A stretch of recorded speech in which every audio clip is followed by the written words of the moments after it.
What about now? I've just changed the input.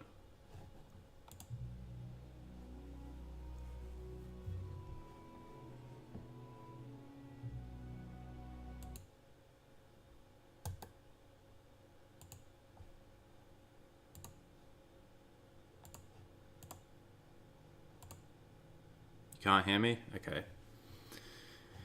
Hold up. Oh, you can hear me now? Okay, cool. Awesome. That is my biggest fear. I always have this problem when I start the stream. I always have audio problems. Finally, now I can welcome everyone properly instead of awkwardly sitting here wondering if people can hear me. Welcome everyone. Welcome to the 10,000 subscriber stream. Even though I'm lucky enough to have 11,000 subs now, and it's a month late, I figured, why not? Because I feel like it, and this is my channel, I make the rules. Thank you, Thor's Hammer. Good to see you here. Thor's Hammer is a user that I've seen on my channel for a long, long time. So, thank you. It means a lot. Alright guys, so I'm going to be playing Lord of the Rings Online. You've probably seen other streamers play Lord of the Rings Online before as well. It's like the go-to Lord of the Rings game for any Lord of the Rings streamer. This is a game we've been playing for a long, long time. Since I was about 12 years old. So there's a lot of nostalgia here. I still sort of play it on and off. I'm very sporadic with it. I play every new update.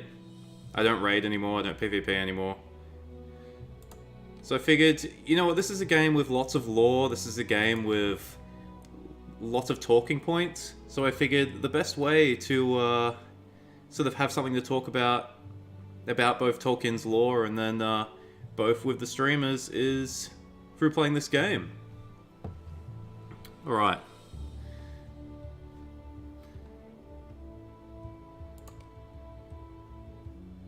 Well, what have I done?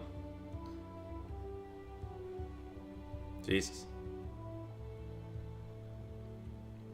How is everyone doing tonight?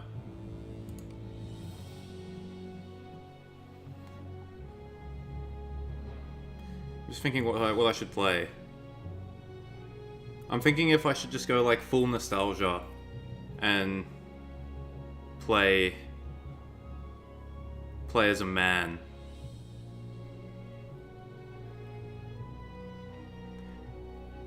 No, it's not my first time on Lotro. I'm starting this character on a new server though.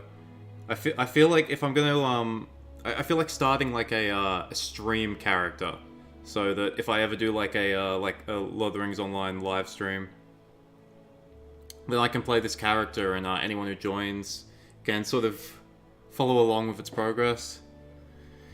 You're going to see the new Top Gun movie in an hour. I've heard it's good. I haven't seen the first one, so I have no idea.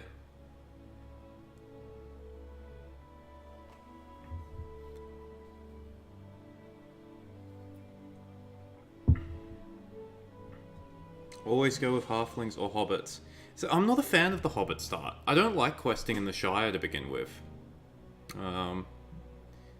I've never played Lord of the Rings Online, but I heard the map is huge. The map is huge. You know what? We're gonna go full nostalgia mode, and I'm gonna play as a man because the very first time I ever played this game was as a man. We're gonna play as a brawler because that's the newest class, which is just ridiculous. You go around punching shit, but let's. Has anyone taken my name on Crick Hollow? What should we do? Should we just randomize him? Can we randomize in this game? Oh, we can. He looks so generic now.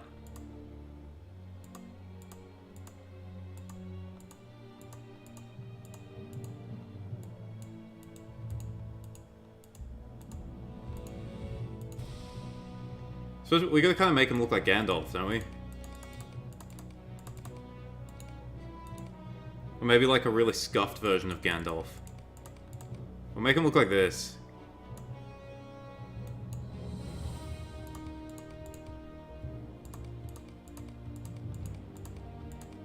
Can we go like a We'll go like a real, like, early 20th century, late 19th century vibe with this guy.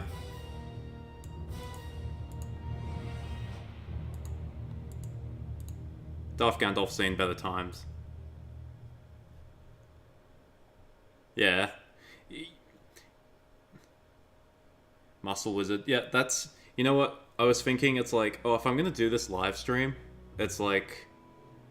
It's like... Do I have to play a lore master? Because my channel is like a lore channel. Do I then have to play a lore master? And I was like, I don't want to play a lore master. Like, I fucking hate lore masters. I hate playing as them. They're boring. Is Shelob in this game, or at least some giant spiders? Dude, there are giant spiders everywhere in this game. I hate fighting them. They're so annoying. Oh, it's because it's already got the... I can't pick that name because it's already got Gandalf on it. Like, almost every zone in the game has giant spiders, so...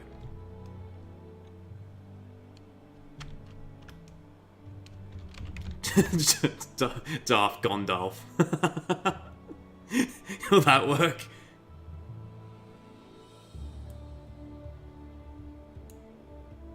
Oh, come on.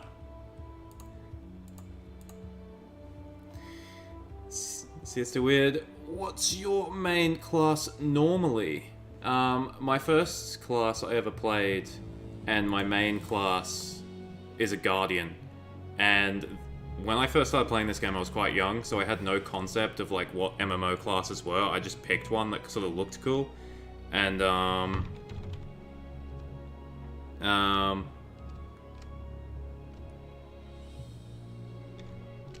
and then like I played the Guardian. I was like raiding, playing as a tank. Gandalf. That would probably. So what ended up happening is, well, what's Gandolfini? That's the guy I played in The Sopranos. Let's see if that works. No, nothing like that works. See, I played Guardian and was a main tank. I used to raid back in like Siege of Mirkwood and stuff, and then like Rise of Isengard, and I hated tanking.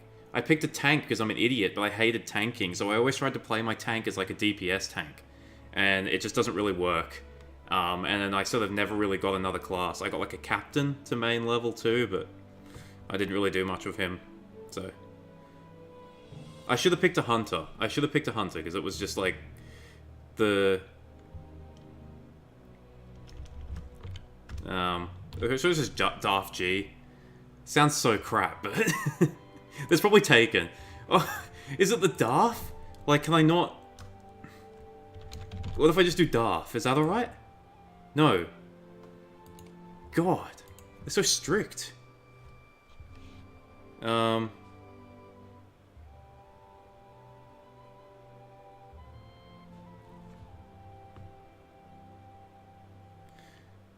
anyone... Someone give me a name. Someone give me a name in chat. It can be any name. I don't care.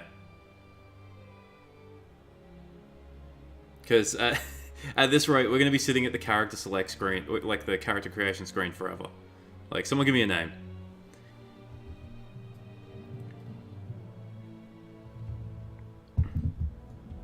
Type a name in and you will have the Darth 1 Darth.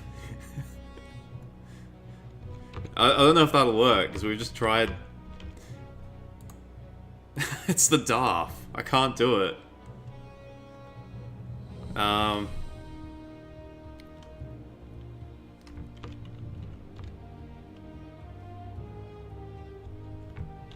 Let's do not a YouTuber. Why not? Wait, he's got hair now? Oh, okay. Peter Jackson. Okay. I don't know if Peter Jackson will work. Glorifer. It's too late. I've created the character. I think it's on a bit of a delay, so.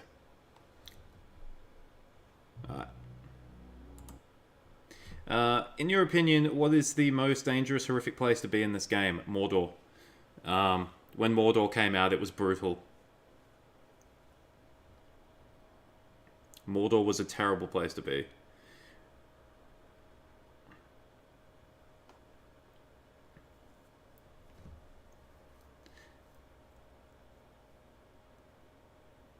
Oh, okay, right. It's the helmet. The chance encounter with brigands upon the road leads to captivity. You awaken with the ranger Strider before you. Alright, As he I haven't urges you to played act this in a while. quickly, you realize you have become involved in matters much greater than yourself. Enough!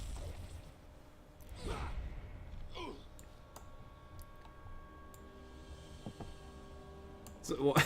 Right, okay. Come along. We are not safe just Get yet. out of my way. Come along. We are not safe just yet.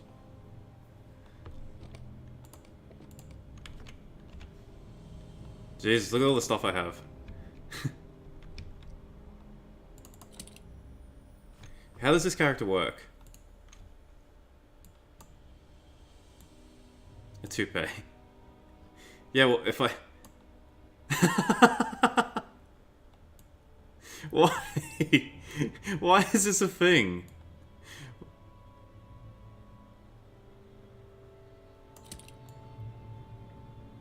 That is ridiculous. Okay, what have we got? Third stone, yeah, we'll put that on. Jesus, that like buffs the shit out of you. Look at that. Those stats are crazy. For a level 1 character. God, look at all this stuff. 12-year gift box, all this stuff. Collector's items.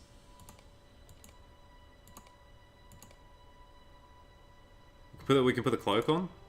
Straight away, a nice cloak. Oh, I didn't even... stuff it. Let's... Alright. Hurry, friend. Must test your Mr. will. Nord says, when did you get the idea to use the Third Age Total War mod in your lore videos? I got the idea when I was creating my War in Middle-earth videos, and I was like, the kind of issue I was running into was that I needed to sort of... Well done. Let us press I need to have content for the video, and with a lot of these battles, they're not really well known, so it was kind of hard to find stuff online I could sort of use. So I figured, oh, okay, I'll use like stuff from Third Age Total War. The and other like sort of channels like if you guys have watched Kings and Generals, they use stuff from like Rome Total War and Attila Total War for their videos. So that kind of gave some inspiration. Oh. Okay. Right. I'm already so overpowered because I've put that stone on. I can literally just one-shot people. This is ridiculous.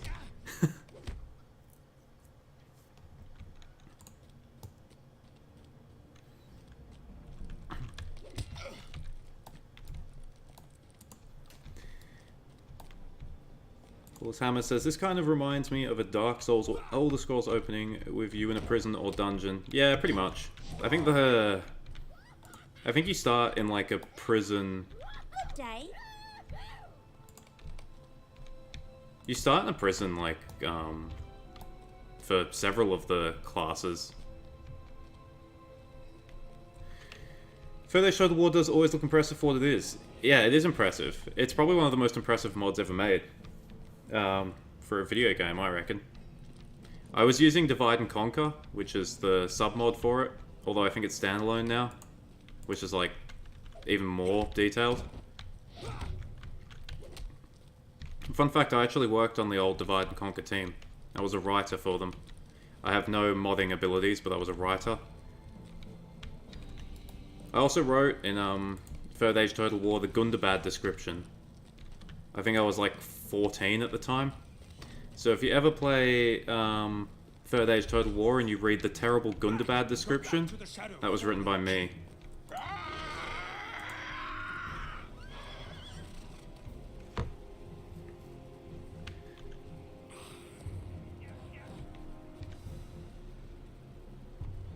There's our boy Amdir, the ranger. He's just been stabbed by a Nazgul.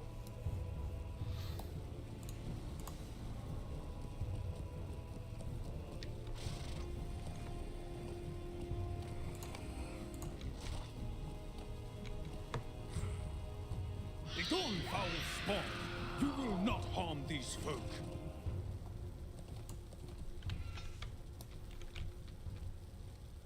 Have you ever played the last days of the Third Age mod for Mount & Blade? I have, actually. I didn't play it a huge amount. I regret that I was but a moment too late. It All was is not lost. it was very sort of slow to start. That's my biggest issue with Mount & Blade. I get bored. I get bored way too quickly. Oh god. Wounded by a black Oh. rider, the ranger Umdir escaped with his charges into the wild, making his way back to the village of Archet. So There, loud. Captain Brackenbrook, a retired sellsword, has allowed Strider and his companions to stay and take respite from their cares.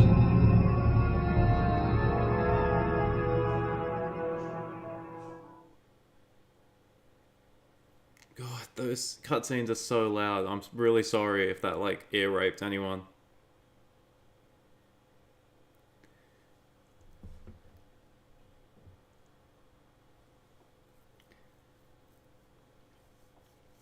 The first video I remember watching of Third Age Total War was a Battle of Hobbiton, and the Last Alliance video made back in 2008 2009. Yeah, that's how I found it too. I found it on YouTube. I was Thank goodness you're awake. That fellow Umdir seems very ill. What can we wear? We wear heavy armor as these guys? Yeah, that's how I found it too. I didn't even know Total War was a thing back then, and I just where'd my thing go? Shit, it should be in bag 1, right? Oh wait, no, that wasn't a quest reward. Oh, sorry, I haven't played this in a while. I'm kind of confused. Okay, look, we got some other players. We got Zookeeper and Kranus and Wolfane. It's so weird to see new players on Lord of the Rings Online. Yourself on my account. But yeah, I remember watching like the faction intros for like all the different deeds to be done. all the different Third Age Total War factions. I'm like, I gotta buy this game, Perhaps you can help, and my friend. yeah, ended up Captain getting Brackenbrook will Medieval not 2, heed my and warnings. then yes, ended up playing Third Age Total War. But the thing is I didn't play a huge amount of Third Age Total War. That's the funny thing. But I became hooked on Total War games. Mount and Blade games really do have a slow start. I usually mod them to fix it. Yeah. I used to cheat on Warband all the time. I used to like teleport around the map and give myself heaps of money. I had a few fun games like that. I've played Bannerlord a couple times, and I can never sort of just get past, like, you know, maybe having like 50 or 60 guys in my party. I get bored by that point. George Bay says, the game got quite busy now. I hope we get Ruin or Farbad soon. Yeah, they've made it, they've made most of the game free now, which is, finally, which is a good thing. So, if any of you guys who are watching this or end up watching this, haven't played this, I think you can play most of the game for free now, so... See your friend is Woon. Dude, this is weird. I haven't come here in so long. Look at, like... This used to just be like a giant wall here before. Now they've opened it up. You can, like, go out the... Like...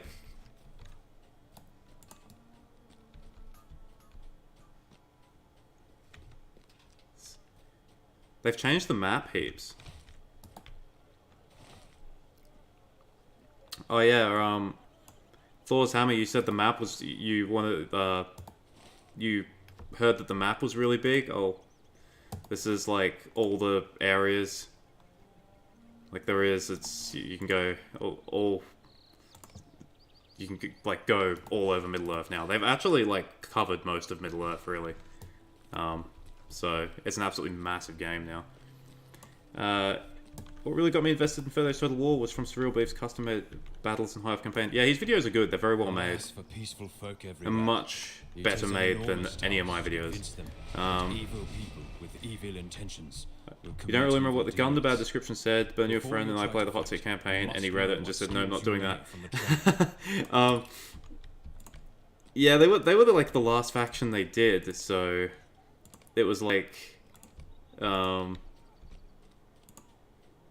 don't know, the Orcish factions I never really thought were that fun, so use your overhand smash skill on this training dummy.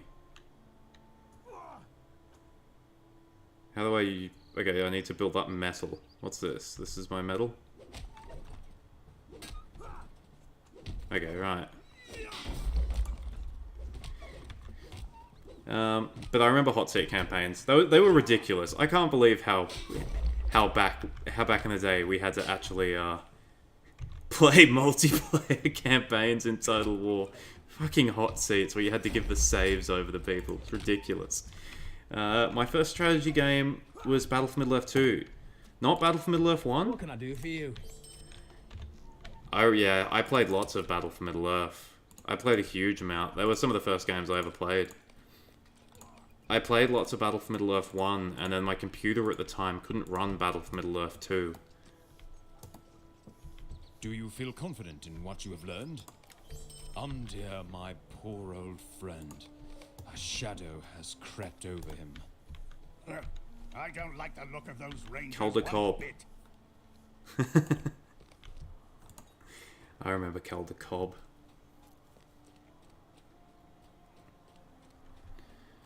So for anyone wondering about the story here, we're just some random dude that's been caught up in,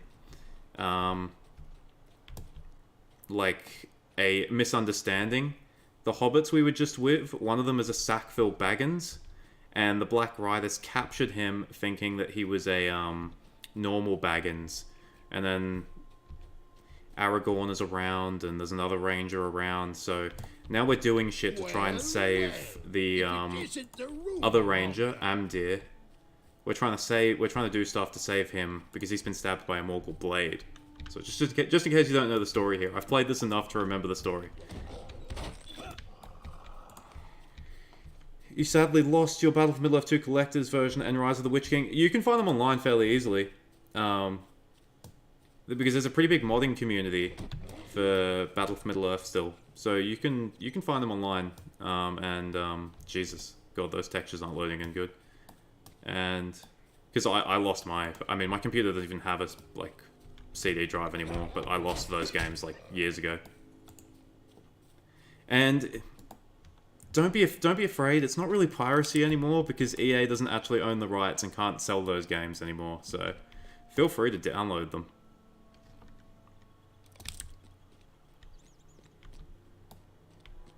Zookeeper.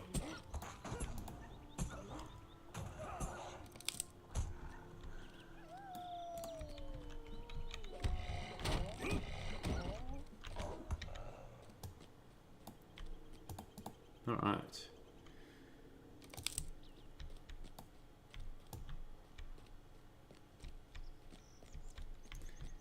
One was Stronghold. My dad played it the whole time, and he let me play it. I've never really... I think I played Stronghold once. I never really got into it.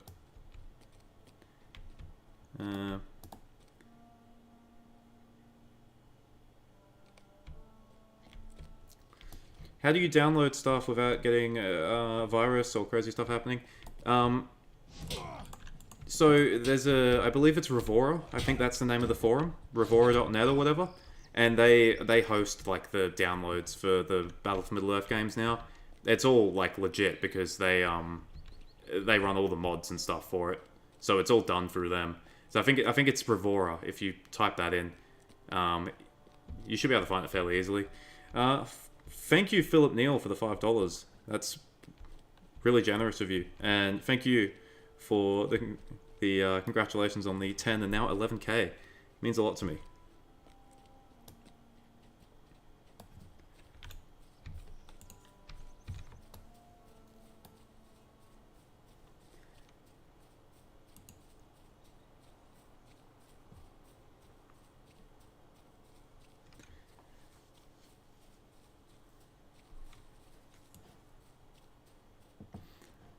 I remember playing this years ago, and it was all so different.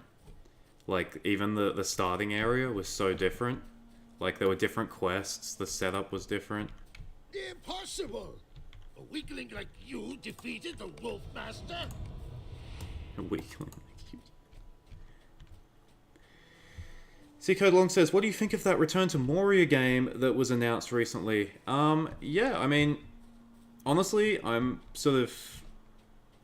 pretty happy with, like, any sort of, you know, Lord of the Rings kind of game that comes out. I know the new Gollum one that is coming out soon. A lot of people have been like, but why Gollum?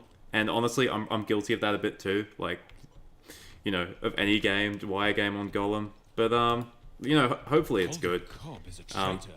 With the Return to Moria game, it looks a bit like Valheim. Which is more dangerous right I don't know if anyone in the chat's played Valheim. It was fairly big recently. It looks a bit like that, and Valheim was fun. It was just sort of lacking in content. Oi, So you there! Let me go! Calder Cobb can vouch for me! How can I be of service? talk to Captain Brackenbrook. How can you say this? Calder Cobb has been loyal to me since he was a boy. Message retracted. I suppose it would be wise to investigate your claim. So for anyone wondering about the lore of this, because that's what I do, this is Archet. The village of Archet, which is one of the satellite villages around the town of Bree.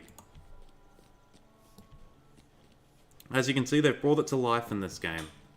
So the very first place you encounter is a hobbit and a man, and look how nice it is. Like, it's such a... We've got people leaning out the window, and we've got an inn, I think it is. What's this place? I don't remember this place. The Mad Badger Inn. They got this guy in the corner, just chilling.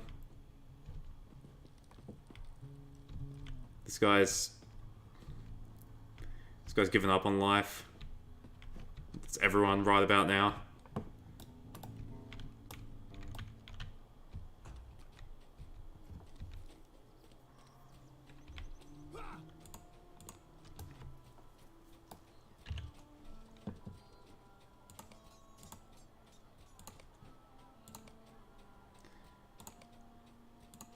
I think you start with a... You get a whistle, I think, in this game, where you can use a horse for 24 hours. I don't know if it's worth using it.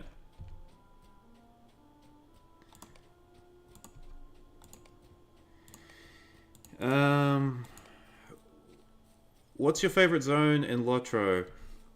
Favorite zone is 100% Even Dim. This one.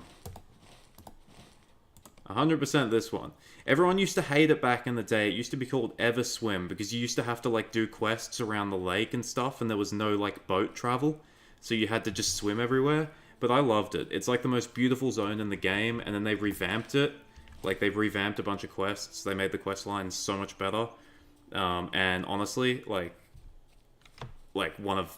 It's, I think from just a chill standpoint, and then like from a visual standpoint, it's amazing. Forcehammer, are there any references in this game referring to Morgoth or Stark-Lord? Anything is of Legacy? So this game is like all other adaptions of Lord of the Rings, whereas they only got the rights to the Lord of the Rings and its appendices and the Hobbit.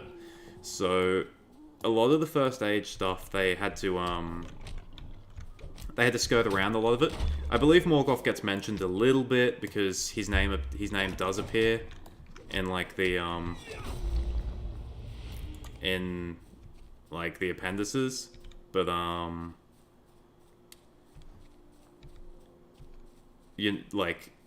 a bunch of stuff has to be left out because they can't.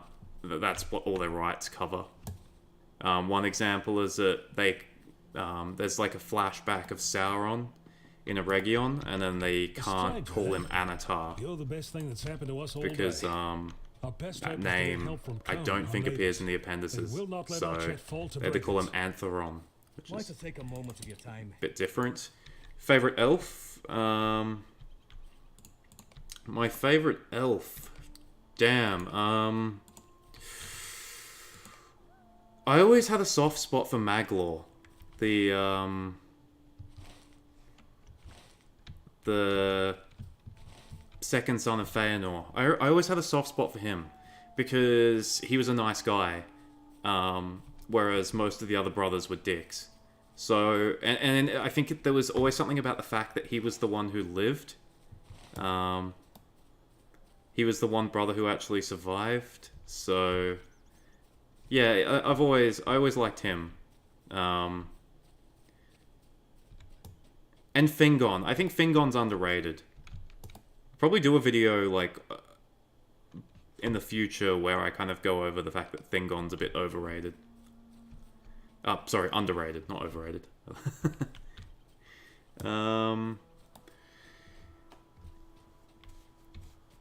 I don't know, Crusader Kings Freeze Lord of the Rings mod went for covering Far Harad before even modding Gerudo, which I find a tad odd, but it's really fun as Gondor.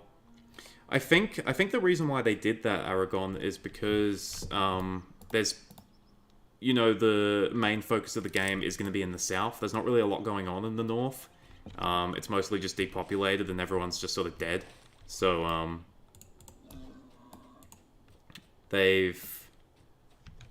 I think they did the south stuff just so there's more stuff for, like, Gondor to do. Which makes sense. Ooh, mosquito. But I haven't played that one yet. I don't really enjoy Crusader Kings 3 at the moment. I think it's boring. I think it's too easy. I think it needs another couple years. They're being very slow with the content releases for that one. Alan MJ says, "What's my favorite age?" You know, I don't really have one. I don't really have a favorite age. I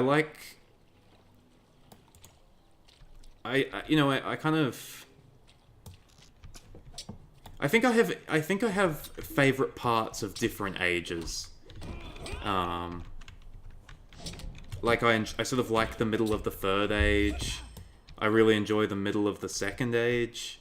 I think the first age, like from the Dagor Bragalak onwards, is really cool. So that's, yeah. There's not really a favorite age I have. I can say for certainty that the fourth age is my least favorite age because there's nothing going on, but the other three are tied. That's a tough question. I wish they'd make an open world Middle-earth RPG. EA were even developing one back in 2007, but it's cancelled. Dude, you and literally everyone else. I think that is honestly like one of the most sought after games like that anyone wants. Like a Skyrim sort of like Middle-earth game. And the fact that like no company has sort of jumped at the opportunity to do that is like insane to me. Like it's like free money. Like Warner Brothers have the rights to Lord of the Rings at the moment, and they are doing fucking nothing with it. Like, they are like, what? Like, everyone gives EA shit for how they handled the Star Wars IP, but like, honestly, I think Warner Brothers are worse.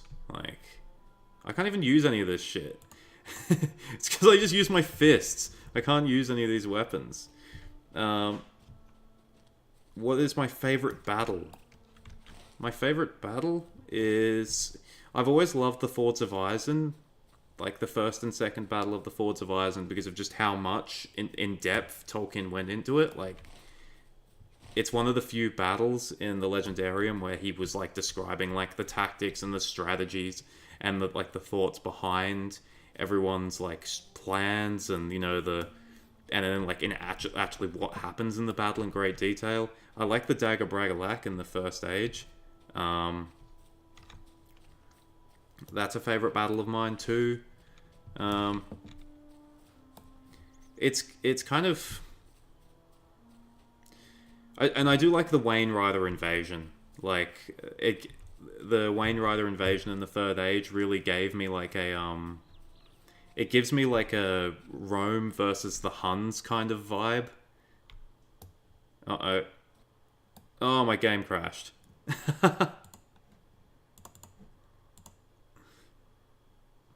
We got a game crash.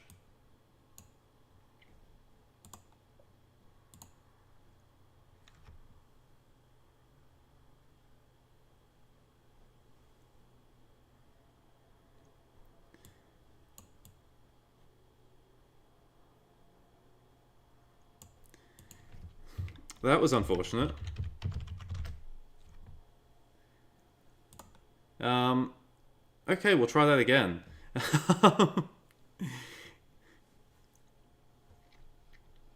Maglor regretted these actions. Yes, he did. Maglor 100% regretted these actions. First Age, magic in full force, elves at their height, multiple larger elven cities. Yeah, the First Age is very amazing, but, like, it's...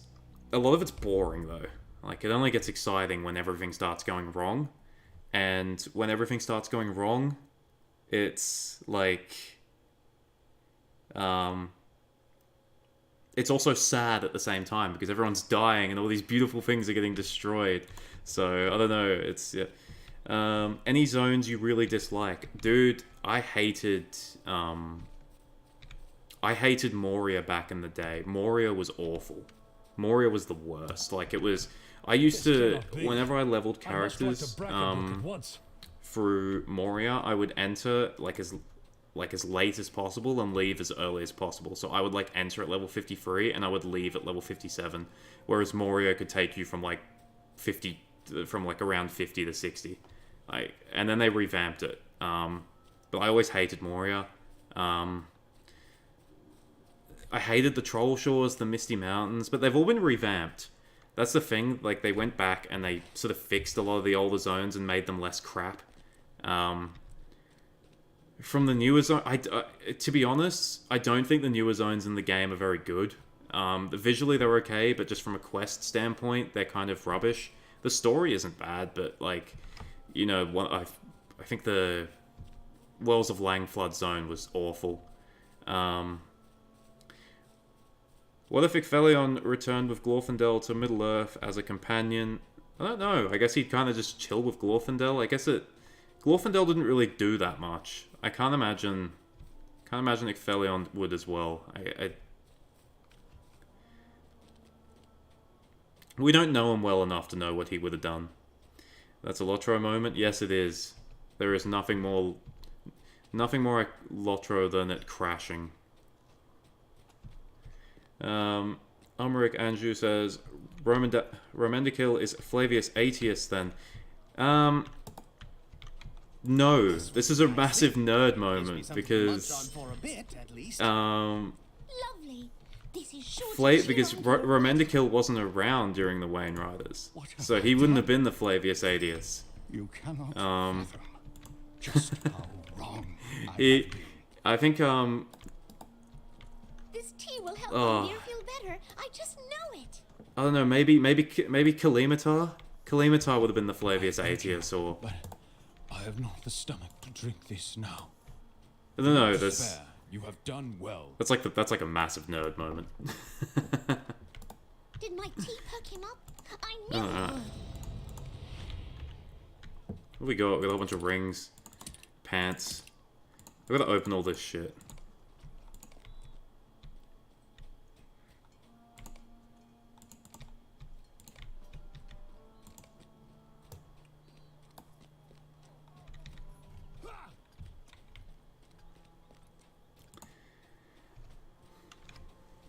But no, I do like the Wayne Rider invasion because, yeah, the Wayne Riders really gave me Hun vibes, just with the way they rock up, they fuck shit up, and then they sort of just disappear. Like, they're really strong, and then they just disappear. Kind of like just how the Huns were. Like, they, you know, Attila died, and then the Huns just sort of dissolved. It's the same with the Wayne Riders. They sort of lost that one battle, and then they just disappeared.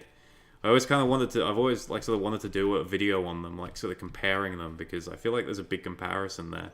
Like, there was even, like... In Tolkien's work, he sort of implies that there was like a Eastern Wayne Riders and a Western Wayne Riders. Like, he implies that the ones in Rhovanion, who ended up conquering Rhovanion, were sort of different to the ones in the East. They weren't the same group, so sort of like the Huns. The Huns were also a bit like that, so... Jay, I always see the fall of Gondolin as like one of those tragic moments like the fall of Constantinople. I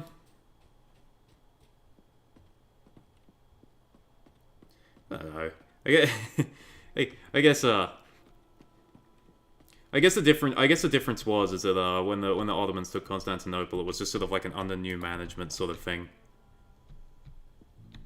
Constantinople wasn't doing too well in the final years of the Byzantines. It was a bit of a... I presume you're here to bring me ill news from town. Calder Wasn't Calder much. showed his true colours at last. Wasn't much good about it.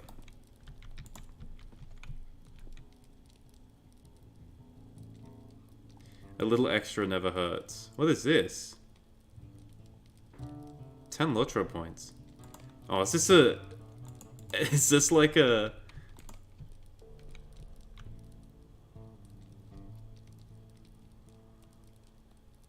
Okay, we're not gonna do this. That's pointless. It's like a quest that introduces you to the store. That's new. I don't remember that being in the game.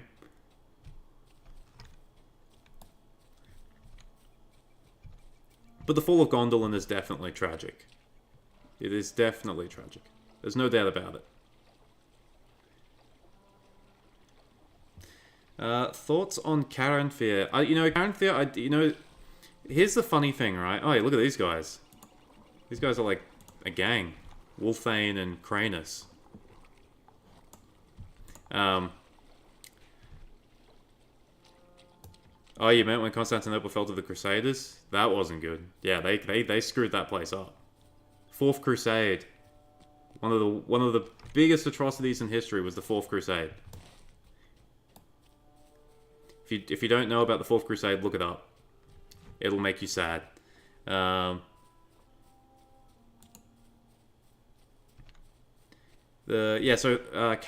on Caranthir. I didn't finish that one. Sorry.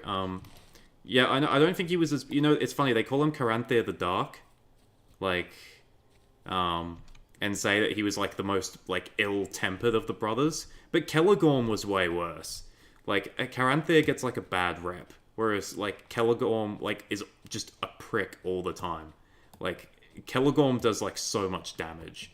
Like, Caranthir just sort of sits in his, like... I don't know, and he's, like, where he lives, and trades with the dwarves, and, you know, is heaps condescending to them, but, you know, White vs Black Huns kind of situation. I thought it was the... Were the Western Huns known as the Black Huns? I know there's the White Huns were the, like the Eastern ones, but... Periods of the First Age and the Valerian years were almost first Enoch levels of apocalypse, where great evil is everywhere. First Enoch, is that like a Christian thing? You'll have to educate me on that one. Congrats, brother. Thank you. And the Crusaders did it more or less out of confusion. Yeah, no, it's what happens when you get a bunch of ill-tempered, poorly organized people and then send them off to kill people. They make mistakes along the way and kill the wrong people. Ben Jeffrey says, favorite Middle-earth location? Ooh. I don't know if I've ever thought about that one.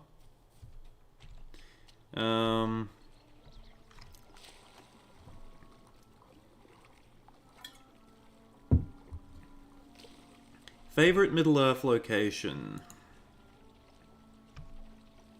I mean, if we're talking big places, I've always loved Arnor, which is why I love this game, because you get to, like, go through, like, all of the old places of Arnor, and Anuminas. Like, I was always, even as a kid, I always had, like, this interest in Anuminas.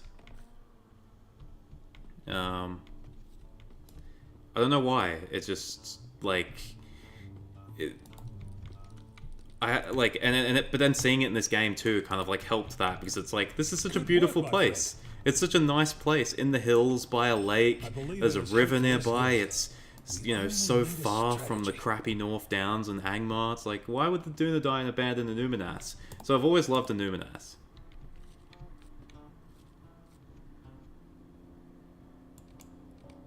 Signs and portents. What is this? I don't remember this. Numenor in its Total War Attila calls them the Black and White Huns. My master's is in American history, not the early medieval period. Oh, does Total War Attila call them the Black Huns? Dude, Total War Attila. I hate that game. Oh, shit. Okay. I haven't seen this before. Not a YouTuber. Yeah, Total War Attila, man. I have beaten... For anyone who's played that game, I have beaten Western Rome on Legendary, and it was the worst experience of my life. I am Galadriel, the Lady of the Golden Wood. but do not be afraid. But Masters in my American friend. History, that's pretty cool. Your people are short-lived. But the fate of Middle Earth Alan is MJ, yours you would like to see command. Numenor in its prime? Well, I will not hopefully longer we'll step see Numenor in I its can prime visit in the you new in show. dreams for Hopefully only they do a it short justice. I have looked into my I think mirror whatever and your seen thoughts much about that the worries me. new show coming Let out me is, show you. hopefully the visuals are good. So far they look good, but hopefully Numenor looks amazing. From the pictures we've seen so far, it looks alright. Minas Tirith, yeah, Minas Tirith in its prime would have been pretty cool. I think Osgiliath in its prime would have, Osgiliath in its prime would have been amazing. Like, I think that would have been cool.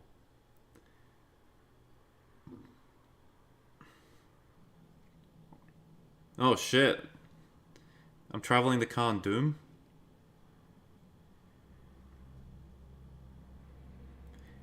I've never done this before.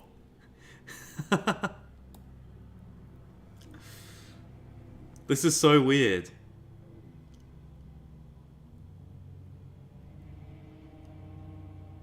Yes, First Enoch is a Bible book set in the pre-flood era and describes perhaps the worst situation to occur once 200 Watcher fallen angels descended and started corrupting the bloodline of man. That sounds like Morgoth corrupting men. I mean, after all, that is where Tolkien got it from. 200 Watcher fallen angels. That doesn't sound... Watcher fallen angels. That sounds ominous.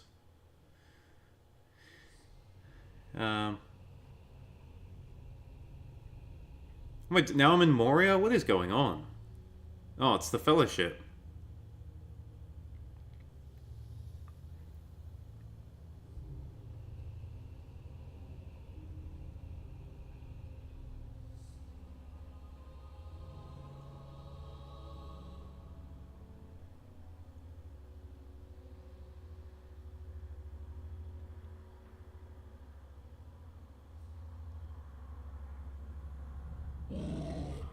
It's a Balrog. Look, it's a Balrog with wings.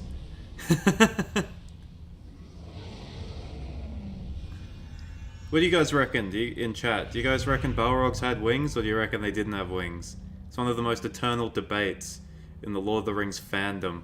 One of the most pointless ones, in my opinion.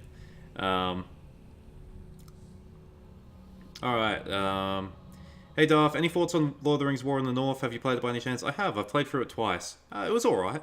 I don't like...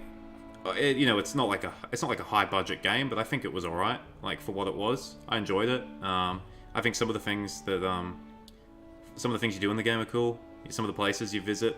Like... You get to see Fornos, you get to go to the Grey Mountains. There's like a dwarf place there. You still get to see Khan Doom a bit. The Ettenmoors, I think. You can't get it on Steam anymore, I don't think. So, the Dome of the Stars had to be breathtaking, yeah, and the Great Bridge. What people like, people don't give Osgiliath like the respect it deserves. They don't like the Great Bridge in Osgiliath wasn't just a bridge. It was like a, there were like buildings, there were houses, there were like all sorts of things on the bridge. Like, you ask why. It would have been like an absolutely incredible structure. It is for so I think when it got broken, it would have been quite sad, and it would have required a lot of force to break it. In the video of Kings and Generals, I always had the feeling of they didn't know what they were doing. Like, they already pushed forward the Siege Tower and stopped to say, wait, why are we doing this again? Is that about the Fourth Crusaders? Yeah. Whether you desire it or not, your fate is you do tied wonder to when that you, of like, Middle look at... Earth. You think of stuff back in history and you wonder if they ever, did stand there and think, wait, why are we doing this again? I think that's definitely one of those times where they should have been thinking that. The peoples of Middle Earth will have need of you. You must not fail them. Alright, that was weird. I've never done this before. That's how long it's been since I've started the new character. I'd never done this whole Galadriel dream sequence, the mirror and stuff. The hunter's like, wow man, I don't care. Tell him, hey, I went to Lothlorien and there was like this elf witch, and then I went to like some horrible fortress, and he's like, damn bro, sounds bad. Anyway. So, what are your thoughts if Eldacar had failed and lost the kin strife? Oh, dude, honestly, that's a good question. Greetings, traveler. That is a brilliant question. Oh,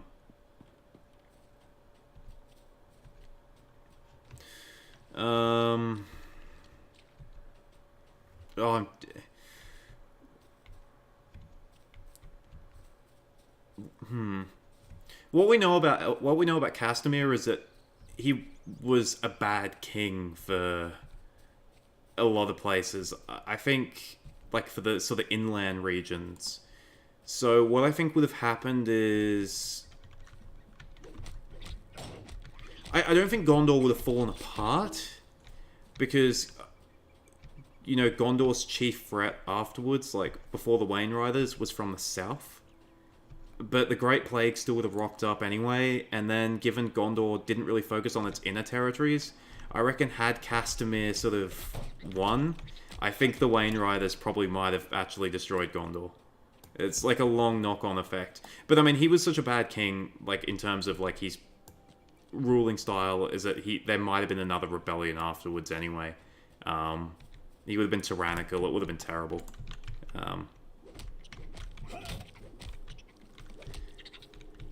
I'm falling a bit behind on the chat. That's a good thing, because it means we got more activity. It means we got more talking points, which is always good. Big fan of Bridge. That's why I did. That's why I dig Tharbad. Yeah, dude. I also dig Tharbad. I'm waiting for Tharbad to be represented in this game, because it's one of, like, the last major places in this game that hasn't been shown yet.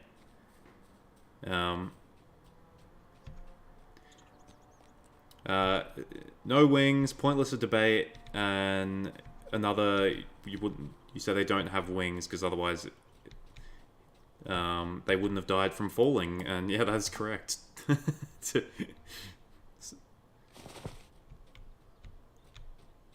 That is correct. Several Balrogs did die. 2 of them died from falling. Well, the one that Gandalf killed.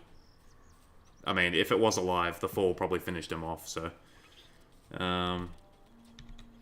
I think Tolkien may have been influenced by First Enoch, though I doubt he had much insight knowledge of the book, because the Catholic Church reject it mostly for their own theology. Is it like, is the First Enoch not Catholic, I guess? Is that, like, something else? Like, because, yeah, he was a devout Catholic. I don't know how, I don't know, how did Tolkien feel about the other sects of Christianity? But, I don't know. I wonder, did Aragorn rebuild Osgiliath after the War of the Ring? I might be wrong, but I don't think Tolkien ever specified. You aren't wrong. Tolkien never actually specified what would happen to Osgiliath. So it was one of the... It's... I believe it's the only...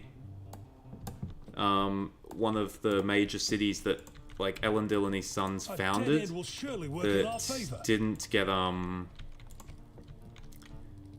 that didn't get mentioned. Like, he mentioned that, like, it was mentioned that Aragorn would go dwell in Anuminas again. Gandalf said he expected Fornost would be rebuilt. I think in a conversation with Balaam and Badaba. Obviously, Minas Tirith stayed the southern capital, and then they mentioned Minas Ithil would be, Minas Morgul would be destroyed, and no one would live there for a while. Osgiliath never got mentioned. You'd have to imagine that they did rebuild Osgiliath, because it was literally right there. Like, it's a,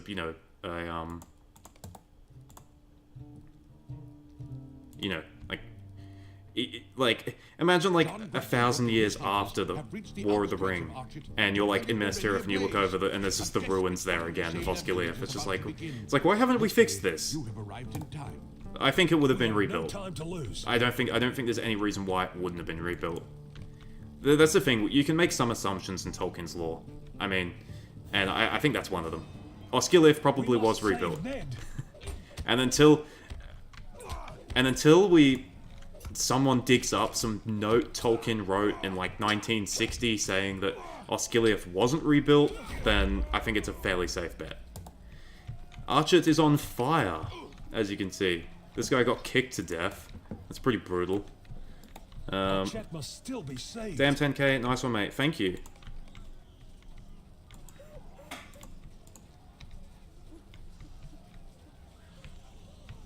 it's odd having 10k subscribers. The number just looks so much bigger now. It's like, it's like a mental thing almost, because it's like, you know, when you have less than 10k subscribers, you don't really consider yourself a YouTuber, I guess. It's just like, oh, it's a fun little thing I do on the side, like. But now it's like, god damn. People actually like my content. Before it's too late. It's like, wow. When you think of 10,000 people in a place, suddenly you realize it's a fairly big number. But thank you. Thank you to everyone who has subscribed. Otley is ahead. Must not be lost. Hiflum is overrated. Underrated, Is sorry. the crafting hole safe? I don't know. I mean, the sad thing is about Hiflum is we don't know much about it. Like, it's just, all we know is it's kind of cold and grey. Like, windswept. A bit like Germany.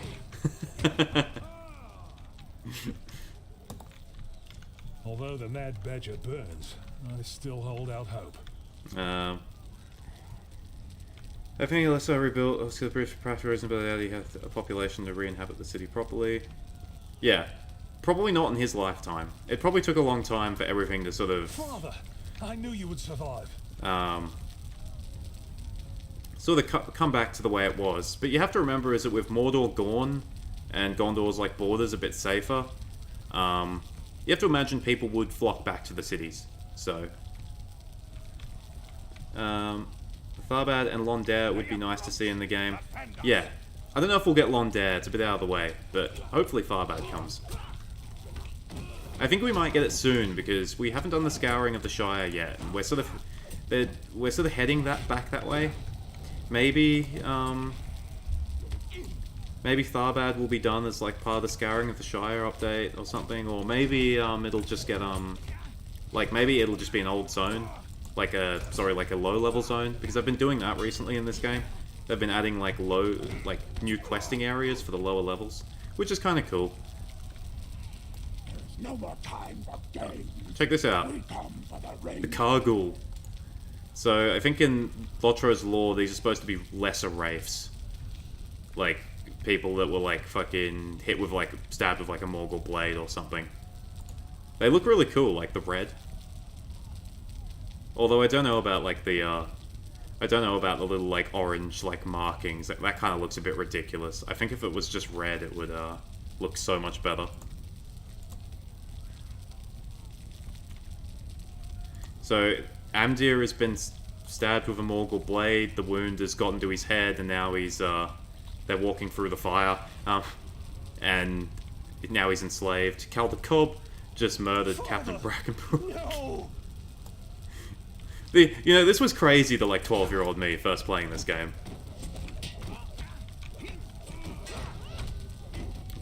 I'd never played an MMO before, and I was just like seeing all this stuff. I was like, whoa, this is mental. What misery has befallen us? My father was right to trust no one. What if Gondor's forces had arrived early with the elves and Fornost hadn't fallen? A possibility of a existing weakened Arthedain Arnor? Absolutely. So I think I did a Oh, I'm worried we're gonna get a cutscene here. Ooh.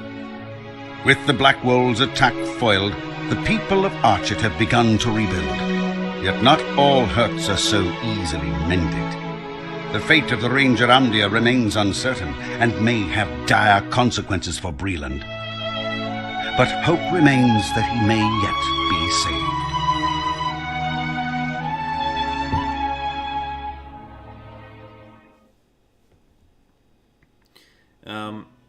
Yeah, sorry, about if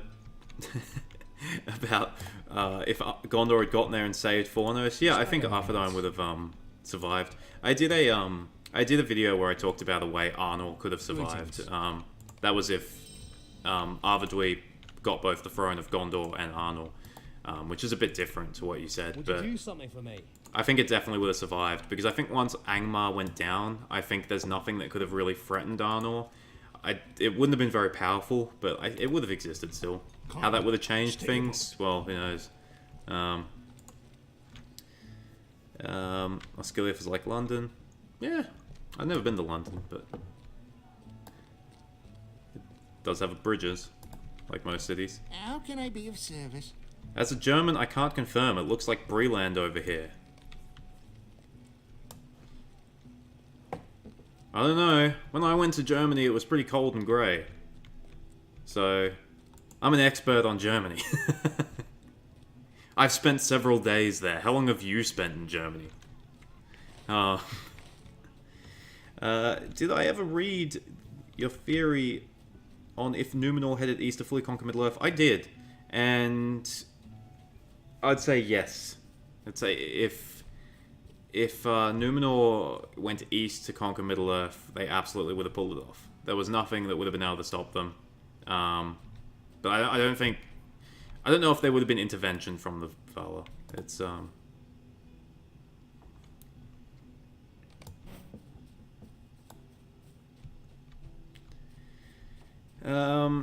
yeah, Melbourne feels like Hiflum tonight. I feel you. I feel you. I'm about 14 hours north of Melbourne, and it is still very cold.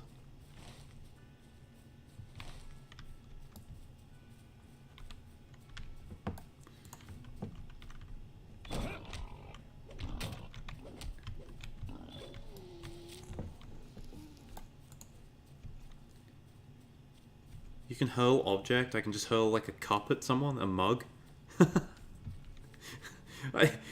So, funny little lore tidbit, right?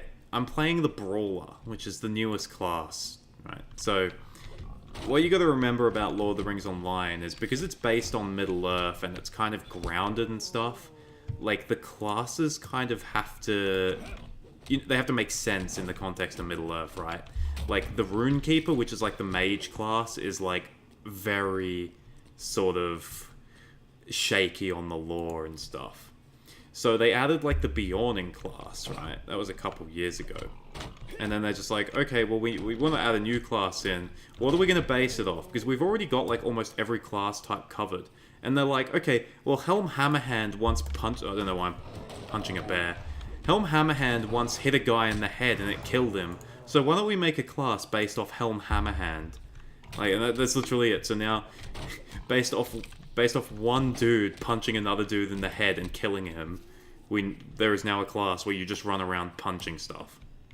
Which is just, like, ridiculous when you think about it. Because, like, if you do, like, for example, one of the raids in this game where you have to fight a Balrog, like, it just seems so insane to think about some dude running up and just punching a Balrog on its legs, like, going, you're like, come on! Like, it's...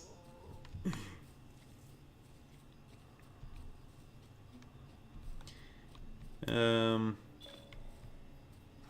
am I doing again? I've got to bury a body over here. How morbid.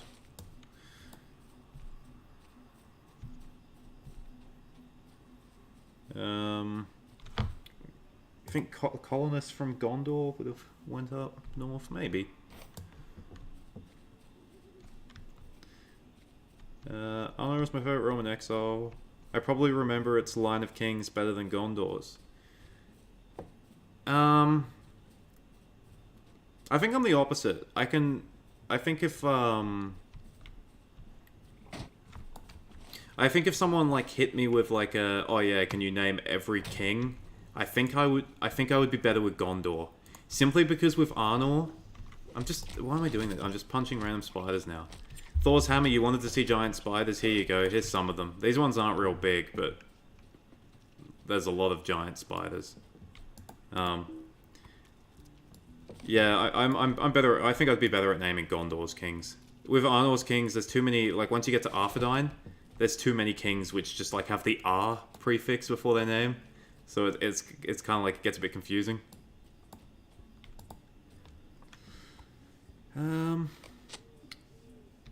You lived in Germany for 18.5 years. I don't know if that's long enough. I don't know. Maybe 19 years. Oh, I don't mean to go down here. If you live there 19 years, maybe then I will believe you when you say that Germany is not like Hithlum.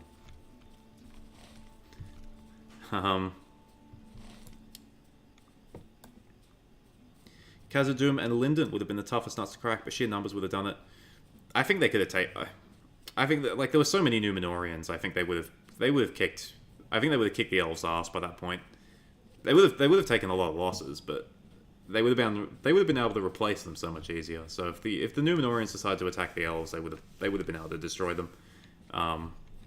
Simply because the elves wouldn't be able to attack back. Really, they'd just be constantly on the defensive, and even if they won a few battles, they'd lose the war. Kind of just like the Third Age, like Khazad-dûm would have been tough, but definitely possible.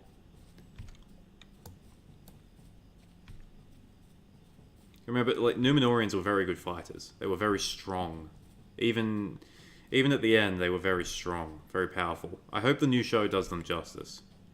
I hope Numenorians because if there's one thing that I made clear in the very first video I made on this channel, is that I didn't like how Peter Jackson's films kind of made Gondorian soldiers like stormtroopers. So I hope the new show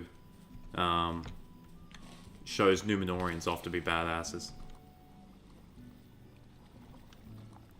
If you found out what the 200 Watchers did, it was so evil that it got immediate response from Yahuwah and the 7 Archangels, and boy were the Watchers afraid and weepy when they got the message.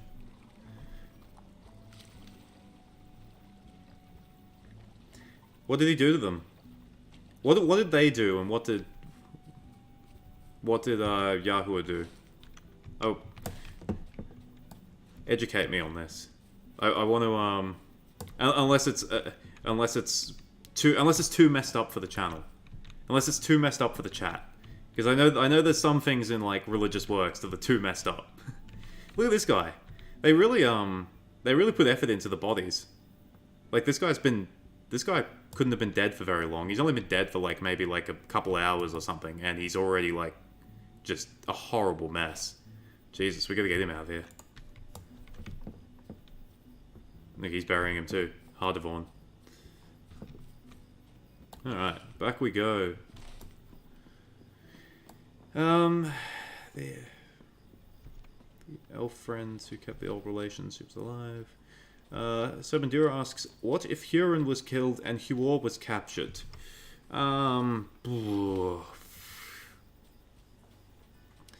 That's a tough one. Like, we can sort of make theories all we want about certain things in Tolkien's work, but the thing I don't necessarily like doing is sort of making up something from scratch where we just don't really have the information, where we can sort of craft a plausible theory.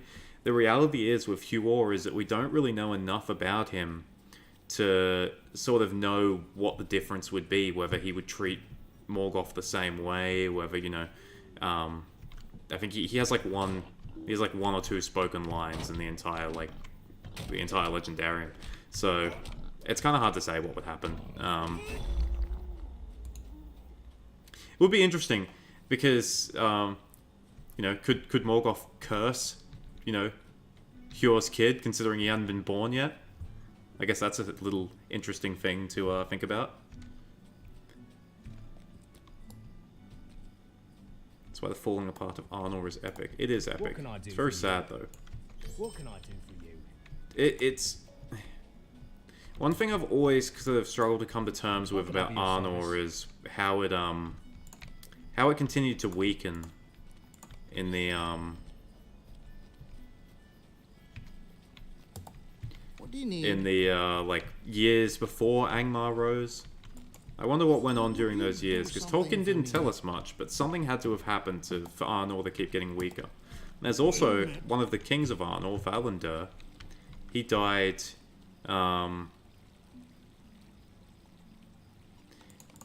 he died early. He died a lot earlier than his predecessor and his successor.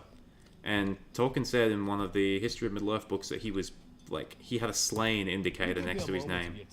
So this was a king of Arnor who was killed before Angmar rose. He was killed, either killed or murdered or something. So it'd be interesting to find out how he actually died, because that could shed some light on why Arnor kept weakening. Maybe they Maybe they had some enemies in Angmar before the Witch King showed up.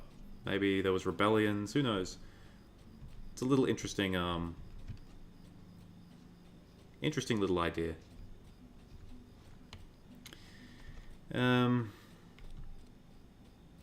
Yeah, the whole concept of brawler class is funny. You're just a random man, dwarf, elf, hobbit, punching race, and orcs. Yeah, that's it. Anything in any game where you just run around punching people is just ridiculous. Like, it's hilarious, but it's ridiculous. I played one of the, Oh, God, I'm getting all these notifications now. I played one of the, earlier Assassin's Creed games that way. I think Assassin's Creed 3 I played that way. I didn't use a weapon, I just ran around punching shit. Oh no. You got a dead dwarf. And it was hilarious then, and it's hilarious now.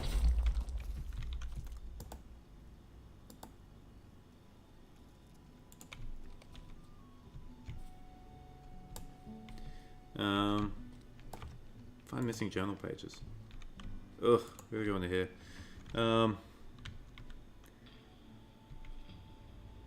Regnal names and tokens are his weakest naming convention.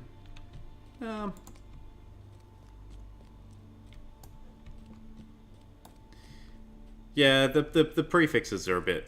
The prefixes are a bit lame. I think that's why I like the Kings of Gondor more.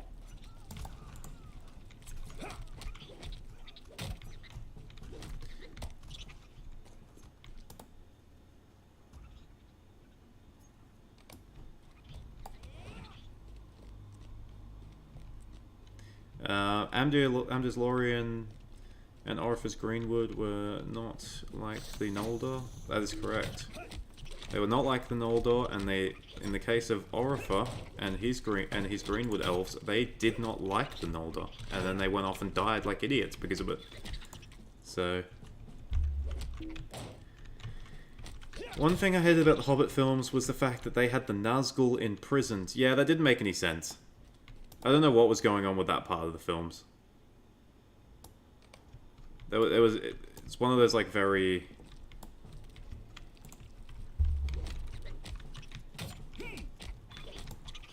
One of those very kind of weird, sort of, I don't know, pointless decisions, I guess. Like, when you have to make changes to a story to have it make sense, it's sort of like, oh, okay. But, yeah, the Nazgul being killed and then buried in a tomb and then, like, resurrected or some shit, like, that was weird. I don't know what that was about. Well, Simon says, what they did was, this is going back to our original thing about the first Enoch, was made with the daughters of men and taught them evil doctrines. What resulted was the birth of the Nephilim, the demons, whose every thought in their heart was only evil continually. I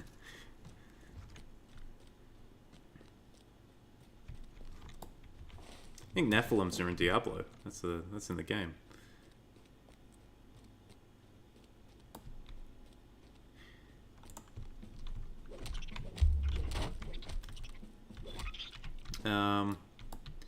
Never understood the whole Nine Tombs. I need to find where these fucking cocoons are. God damn it! I hate places like this where you don't know where the stuff is you need to find, and you just end up running around like killing spiders, just pointlessly.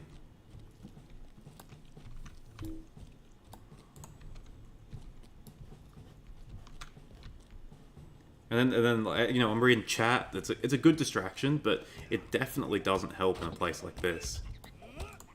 Lavish beast of Rohan. Darth, one thing we know is, one thing with Arnor, it had fewer people than Gondor, especially after their losses, which I believe meant that lots of population joined the army. That is true. That is true. Arnor had much less people than Gondor did. The given reason for Arnor's decline is that they took massive losses during the War of the Last Alliance. But the issue with... Oh, God, I hate it when they drop down in front of you. The issue with that... And this isn't, you know, this isn't an issue with what you said.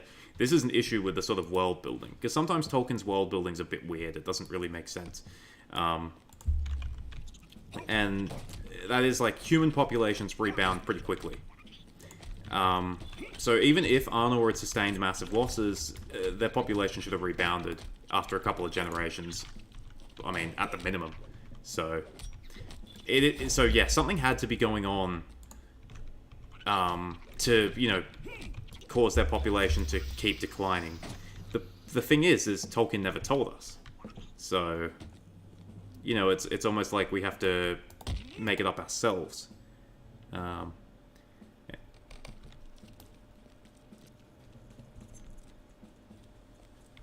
Okay, let's go this way. Back out the cave. And there is a lot more to the story, a lot more evil that they did, and the Nephilim began enslaving people, and that wasn't enough. They began eating them and corrupting their genetics. Jesus. Okay, well that sounds pretty bad. Brainwashed. Brainwashed to the Bjorning.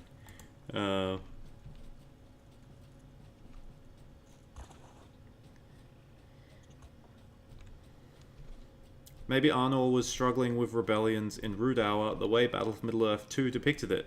You know, that's a decent theory, and I wouldn't be surprised if that's what might have been happening. So, I mean, the thing is, you know, it's as good as anything, really. It's as good as any theory.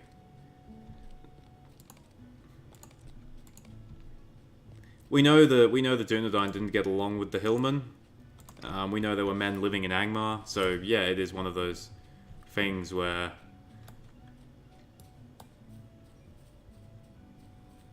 That's a crafting quest. We won't bother with crafting on this character, because I hate crafting in video games.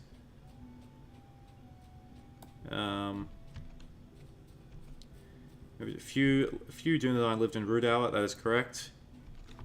It's very interesting why they actually lived in Rudour. It must have been to be closer to maybe Rivendell or something, because all descriptions of Rudour, like the Etten Moors and like the Troll Shores and stuff, they don't describe it as a very pleasant land. Like, you know, even ignoring like the trolls and stuff, it's described as like a kind of not an overly beautiful place. So I don't know why the Dunedain decided to live there. It feels weird that they abandoned places like Illuminas, but then kept living in Rudour. Like, it's strange. Arnor probably had a few court problems too. The king was probably weak compared to Gondor. Its first king was basically a child after Isildur. Yeah, that is true. I think it was a 9-year-old ruling. But once again, we just don't know. Like, we're just never told. They could have had like, you know, several weak kings. It's one of those things where you can sort of just headcanon it, really. Like, you can, a mad bristlehind.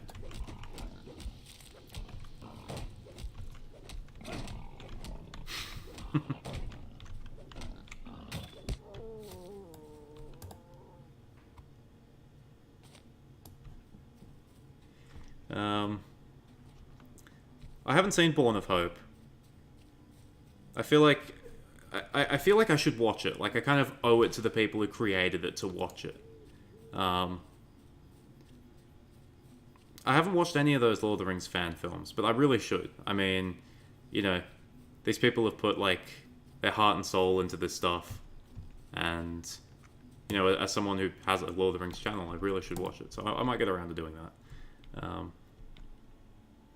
I'm at level 18 in Lotro. Can you help me? How do I get a horse or the ability to ride?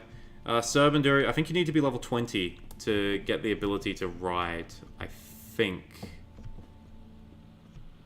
you need to hit level 20, and then you go to a place in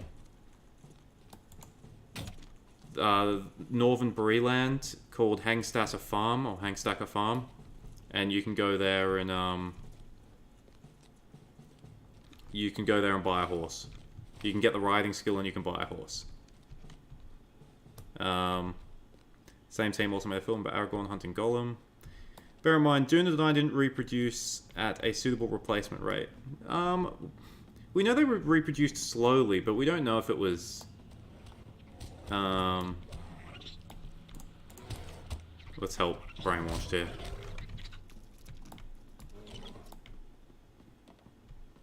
We don't know if it was, I think this is where this person spawns.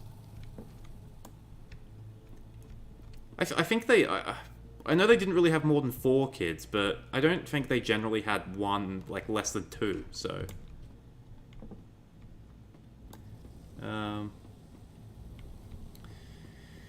Transhuman Angel asks, do you think the main population was around, like, Evendim? Because it seems in Lord of the Rings that so much is deserted. No, I don't think it must have been. I think initially it might have been, but... I think, you know... Is it... Do I gotta go here? No.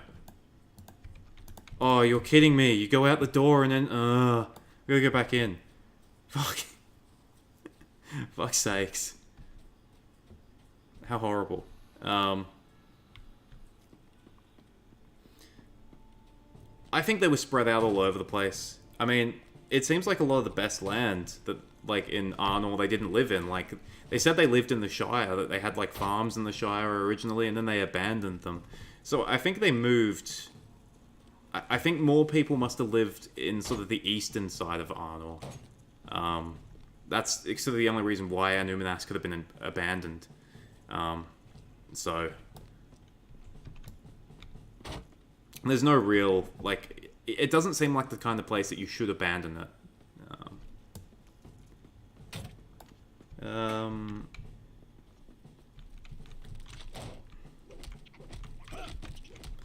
Canon Montage donated $5. Thank you, Canon Montage. Keep your eye out for Fandor Moth yet. I know Fandor Moth. He's a terrible person. So, I don't think we'll be keeping our eye out for him. He's actually such a terrible person that he makes me sick. I object to his very existence. But thank you for the $5.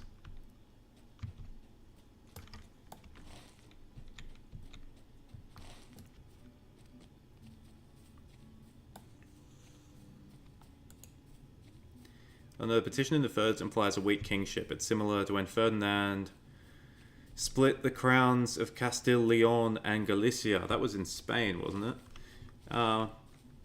Yeah, no, I would agree with that. I would, like, I agree with the idea that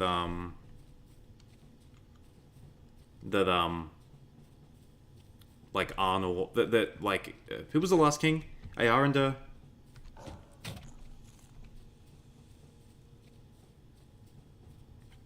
I think Eärendil was the last king, and then I think who was the first king of Arthedain? It was Amlaeth, wasn't it? Yeah, so I think one of them must have been weak. Like Eärendil must have been like either a shit king, and then like didn't designate a proper like heir, or maybe like Amlaeth was like a weak heir, and like his younger brothers didn't think that he like had what it took to kind of rule. So, you know, they decided to rebel. I think that's definitely possible. Watch Born of Hope, it's good. I will.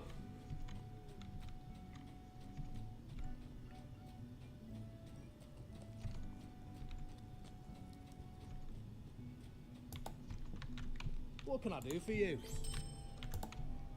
Can I speak with you a moment? Talk to Taylor Green.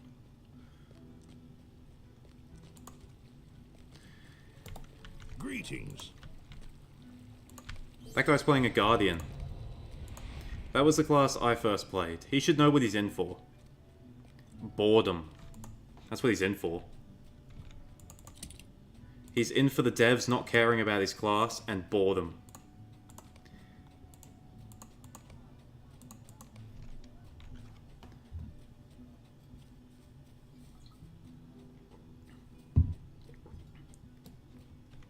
My issue with the, like, theory that, you know, they lost a bunch of men in the war and then that killed their population, and, like, their population went into a decline. And, by the way, I actually did a video on this. It was one of the first videos I ever did back when I was using a complete toaster microphone.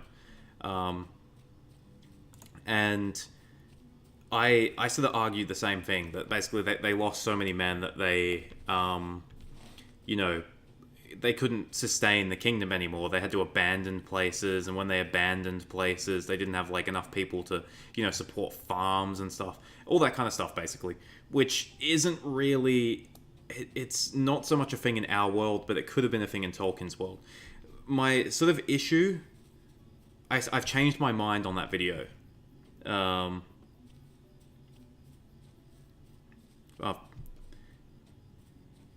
thank you, Philip Neal. That is very kind of you. Advertising my Patreon for me. So this is like a time where I've actually sort of gone back on one of my own sort of theories I proposed, and the reason why I went back on that theory that basically they lost too many men in the war and then they couldn't hold on, like they abandoned places because of that, and then they went into decline because of that, is because in Nature of Middle-earth, Tolkien like tells us that, you know, Numenor at the end had 15 million people living on the island, which kind of tells us that Tolkien had like big populations in mind. Like that's the thing, he had big populations in mind, not. Whereas if you sort of read like Lord of the Rings and a lot of his other work, you get the idea that there's not many people that sort of live in Middle Earth. Like there's only maybe a couple million in total. You know, the fact that 15 million people lived in Numenor, I don't know, for me, that... Would you do something for so me? that it tells me that, you know, the successor kingdoms must have also had, you know, a few million people at the very least. So even if Arnor sent an army off of like, you know, even if they sent an army off of 50,000 men and then lost 40,000 of them, it still shouldn't just, you know, ruin the kingdom. That's why I'm of the belief that something else had to happen. Like before Angmar rose, there had to be like other issues that were occurring in the kingdom, and then like when the kingdom split, they needed to be fighting each other constantly to keep weakening each other.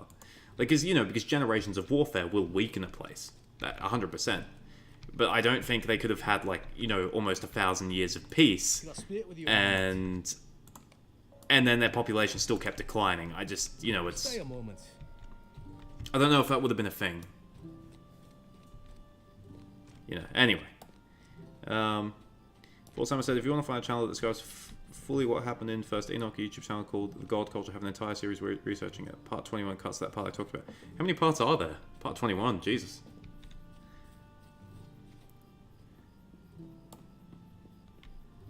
What was I doing? I need to go back in here.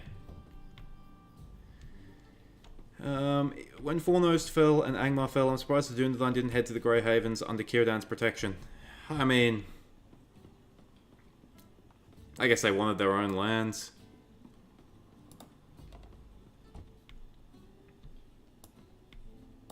And they still feel like they have, I guess they felt like they had a debt to still, you know, keep the lands of Eriador safe. This was, and could I speak with you a moment? This is what I love about this game too. It's like encountering all the rangers, because, you know, in the books and stuff, and then in like the Peter Jackson films, we don't really see, you know, we only see Aragorn as a ranger. It's like same in the books, apart from like the Grey Company who rock up. So to actually like, you know, play this game and travel through this game, and you're meeting so many rangers and seeing them and stuff, that was so cool. Like for me when I was younger, like it just helped bring Middle-earth to life in such a more vivid way, because, you know, I was going to places that I, you know, hadn't really seen in the books or in the films, you know, meeting all these characters that I hadn't seen, or yeah, it was pretty cool. Like, Callisto, I guess I haven't been to say hi before work. Congrats on 10k subs. Thank you, Callisto. A lovely day, isn't it? I hope work is kind to you.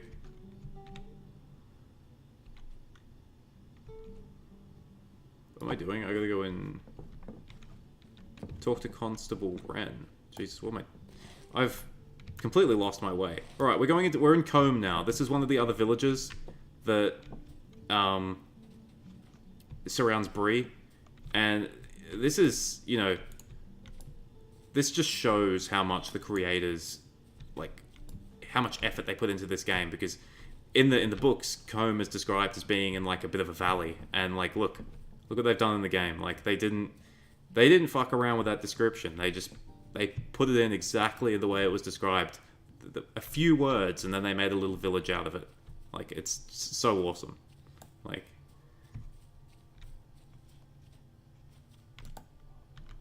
I'm sorry to trouble you, but will you help me?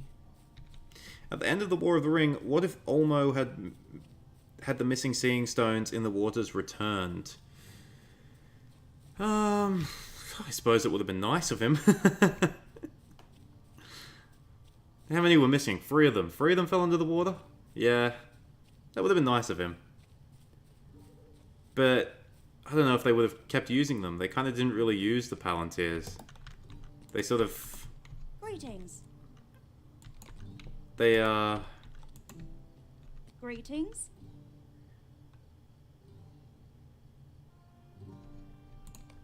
They would have just, They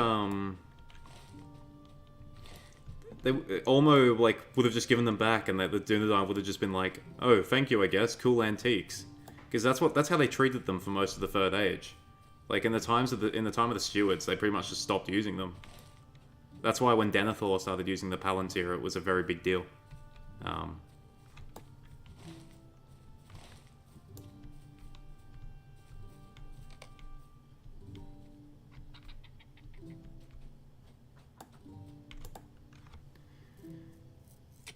We do know that a fraction of the colony's residents lived in Arnor, and we don't know if the population of the colonies were greater or lesser than the Numenors. They would have been lesser. Like, they would have been much lesser. It's just... I still just think these places were, you know, getting settled for, you know, over 1,000 years, and then there was clearly enough people in Arnor when it was founded. Like, there was clearly enough people in there for them to found 2 major cities, and then another town in Tharbad. And, you know, there could have been many other towns that we just didn't, you know, we didn't know about. It most likely was. What you have to remember is that in Middle-earth, it would follow the same rules as other, sort of, you know, our medieval times, in the sense that most people, like, would have lived rural. Like, you know, nations wouldn't have been urbanized. You guys hear the Facebook message? Alright, sorry guys.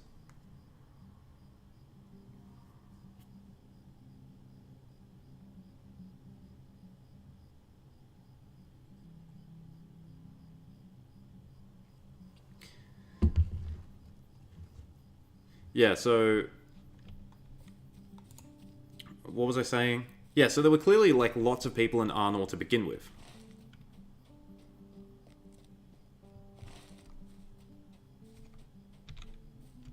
So... I've lost my train of thought. Thanks, Facebook message. Can't you leave me to my misery? Might I take a moment of your time?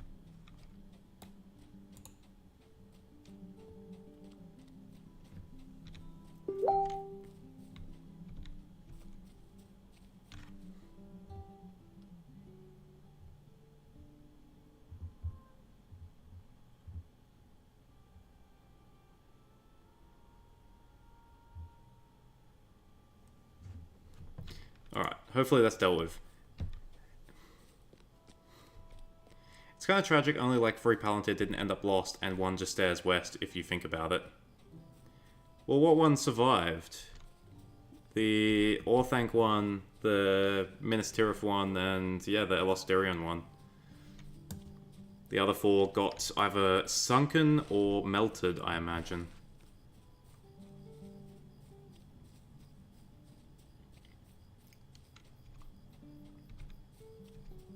A few million faithful Numenorians makes sense, since we're told the vast majority of Numenorians turn to darkness. Yeah, that's it. Like, when a place is being settled for that long, like, you have to imagine that the population would have been decent enough.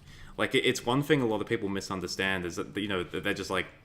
It's a common misconception where people go, oh, you know, Elendil and his ships rocked up and then they just founded a kingdom. Where did all these people come from? So, lots of people were living there before Elendil and his ships arrived. What can I do for you? He's the one that sort of just turned them into a kingdom. Like, he just turned a bunch of colonies into a kingdom. Good day. Might I have a word So, with you? like, generation after generation of Numenorians, faithful Numenorians, would have been living in Arnor and Gondor when Elendil arrived. And I'm sure it would this be goes all back good. before the Numenorians split into the faithful and the Kingsmen. So there would have been, you know, should have been lots of them there, and it seems like there probably was lots of them.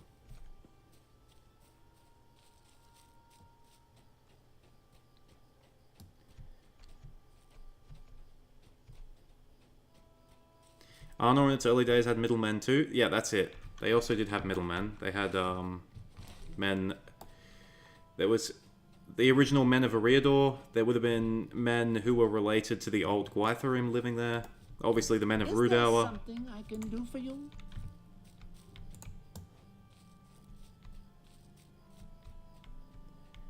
What are people's thoughts on Dol Amroth, the prince and its people? I must be under-leveled or some shit. Why is there level 11 Chetwood spiders here? How the hell am I under-leveled? I feel like I've done everything.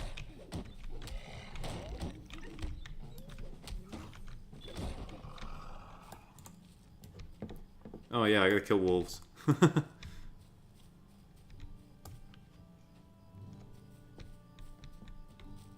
Do I have to kill spiders? No. No, the wolf den's over on this side. Yeah, so what are people's thoughts on Dol Amroth and the prince and its people? I actually wrote a script on Dol Amroth recently, and I'm just thinking of, is it, you know, do I want to turn it into a video? I don't know, that's a problem with me. I'm so indecisive on what videos I want to make.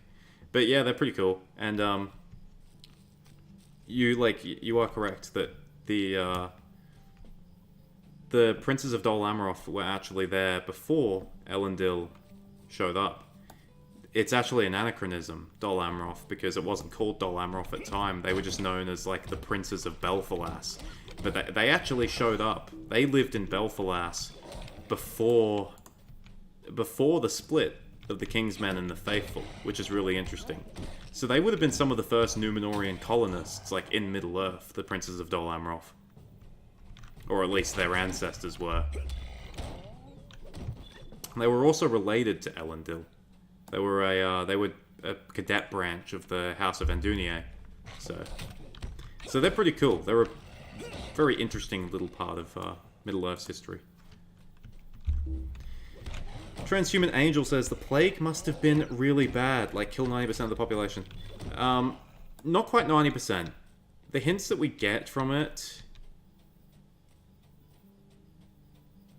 The hints that we get from it are that in Ravanian, which is one of the places that got hit the hardest, was that about half the people died. So 50%. It had a kill rate of 50% in some places. And that's about as bad as it got, from what it sounds like. And that's not that bad, 50%. Like, you know, that's still 50% of the people who are still alive, yeah? No. So, yeah, 50% of the people in some places, it might have hit that bad in the... like... in the Shire as well, because lots of people died there. The remnants of Cardolan, it might have also hit at 50%. In Gondor, the healing and medicine was still alright, so probably not 50%. I reckon maybe 30% in some places, but that's still an absolutely massive death rate, 30%. So, you know, you can see why places were hit so hard. Like, Gondor was hit so hard by it. If you lose 30% of your people, that's huge. That takes a long time to come back from. So, especially if afterwards you're still then fighting a whole bunch of wars. Societal collapse is often a series of compounding issues rather than one big one, so it's kind of realistic we don't have a definite answer. That is correct. It's not always just a simple, and then a bunch of people showed up and killed everyone, and that was the end of this kingdom. It is often I mean, it's how Gondor sort of came down to its knees by the end of the Third Age. It was lots of different issues. There was a civil war, there were constant invasions, there was a couple of bad kings in there, there was the plague. Sort of, you know, similar thing with Rome. Everyone thinks Rome went out with a bang. It went out with a whimper. Just lots of issues over time, whittling everything down until someone was just like, why does Rome need to exist anymore? Kind of funny when you think of it that way.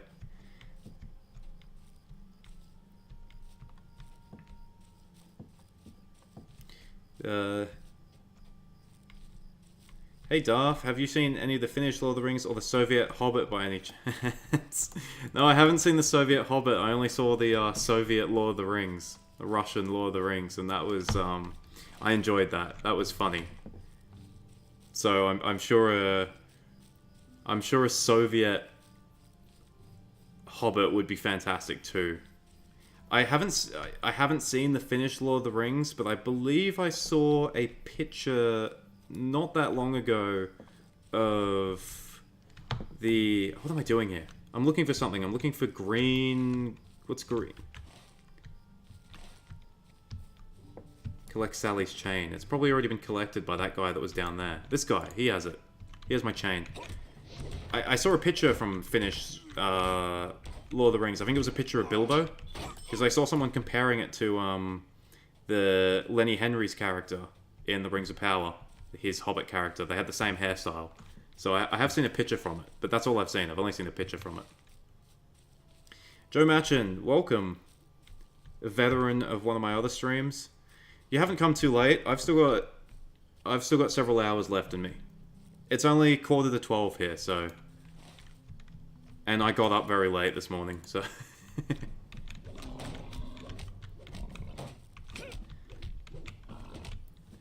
I don't know why I'm just beating random shit up. I keep losing my train of thought. But there's been no Angbang talk yet, so if you're worried that you missed out on that, don't worry.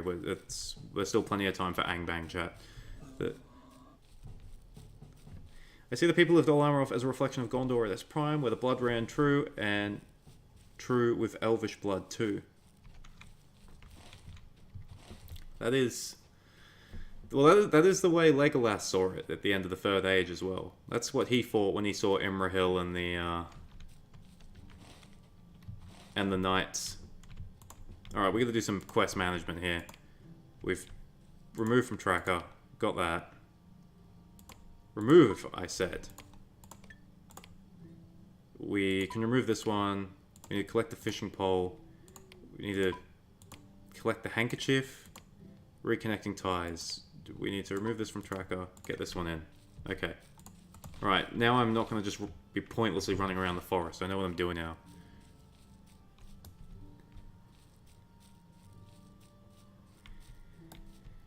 People seem to recover from the Black Death pretty quickly after 1 century of by population. That is true, but I guess medieval peasants were sort of different from people in Middle Earth. They're not, not quite the same. As someone else said, the Dunedain didn't go crazy with children. They very rarely had more than 4. So...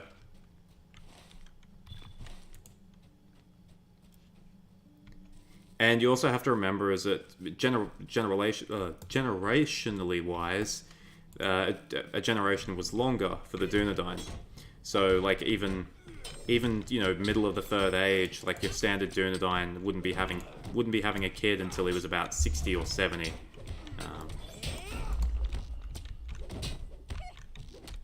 I think Nature of Middle Earth told us that for women it was younger. That was a bit of a strange one. Rome, mass immigration, high inflation, lead poisoning, decrease in children, constant fighting, weak economy, corruption. Yep, all of those things. I do like the lead poisoning part. I do love the idea that the Romans just ruined themselves with lead, because it made them crazy. I do love that theory. It's great.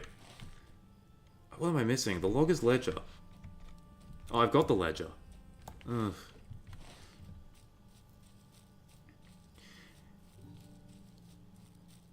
Late mornings are best mornings. Pure Hobbit lifestyle. That is correct. I mean, sometimes it's correct. Sometimes I feel like shit when I wake up and realize that I've missed half the day. But you just have a longer night then. Serbandura asks, favorite Lotro expansion? Ooh. There's a bit of recency bias here, but I loved the story of the Minas Morgul expansion. I love the story. I genuinely actually, felt sad at the end of it. Content-wise, I gave it shit. I gave it lots of shit back. You see, I didn't play Moria when it first came out, so I can't really comment on that one. But Rise of Isengard, looking back, was pretty good. I thought the 2 Rohan expansions weren't very good. I didn't like them. I thought the storytelling was crap. I thought the mounted combat was crap. I think the zone design was cool, but... It's mildly annoying to realize Legolas has no canon hair color. That is correct. So it's super weird when you stumble across art pieces where they've drawn Legolas with black hair. It's super weird. But the thing is, there is a reason why most adaptations have Legolas with blonde hair. It's because his father has blonde hair. We know Thranduil has blonde hair. So there is a good chance Legolas has blonde hair as well. But yeah, we don't know his canon hair color. It could have been black. It could have been silver. It's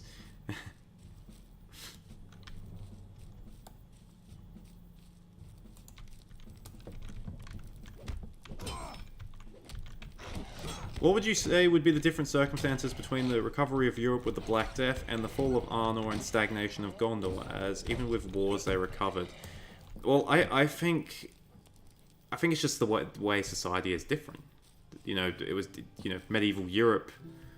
At the end of the day, everyone kind of lived in squalor except for your nobles, and everyone sort of had a common goal towards survival. There wasn't... things weren't as genocidal as things were in Middle-earth. Like, I think that's the big difference. Like, you know, even places that got destroyed by the Mongols, they still recovered after a bit, because there were still people around. You know, whereas somewhere like Arnor got completely, you know, when it got destroyed, they killed, like, the forces of Angmar killed almost everyone. So, like, I think that's a big difference. It's, you know, it's humans fighting humans in our world. And even though there are psycho-humans, generally we don't want to just kill everyone else. Middle-earth is not the same. The Witch King wasn't planning on just taking over Arnor. He wanted to destroy it. And to destroy it, that you know, involves destroying all its people. If a king in medieval Europe, if he wants to expand his land, it's kind of worthless for him to kill all the people there. He doesn't make any money out of that.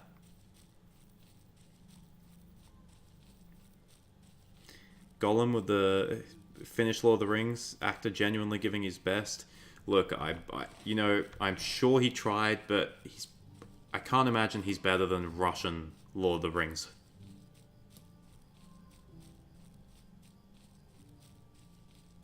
Bang Bang is his working title, Last Airbender Netflix remake. Hello Darth, I love your videos, keep up the good work. Thank you, M. Corte.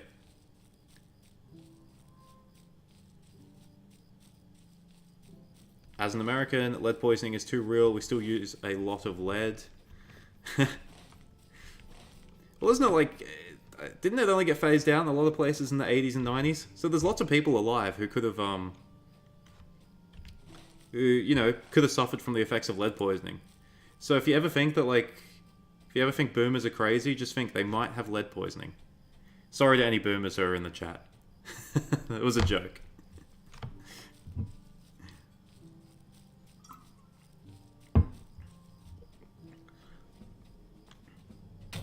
Kind of interesting, because even in the Bible, people who live like 900 years had like a dozen kids. Jubilees even says Adam and Eve had 10 sons and more daughters. They both lived to over 900. So Tolkien in Nature of Middle-earth, he actually tells us a fair bit about how the life cycles worked. Oh, I'll just get the phone call. End.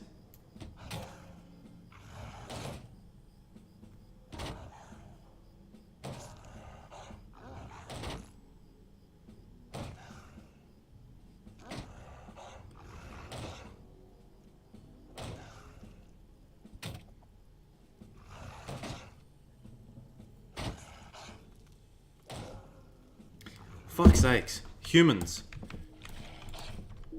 Okay, yeah, so in Nature of Middle-earth, Tolkien told us about, like, Númenorian life cycles, and that even though they lived, like, 400 years, their life cycle still worked similar to normal humans. Like, they still only had, like... They only had kids during a certain time of their life. Like, you know, similar to normal humans. So... You know, even though they lived for 400 years, they would only have kids between, like, you know, 100 and, say, 200 or whatever, or even younger. And that, you know, there would be decent gaps between kids. It wouldn't be like, oh, there's a new kid every year. It would be like a kid every 10 years. So it was basically just like a human life cycle, but just extended a bit, just lengthened. Like at the end days of Rome, like Gondor, much knowledge was lost, including plumbing technology. Yep, that is true. In Gondor, they lost the ability to create that black stone that Orthanc is made of, and Gondor Minas Tirith's outer wall is made out of. It's apparently so strong it can't be broken. And steel bows. They don't appear either, so it seems they lost both of those technologies.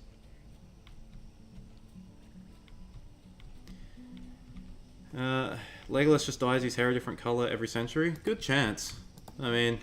How can I be of service? Can I speak with you a moment? Like, and if he only hangs out with men, then, like, no one would even know. No one would even tell the difference, because he just introduced himself as a new person every single time with a different hair color.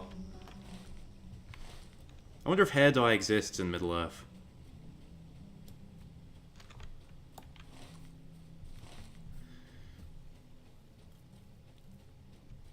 Legolas of many hair colors, Jesus. Brutus returned to Monkey. The Monkey, the Monkle Khan.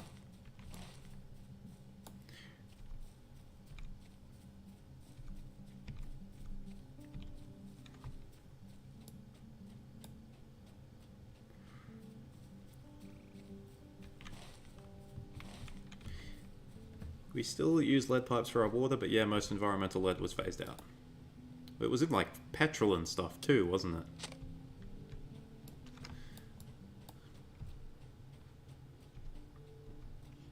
Huffing lead petrol.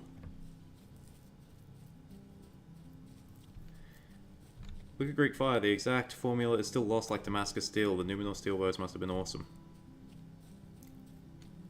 Yeah, well, that's it. When stuff is only written on parchment, and you know, there's not just tons of copies stored everywhere like nowadays, where it's just on the internet.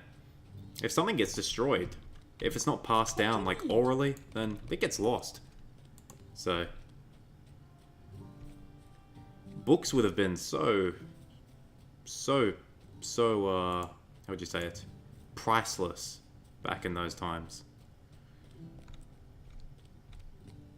Is that Orthanc Blackstone the same material as the Stone of Eric? I don't know. I don't know if that's ever... I never even made that connection. It might be. Like, it's kind of... Because I believe Isildur brought the Black Stone, didn't he?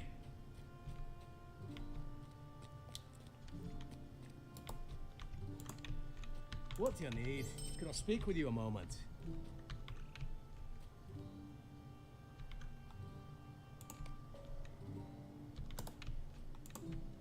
Greetings. What stats Do something for me. do a brawler use? I'm assuming it's might and vitality.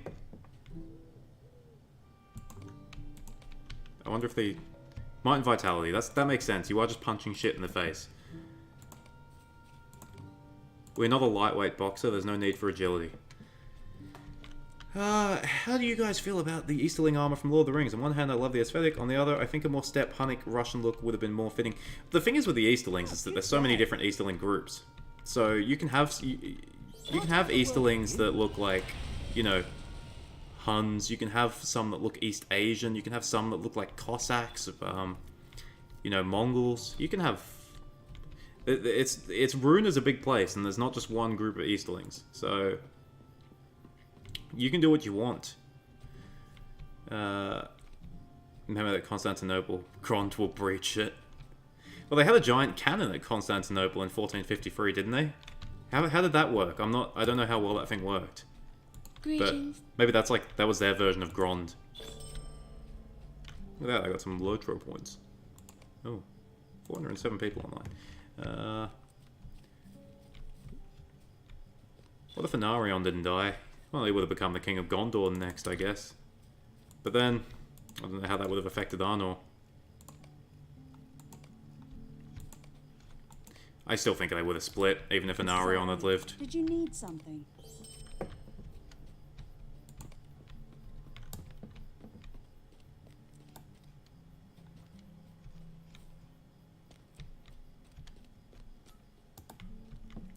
you do something So many for quests.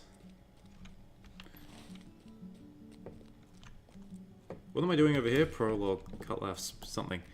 The Easterlings were inspired... awesome channel. Thank you, JMR. The Easterlings were inspired by the Huns, right?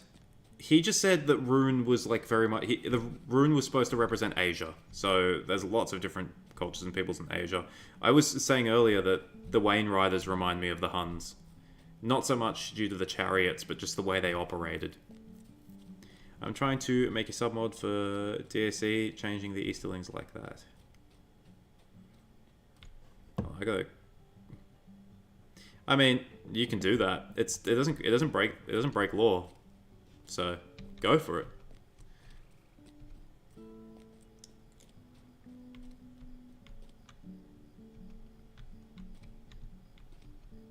The most unrealistic part of the movies is the books Gandalf reads not being chained up in Gondor. Is that what they used to do, the books? Did they used to like have them on chains so that people couldn't steal them? That's pretty... Greetings. It's pretty funny.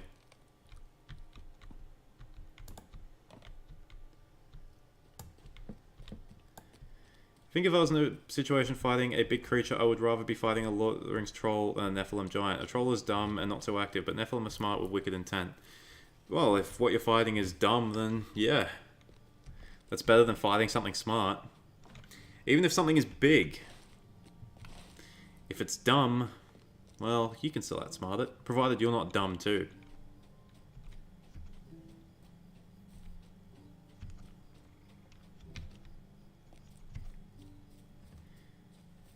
Gondor can find out Isildur's confession, but Gondor couldn't write down construction details of its most valuable lost tech. Isildur used more paper for his personal blog than for archives, I guess.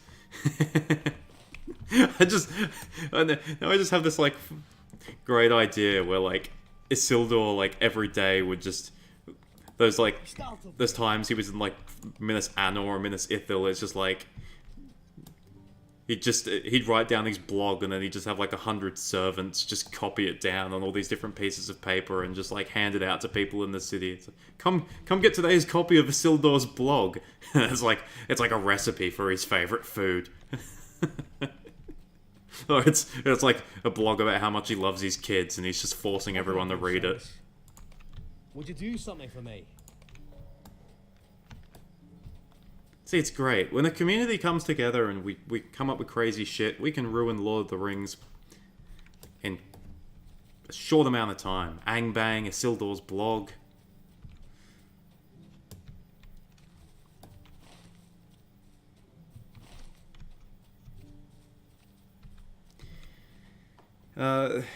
Constantinople also had a gate left open. Well, that wasn't very smart of them, leaving a gate open.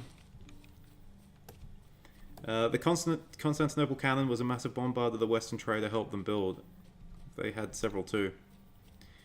He was a Hungarian, wasn't he? Hey, if the pay's good.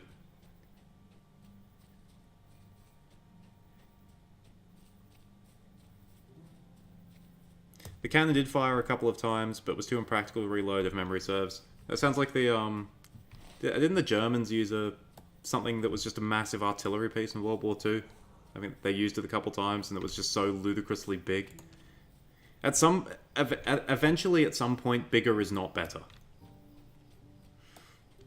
Minas Tirith, inspired by the three-tiered walls of Constantinople. I wouldn't put it past Tolkien to know his history and write it into the story. I'm not sure. I think he did call it like a Byzantine city at some point, and I think Eastern Rome did inspire Gondor to an extent. I don't know if it inspired the design of Minas Tirith. I think Minas Tirith was, in a way, inspired by Gondolin, which he had already written. Gondolin was on a hill. Minas Tirith was sort of carved into a hill. So I think it was...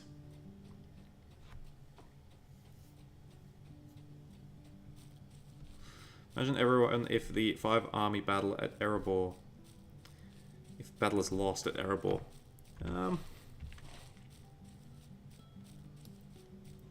You're picking my brain too much. I'm too stupid to come up with these sort of things on the fly. Ever thought of doing gameplays? You know, the thing is with doing The thing is with doing gameplay is that it's so overdone. I'm not really sure what I would even do. I know Divide and Conquer, like Third Age Total War is popular, but I don't really enjoy it that much anymore. So,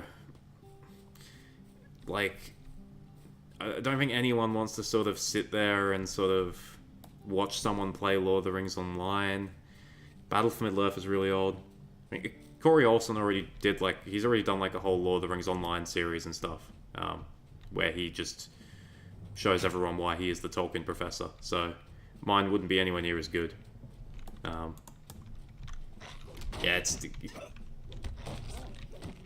it's a lore channel, first and foremost. I did think about pivoting some stuff to gaming, but I wasn't really happy with it. Isildur pulls to Caesar and writes his own autobiography. He's a brunch high king.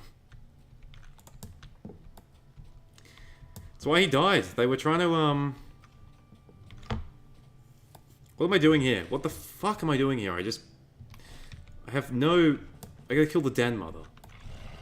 Well, that was the thing. That's why they died at the Gladden Fields. Isildur, like, the soldiers were trying to get to the Misty Mountains, and he kept stopping for high tea. They kept setting up a camp in the middle of a field, and... perfect opportunity for the orcs to attack. Isildur, we need to march. We need to get to Rivendell. I'm sorry, I need my beauty sleep.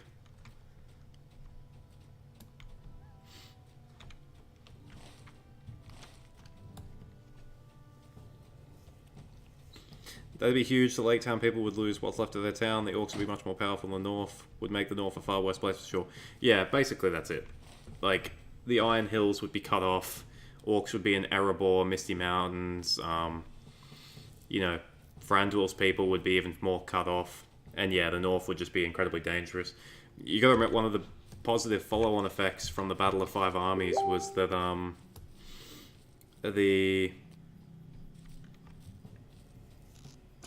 sorry, I'm trying to hold back and sneeze. Was that a huge portion of the orcs were wiped out, so that they weren't really a major threat for, you know, even in the War of the Ring, they weren't really a major threat. So if the good guys lose the Battle of the Five Armies, then, you know, the orcs are they end up being much stronger in the north, and who knows what damage they could have done during the War of the Ring.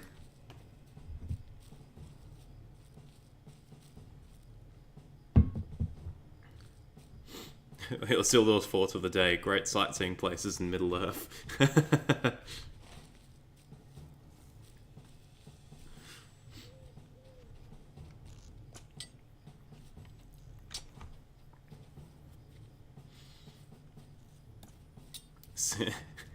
Isildur releases a blog telling easy ways you can save gold at the markets or something.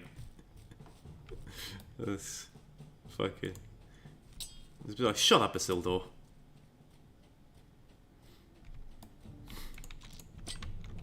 If there are dragons who survived the War of Gorath, would it make sense if they went north and had a bunch of eggs and drakes over there for millennia before their descendants attacked the orcs? Yeah, I mean, that's pretty much what happened. I imagine they, like all of Morgoth's creatures, they went into hiding for a long time after Morgoth's defeat, and then they might have gradually gotten closer to inhabited lands as times went on, and that gradually brought them into conflict with the dwarves. I think that's a fairly solid theory, really. Sorry. Ugh.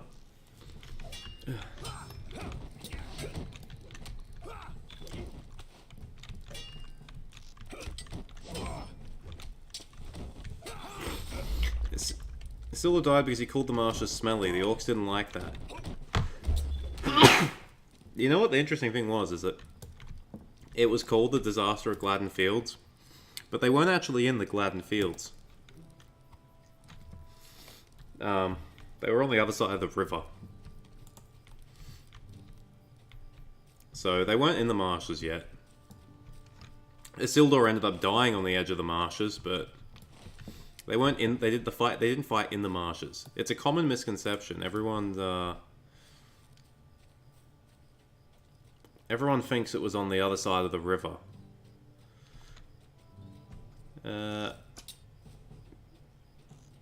Remember, no matter how goth you are, Melkor will always be more goth. Jesus Christ. Dude, do you know how many comments I had on that video? Like, I was stoked. I was stoked that, that Morgoth and Sauron video got so many views. Like, it was incredible for me. Because I was... Obviously, not just because of the, subscribers, but because it was a video I wanted to do for a long time, and I actually wrote a script ages ago, abandoned it, and then came back to it. And, so that video doing really well was fantastic. And it clearly reached a lot of, like, people who are kind of more casual Lord of the Rings fans or whatever. Because I got so many comments, which was, like, just making, Morgoth was... How were Morgoth and Sauron different? Morgoth was more goth. It's like, I got so many comments like that. It was just like, oh, for fuck's sakes. It's like, if only you people knew that you were the 20th person to make that joke. I also had so many people, what was the difference between Morgoth and Sauron? Their names. It's like, fuck, I should have addressed that at the start of the video. I should have just said apart from their names.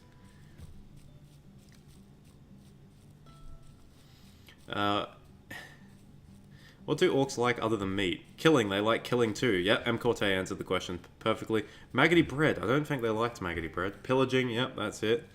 Looting, yep. Maybe cookies, but only if it was stolen. It depends who baked the cookies. I don't reckon they would have liked cookies. They didn't like good things. There is no greater pleasure than seeing your enemies driven before you, after all. That is it. I think the dwarves, the orcs subscribe to that belief. Tax evasion. I don't know if the orcs had tax policies. Maybe Sauron did.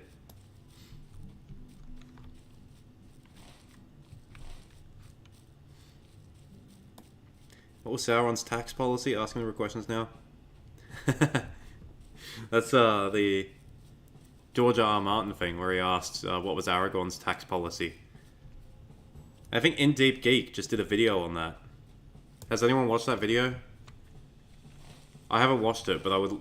Has anyone watched that In Deep Geek video? I would like to know what was Aragorn's tax policy.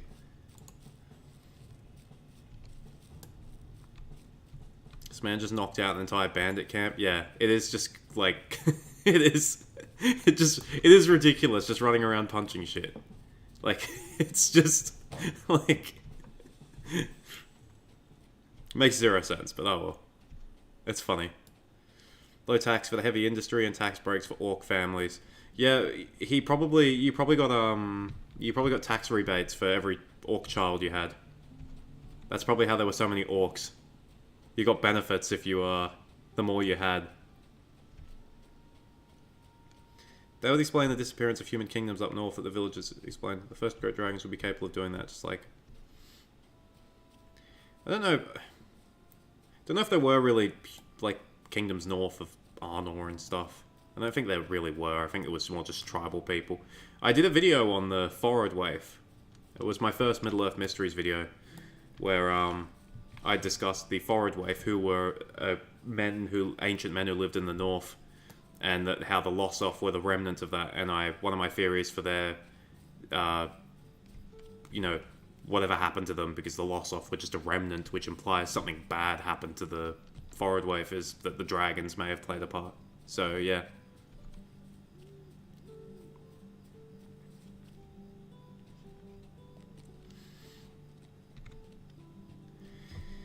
Isildur review of Goblin Town, 1 star out of 5. Unfriendly residents, bad food, dark, damp, smelly, and you can't sleep well. Poor breakfast and dinner options. Greetings. What do you reckon would be the best... Here's a question for you guys. If there was, like, a TripAdvisor in Middle-earth, what place do you reckon would have the best reviews? And what place do you reckon would have the worst reviews?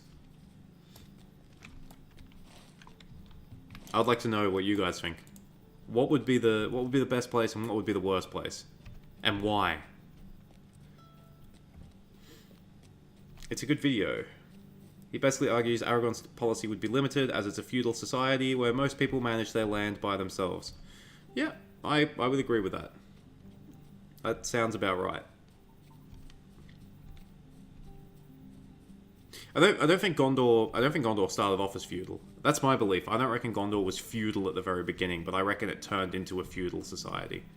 I reckon it might have been more like sort of like a Byzantine Roman system before that, and then when they expanded and began incorporating the men who lived in the west of Gondor, they turned to a feudal system. How can I be of service? Would you do something for me? Leech of Cartwell. What a name. Well, if Gil-galad survives the duel, I think it's... I'm not sure, really. That's, If Gil-galad survived the duel... I think either way, a lot of elves leave. So I don't know if, even if he survives, I'm not sure if there's a huge difference to sort of what sort of happens with the elves.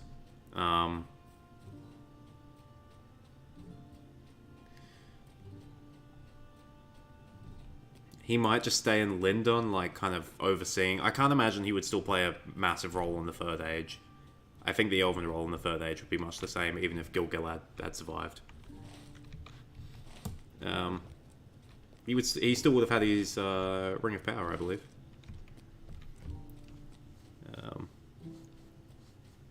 Rivendell would be the best. Shire is the best. The only problem with Rivendell... Okay, let's put this out here then. Problem with Rivendell, you can't find it. That's a bad review. You can't find the place.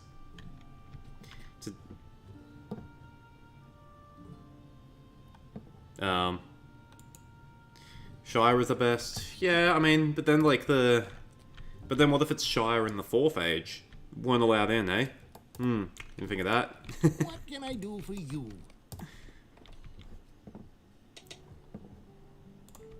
Shire and Rivendell would be the best, Mordor and Isengard would be the worst, Hobbit and Elf review bombing and such. Do you think it's just review bombing? Do you think it would just be review bombing if it was just... If it was, Mordor and Isengard? I don't know, I feel like those reviews would be fairly legit. 0-star review for Barad-dûr, spent 10 years a prisoner here, hated every moment of it.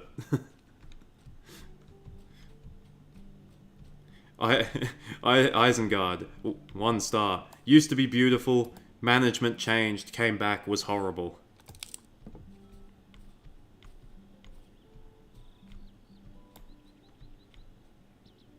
For dinner option.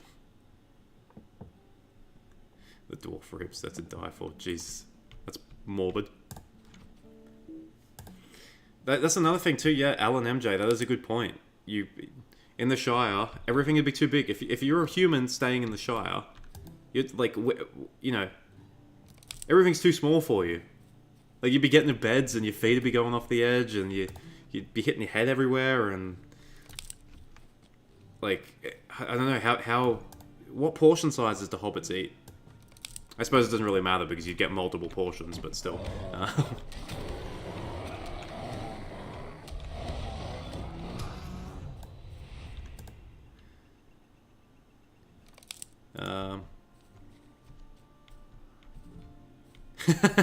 That's a good point, M. Corte. Refugee camp will merc with the worst, not Mordor and the like, because you need to actually survive to review. Hey, I mean, it's Mordor. It's probably got like heaps of 5-star reviews because all the orcs, it's just like they have to review it, and you better give it 5 or you won't be having a good time.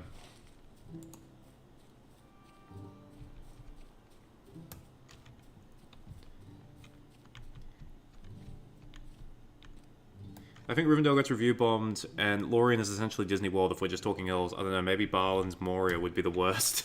Yeah. Balin's Moria. I showed up at the reception and everyone was dead. I couldn't get a refund.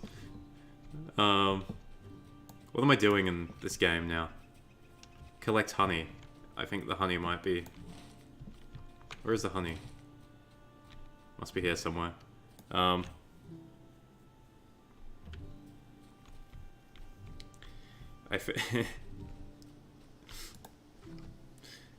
void where Sauron lives. 0 of 10. He didn't live there, that's where Morgoth lived.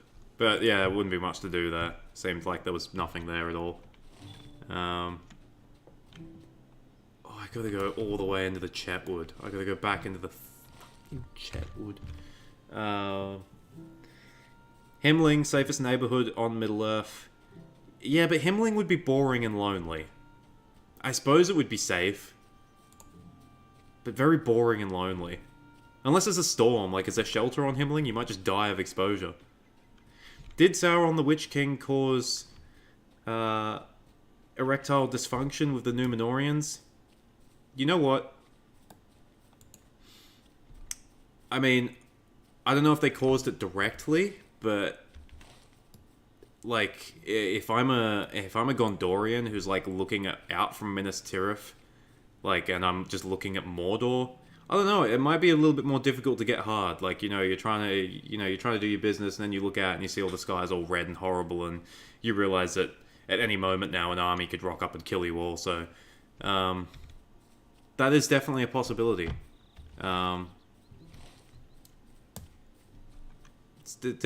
It's a good theory. Why did Arnor's population decline? Erectile dysfunction. Oh, what would Tolkien think? What would he think? Now, the problem with Lorien being such a high-reviewed place is that, like, you'd probably get shot unless you were invited, so... How do you think the Last Alliance got food supplies into Mordor? As some say, you can't just walk into Mordor, especially with logistical problems feeding the army for years. You can walk into Mordor if you control the entrances into Mordor, and the Last Alliance controlled the entrances into Mordor. It's probably a reason why the war took so many years, was because basically they had to constantly bring supplies in. They probably brought them in from Gondor, so I would imagine it's kind of simple. I mean, you can't even go to the Shire, they won't let you in, they got big anti-big people apartheid laws there.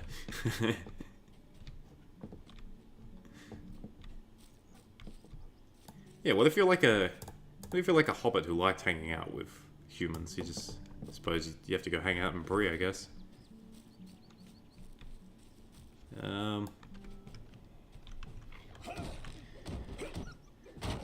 Like in Home Alone 2, yeah, basically that would be the Shire. Does Lake Nurnen count as Mordor? Because the men there would have very different opinions. 3.5 stars. Well, what are they going to do? They're going to write their own reviews? They're slaves. You just tell them what to write. Nern gets 5 stars as well.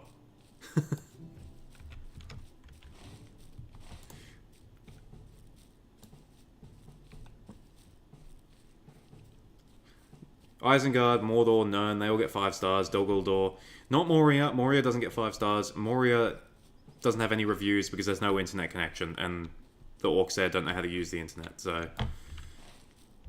You don't know what you're in for there. Actually, 1 review, 1 star. Well, 2 reviews, 1 star. Aragorn and Gandalf. You tried the Last Days mod for Mount & Blade Warband. Awesome piece of non-Lord of the Rings media. I have tried it. I couldn't really get into it because I did travel around and go to all the different places and see all the characters and stuff. They definitely did put a lot of effort into that mod. But someone asked me earlier and I just said that, yeah, I couldn't. With Mount & Blade, I just get bored too quickly, so... Minas Tirith, 4 star out of 5. Good company, good food, clean, downside, got to walk everywhere uphill and remember 7 passwords. Yeah, I mean, you know, if you live in Minas Tirith, you'd have to be pretty fit by the end. They should have invented an elevator.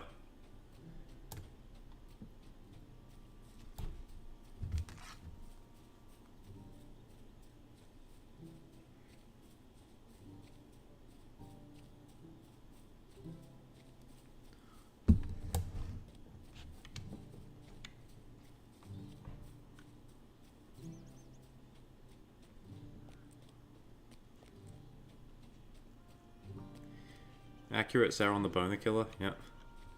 Oscillif, 1 star. Warzone, cold, wet, and everything is trying to kill you. I mean, it has some nice history. It's got to be 2 stars at least. Well, Morgoth got an empty void as a prison. The Watchers and their leader, Azazel, got a hellish furnace called Tartarus nearby the Lake of Fire, which will destroy them when their judgment is executed. Well, do they get to hang out with each other while they're in prison? At least they get to talk. Morgoth gets to hang out with no one. He's out in the void.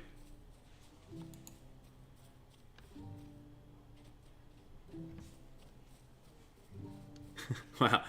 Yeah, it's like a country club but for elves, so it's... You can't just call all dwarves ugly. Darwinian wine testing sounds like a good holiday.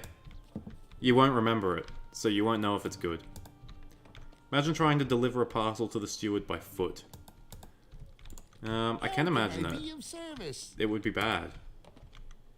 Surely they just have, like, dudes. Surely they'd just be like a messenger system. I gotta go back down here again. Jordan. Shut up. Me? Yes. Why does it shut up? Just leave it. I'll shut it. I'm seriously pissed with you. I'm doing something. Yeah, well, guess what? I'm stuck at a stupid bar with stupid idiots. Okay, well that's enough. I'm sorry. Wait. Sorry about that, guys.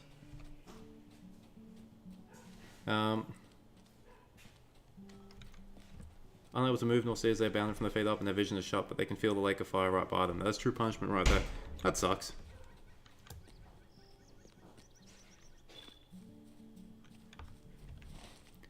Remember working in delivery? Minas Tirith would be hell. Did you have to deliver everything by foot?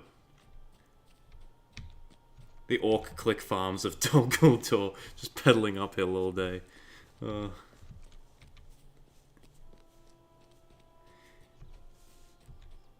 Question, is the fell Mountain Dew of Angmar lore accurate?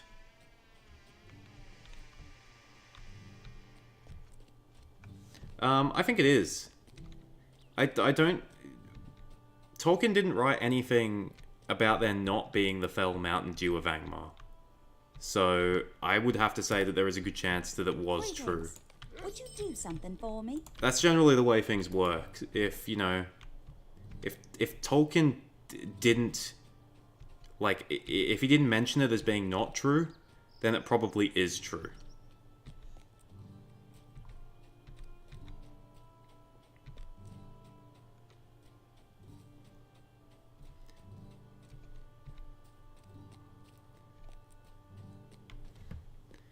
I have a box from Mr. Denethor. Do you know the passwords? No, well... Bit overkill if they're changing the passwords all the time. Surprise cameo? Yes, it was. Not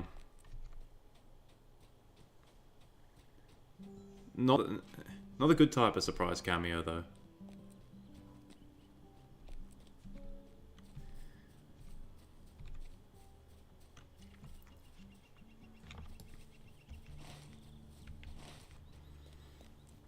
The green water in Khal Dûm in Lotro. I think that's Mountain Dew, yeah. And that's definitely canon. It appeared in the video game, it has to be canon. You're delivering stuff by bicycle, M. Corte. You live in Europe. Where in Europe do you live?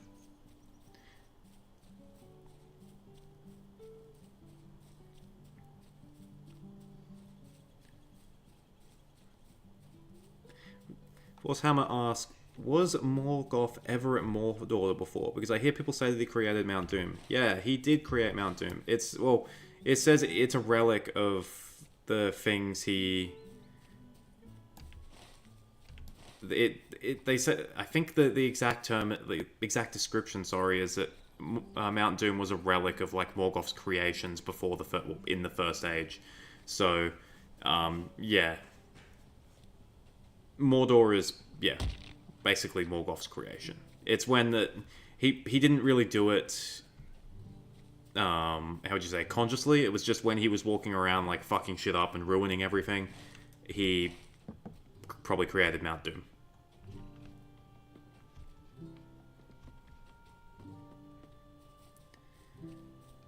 Could you imagine how difficult it would be to deliver food for the stewards? Like, Minas Tirith has to have some secret way for the servants, otherwise that job would be brutal. No, why do you think see, this is this is an issue with Minas Tirith, right? Minas Tirith when they built Minas Tirith, it was for Numenorians when they were super fit and super strong. It was like, yeah, I can run up like these 7 levels. Fine, I'm a Numenorian. That's what I do. But then, like, as the Numenorian blood, like, lessened and they became lesser men, it was like, shit, why did our ancestors build a city like this? Like, why did they do that? Mordor used to be the spot of the 2 lights, memory serves. I don't think it would have been... That, like, pre-sort of history stuff in Arda is kind of, like, sketchy. I don't think Mordor existed then. It was probably created in the aftermath of that. I don't think it's where the lights would have been, though. Because they were in the south and in the north, and Mordor's kind of not really north or south, so... LMJ lives in London, or as I like to call it, the city that tries to kill you. So many bad drivers around here. Hello from an Aussie in Italy. Hello, Ivy. How are you liking Italy? Do you like it more than Australia? You're allowed to say yes, by the way. I don't care.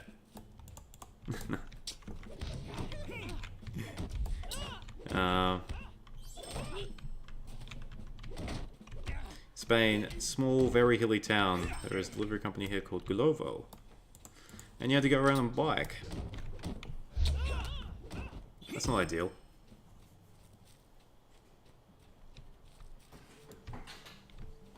Yeah, working on Mont Saint Michel, yeah, that's... That looks... Yeah, that does look similar. That does look similar to it, so if you wanted to get an idea of what being a delivery person in Minas Tirith is like, yeah, you could go to Mont Saint Michel.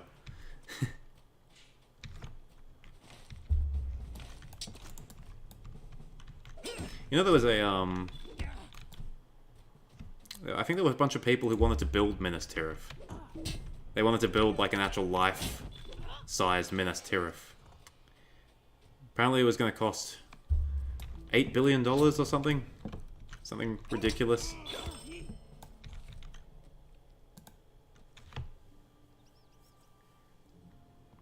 Kind of weird he didn't use Mordor as an extra fortress and vassal kingdom. He could have sent a fallen Maya and colony of orcs to colonize it and fortify the place. Perhaps because he's not really smart. Wow. I mean, you gotta remember that he was like hiding and stuff in the north. Morgoth was a coward, so he was kind of, he wanted to retreat to hard to reach places, and Mordor's kind of in the middle of everything, so...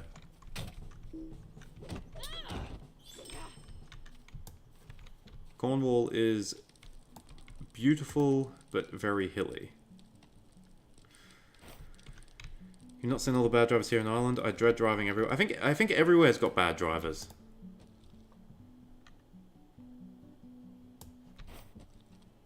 You know what? I think if there's one thing that all humans can come together about, it's bad drivers.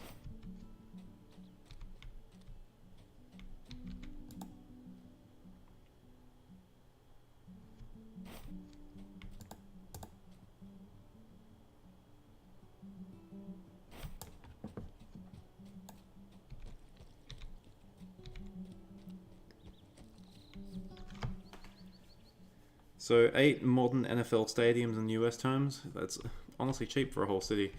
I mean, I don't know how much it costs to build a... Cancel NFL, build Minas Tirith. Yeah, sure. I agree with that. That's no loss to me. I don't know, I guess the difference is that, like...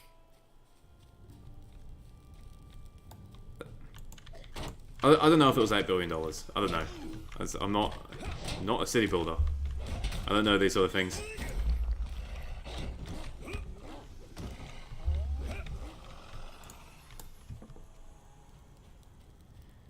So if I wasn't Minas Tirith, I'd be screwed. You know, if you just lived on the bottom level and never had to go to like the top level, then it would be alright. Like, you would... Maybe that's where, like, all the undesirables live. They just live on the all the all the poor people. They just live on the bottom.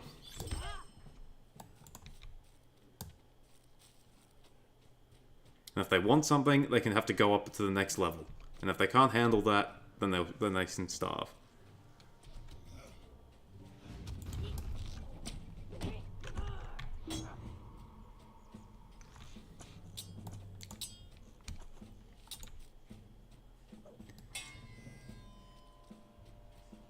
My city stadium was the last under $1 billion, and it was built in 2012.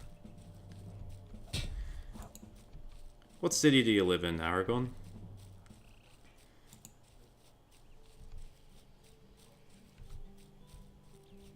About the bicycles, the business model of Glovo is kind of like Uber, but for deliveries. You get a request to pick up something, and you go and pick it up however you like. So is it just like everything that you pick up? It's like parcels and shit?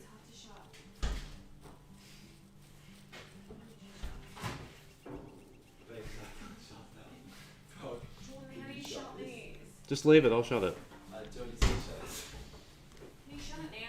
No, I'll shut it soon, don't worry. Shut the gateway. I'll shut it later. He's gonna shut the gateway.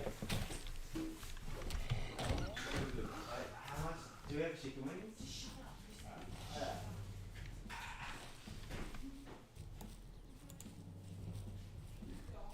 Surprise cameo again, guys.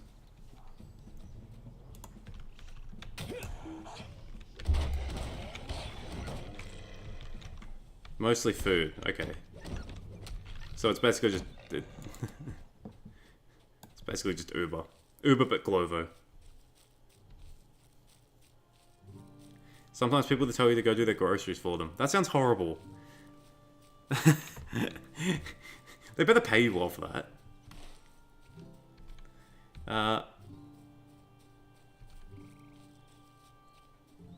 There's this Italian guy who built a whole hobbit hole where he lives with his family. That's a classic Italian thing. That's what Italians do.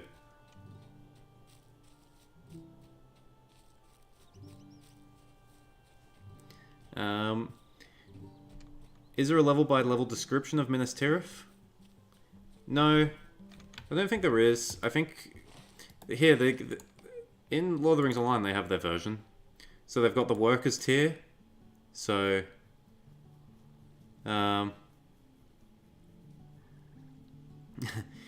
thanks, guys. The people in the background are idiots. It's more just the fact that I had informed people and they have no care about it. Anyway, so this is what they did in Lord of the Rings Online with the Minas Tirith levels. They have the workers tier, so this is where the working class lives, the proletariat, the masses who will rise up one day and overthrow the upper class and seize the means of production.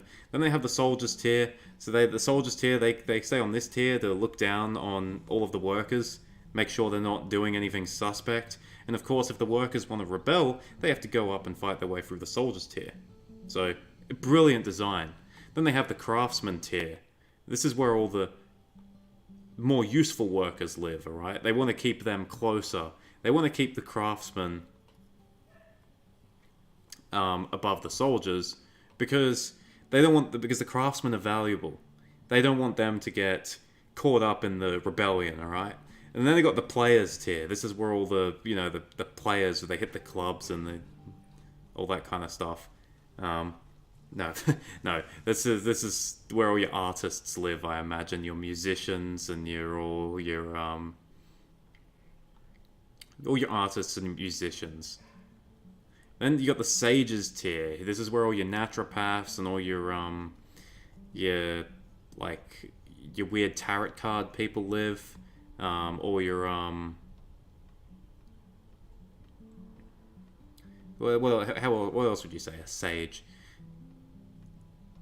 All the people who are gonna read your palms and then look into your future. They all live in the sages tier. And then you got the masters tier. That's where all the masters live. They get to look down on all these people. Then there's the Citadel. So that is a non-canon description of all of the Minas Tirith levels. What else have we got?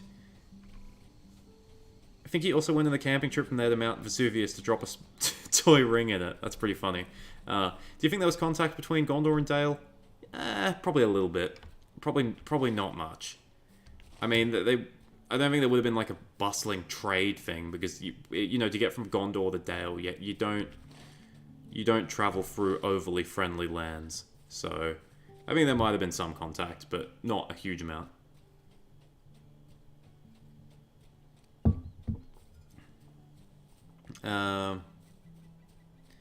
Imagine the modernized Minas Tirith with motorways. The city planners would be on suicide watch.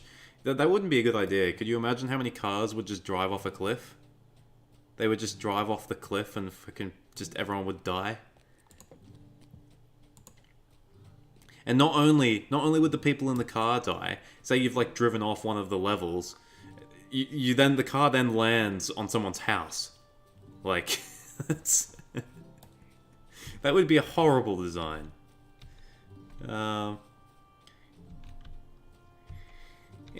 Indianapolis, Indiana, the home of the largest sports arena on Earth, Indianapolis Motor Speedway, 500k max capacity. It's technically in a different city, but Indianapolis is the county government. Well, there you go.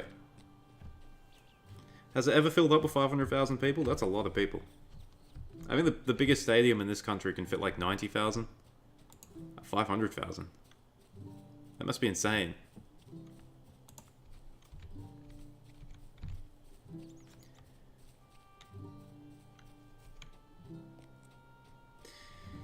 Lord of the Rings mystery video about the trollmen of Far-Harad. Are they just an odd phenotype to Westerlings or legit half-trolls? Okay, so one thing you have to remember is that Lord of the Rings is written... No. Don't, it doesn't sound demanding at all. I would say one thing you have to keep in mind when there's descriptions like that is that the descriptions are coming from people who have never seen anything like that before, right? So, like, these troll men of Far-Harad, like, they probably weren't troll men. Like, they probably weren't actual troll men. But they're described as, like, having, like, you know, black skin and red tongues or something. It sounds like they're, like, sub-Saharan. Like, their description is kind of similar, I guess you could say, to sub-Saharan Africans. So, from the perspective of people who have never seen them people before, it's like, you know, like, and Lord of the Rings is written from the perspective of Frodo and you know, from Sam and characters who they've taken their accounts from, is that then these troll men, these men of Far-Harad, who are probably just normal men, look so frightening that they call them troll men. It's just a... I don't know. It's kind of just it's probably just Frodo being like sort of racist. They probably weren't actually half trolls, because I don't know how that would really work. That's one thing you do have to keep in mind is when you're like, you know, writing, when you're reading the books, is that it's an in narrative writer, and so, you know, stuff is described fairly, like, it's described from the way the hobbits would perceive them. It's like with the goblin man that Frodo and Sam see in Bree. He's a southerner, he has squinty eyes, and you know, they describe him as like a goblin man. Greetings. Even though they'd never even seen orcs at that point. It's just he looked very strange to them almost, and while half orcs probably were a thing, like very likely half orcs were a thing, it's, you know, it's just that this guy looks so foreign to them that they're just like, oh, that's probably what an orc looks like. So so what I'm trying to say is Frodo's a massive racist, and you shouldn't believe anything he says. I'm sure the Circus Maximus is still technically the largest stadium of all time. Yeah, I remember building the Circus Maximus in Civilization 5. It was a pretty useful, building. It gave you +5 happiness, I think.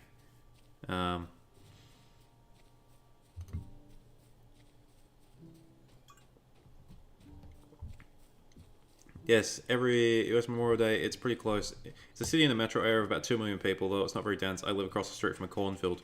Yeah, you guys have lots of cornfields in America. You guys have an insane amount of cornfields. You guys like your corn.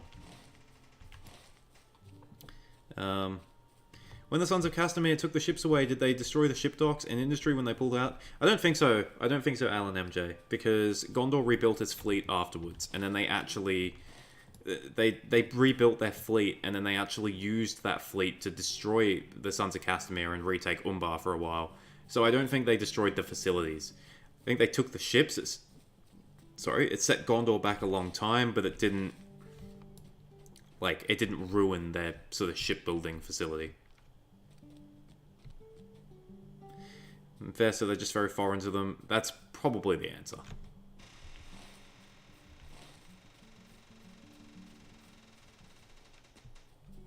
The door's opening.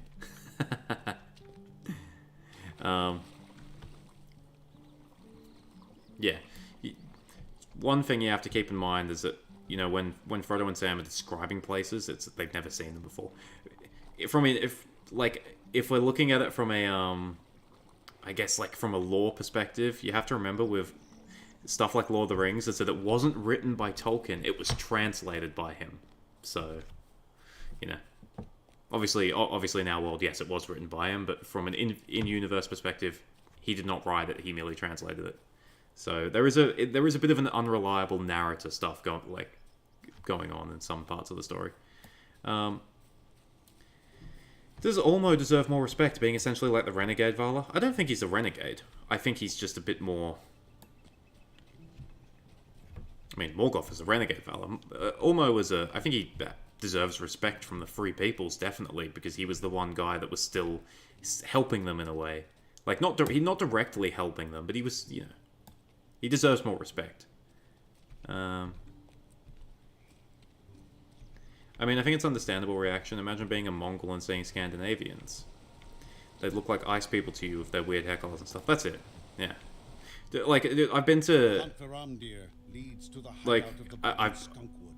But to what end? Like... Yeah, I've heard stories of people, like, going to, like, China, for example, and, like, blonde people going to China, and people want to take pictures of them. Because they've never seen, like, a person with blonde hair in person. So, you know, you'd have to imagine for someone like, you know, Frodo and, like... Well, Frodo and Sam weren't there at the Battle of Pelennor Fields, but you'd have to imagine for someone like, say, like Merry, who much of the battle was from his perspective,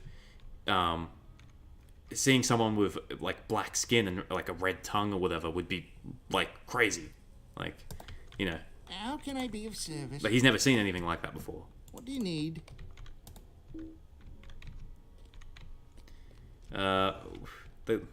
What if Galadriel went back to Valinor at the end of the Second Age? Don't know. Like, things wouldn't be as good for the Third Age.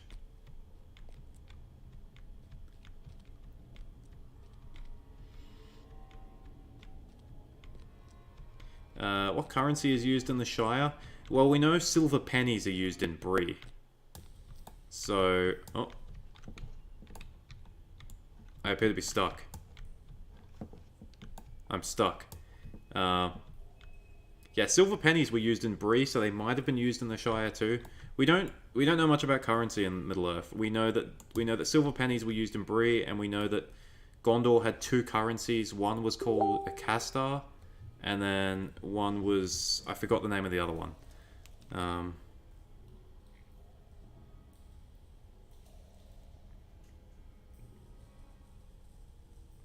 Alright, hold on guys. Just 1 second.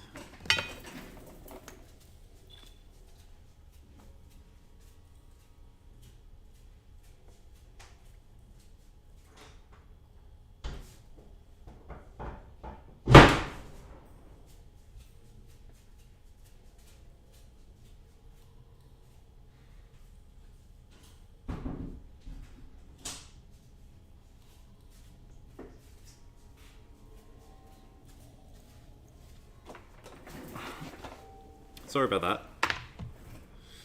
Ugh.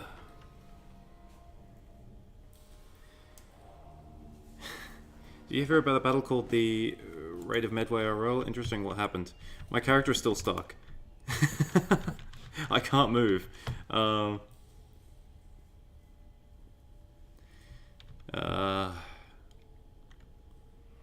Barter, maybe the old Arnorian coinage. I think in the Shire they probably did do a lot of bartering, and I think there was probably still some old Arnor coins in circulation, or maybe like Dwarven coins, because I don't think Bree had its own mint.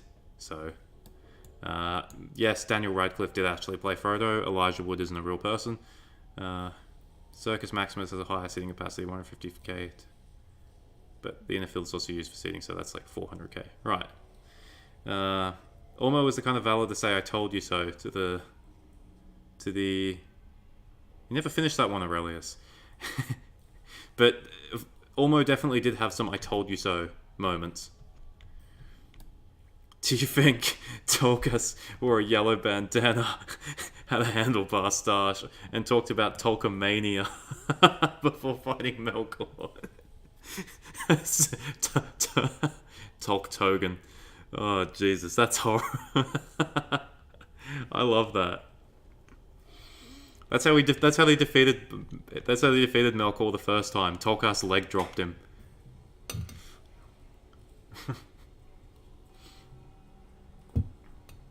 What do you think of the theory that Ormo was the one who kept the ring hidden in the Anduin for 2,000 years? I think it's stretching it. I mean, like, yeah, he had power in the rivers and stuff, but you know, the thing is with a river is it's pretty easy for stuff to remain hidden. My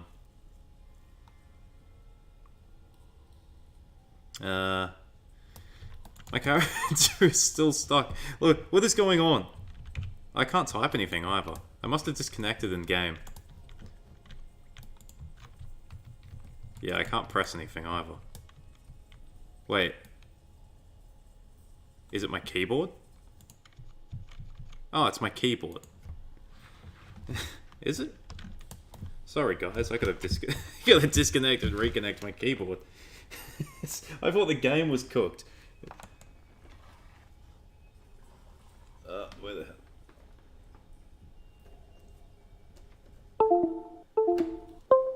Oh. Hey, we got life. Okay. Tolkas is a macho man kind of guy. I'm sorry, no. I think I'm fully behind Tolkas as Hulk Hogan. I think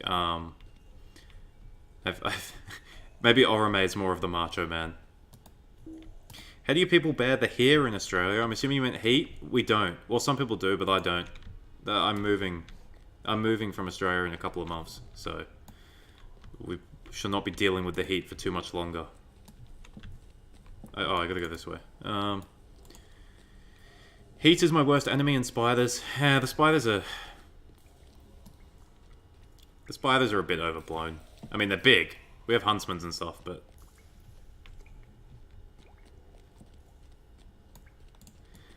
huntsmans get big and stuff, but they're really fast, so they're kind of scary. But they're pretty harmless. They don't do anything. Why are you bothering me?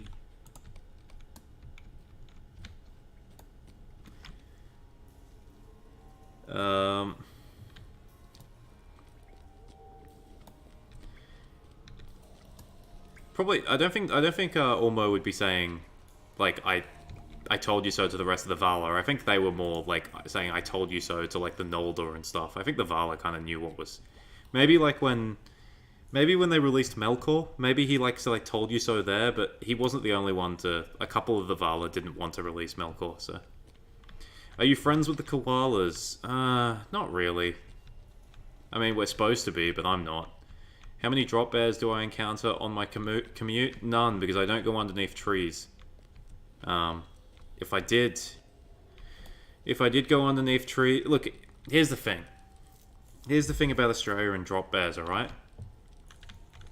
You only encounter one drop bear, okay? Because after you encounter the one drop bear, you don't encounter another one. Look at this. This is what happens when you get stabbed by a wraith. The voice, it will not stop. This is what happens when you get stabbed by a Morgul blade, apparently. You turn into like some weird, like... You turn to this guy. He's got like a skull as his face. Um,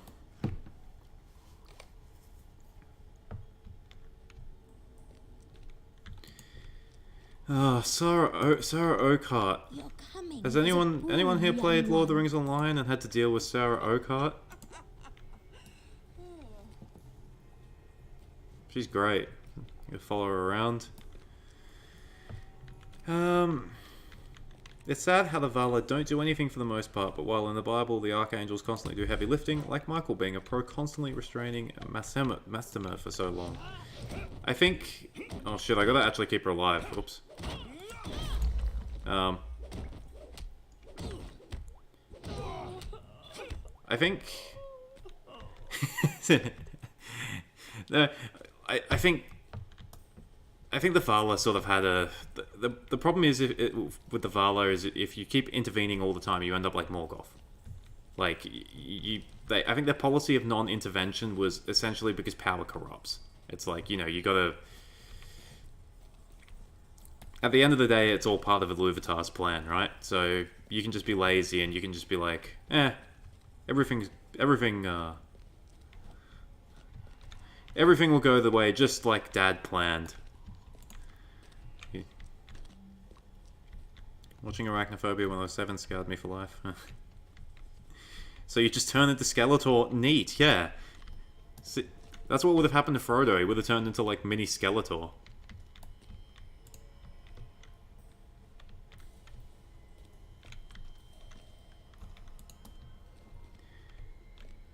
She moves so slow because she is burdened by evil? No, how could you say that? Look at her. She looks like just a kind old woman. What could possibly be evil about Sarah Oakhart? Like, what are you claiming that she's like some, like, evil person in disguise? That's, like, preposterous. That makes no sense.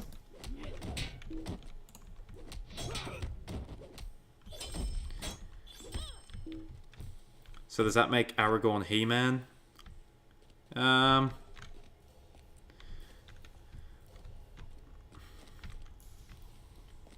don't know. I don't know if Aragorn would be He-Man. Maybe Tolkas again. He's Hulk Hogan and He-Man.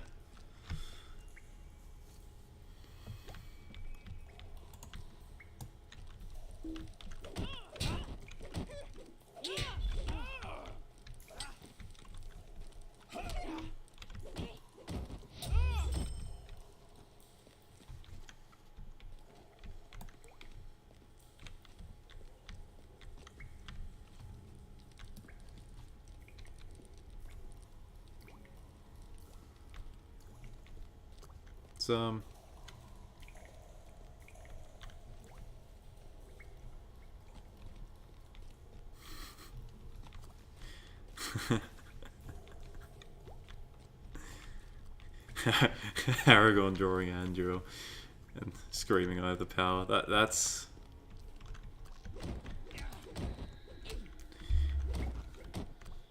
I mean, you know what? Honestly, that's not a bad thing. Like, Aragorn just, like, always shouting, like, Elendil and all that kind of crap. Like, that's, like, kind of, like... That's kind of lazy. But yelling, like, I have the power every time he draws his sword, that would have been incredible. Like, that would have been absolutely great. I would have loved that. Just think of all the ways you can just memify Lord of the Rings. It's perfect. Aragorn is He-Man, yelling I have the power. Brilliant. Veka, hello. What is this game? This is Lord of the Rings Online. I believe it's free. Like, most of the game is free. So, anyone who hasn't played it, and if you like MMOs, sort of, then this is the game for you. There's hundreds of hours of content, and while most of it is repetitive, it has a good story, and the world is beautiful.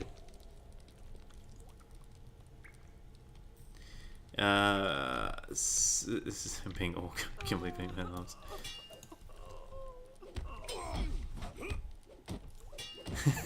Like an artistic drawing, yeah, that would be just Aragorn realizes he's quite a good artist and he can sell it online. I have the power.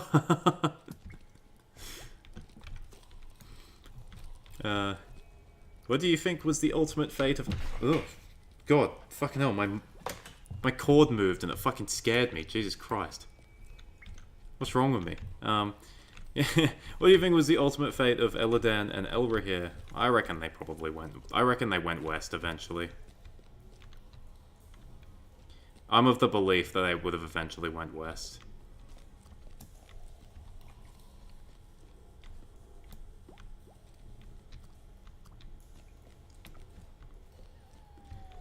I don't know when. I don't know what they would have done in the meantime, but yeah, I mean, that's my belief anyway.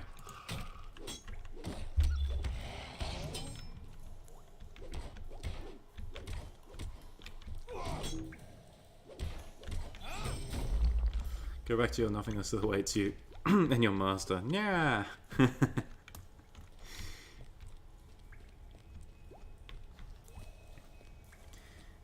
How do you feel about the channel? I've been subbed since your original Gondorama video and the quality has been consistently improving. Thank you.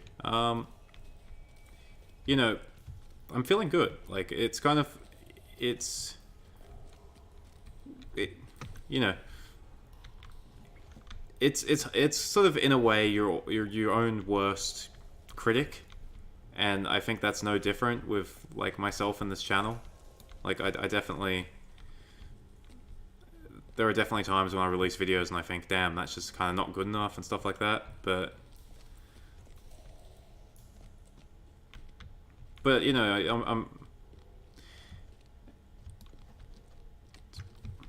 yeah, it's kind of hard to put it all into words.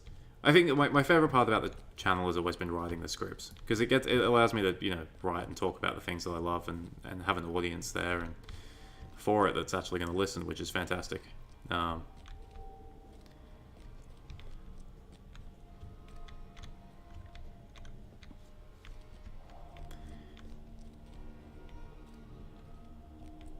Probably chilling with Aragorn having a Budweiser. Oh, come on, they would drink heavier stuff than Budweiser. Yes, yeah, Aragorn knows what's up. Look at this bitch, she just starts running.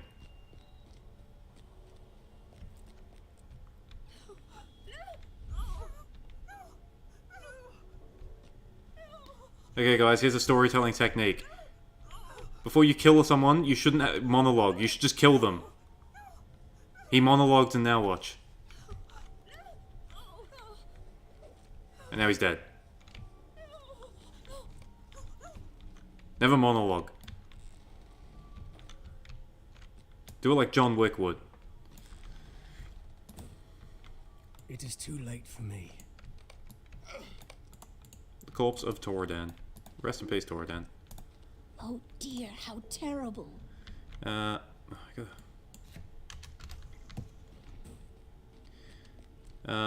Sons of Elrond and the Grey Company were cool. Shame they weren't in the film, but I can see why they were cut. Yeah, they were cool, but yeah, it was just one of those things where they weren't really necessary. They were just kind of there. Like, their appearance in the book was basically just like, look, we're Aragorn's friends and we're here to help. There's no real reason for them to be in the films, not unless, you know, like, I mean, that's the reason why they cut they cut Prince Imrahil for that same reason. Like, I mean, they kind of just didn't need him to be there because all of the stuff that he did in the film could just sort of be done by Gandalf, so, No,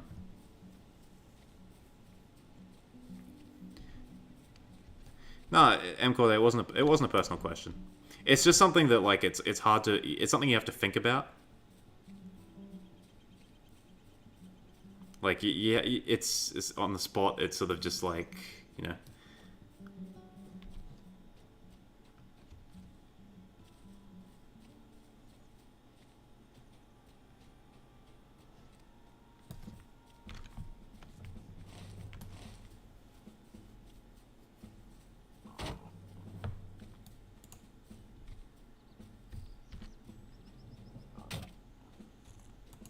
I think that, to continue on from that, like, M-Corte, it's like,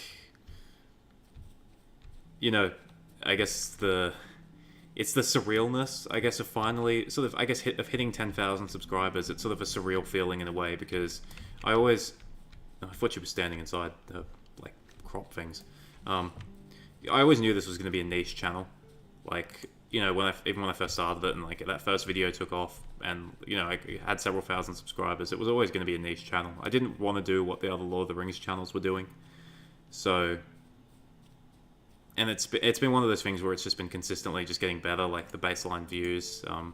I used to upload videos and they'd get 1,500 views after a couple of days, and I was happy with that. And now they get, you know, several thousand, which is, yeah, it's one of those things where perseverance has paid off. And but I was always happy with it, and everything is just a sort of bonus now, like, you know. A lovely day, isn't it? Stay and have some tea.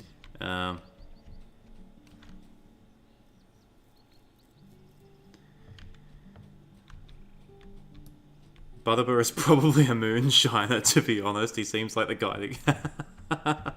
You know what? That would make for some, like, fun, like, some scenario where Butterbur, like, doesn't get a delivery of, like, food. Of, like, drink, so he just moonshines his own. He just bootlegs it, and then he, ends up poisoning... he ends up poisoning fucking Frodo and the, Oh, shit, I got a timer on this quest. Ends up, like, poisoning, like, Frodo and the hobbits when they rock up. That's how the quest ends. They get poisoned by Butterbur's beer that he made in his bathtub.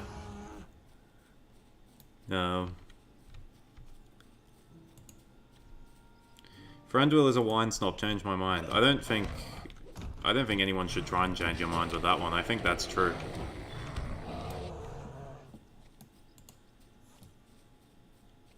Could explain his disdain for dwarves and their love for cheap ale.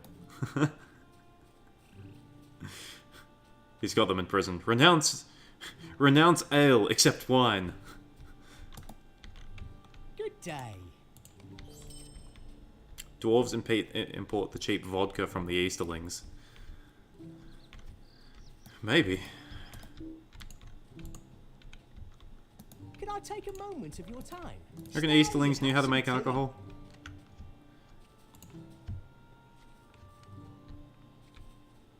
Maybe that's why, like, the Easterlings and the Haradrim are, like, so angry. Like, that's why they just want to constantly attack, is that they, like, never discovered alcohol. They never just, like, learned to chill out. Their lives are so miserable, and it's like, yeah, have a drink. It's like, oh.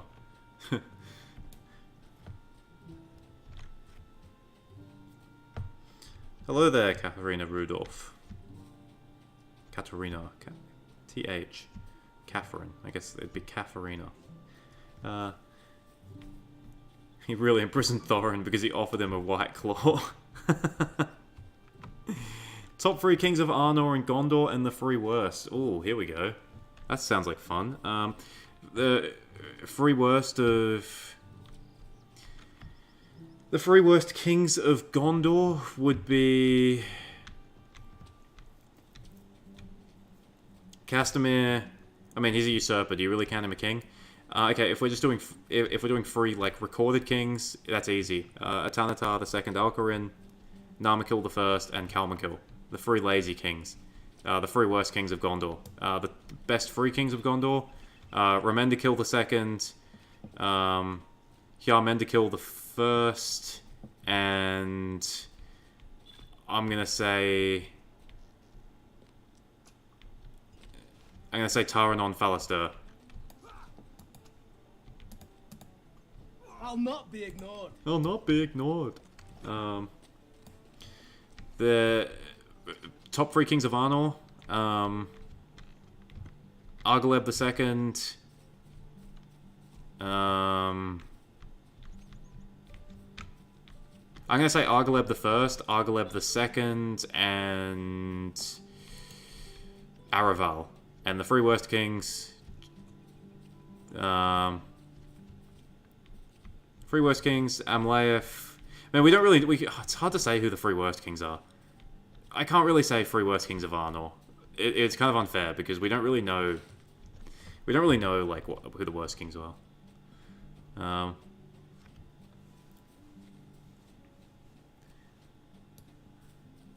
And another thing I've observed is the community is small and niche enough, so there's a good mood. There's a good mood for now. If I start putting out videos about Rings of Power, that mood won't stay good for long. So. Let's take a moment of your time. So Easterlings probably drank fermented horse milk. Is that what the Mongols drank? How can I be of service? The Mongols were alcoholics. Would you do Maybe something for me? The Easterlings could have been alcoholics too. Would you do something for me? How can I be of service? The Morgul blade did nothing to Frodo. The poison from the moonshine only just kicked in then. Could I speak with you a moment? That's Would you do something yeah, for me? no, I can see that happening.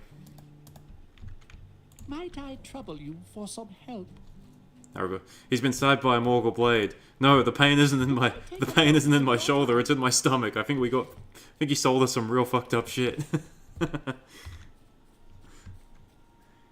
Morgul moonshine just hits differently. I mean, yeah, I think it just kills you. If that's what you mean by hits differently. I think it just ends your life.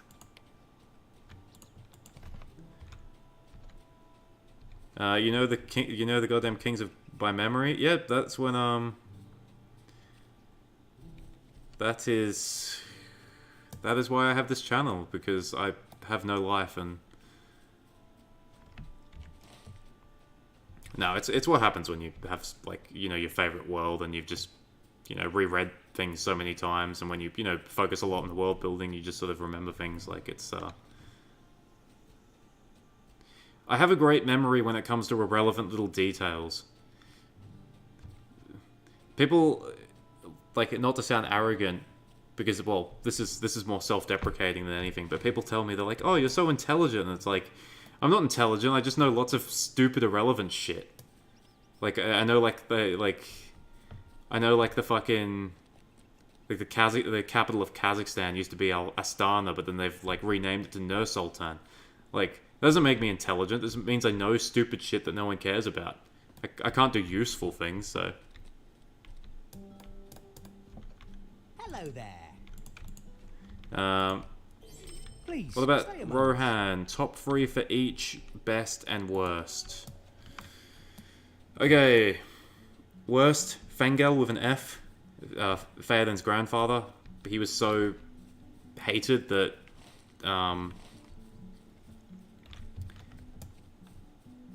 where have I got to go? I've got to go down here. I'm just running around in circles. Fuck me. Definitely, it's definitely hard to power level when you're when you're interacting with a chat room all the time. Yeah, Fengel with an F. The controversial, but Helm Hammerhand was a shit king. I mean, this is a guy that, instead of being diplomatic and stuff, he decided to punch one of his vassals in the head, which killed him, which started the war, which resulted in the death of him and his sons and, like, a whole bunch of his people. So I'm going to say Helm Hammerhand was a pretty shit king in that regard. I mean, you know, things might have gone differently if he didn't just punch Frecker in the head. And the other worst king, Walder? No, he just rode off with, I think he just got killed by orcs and them. No, who was the guy that got killed by the boar?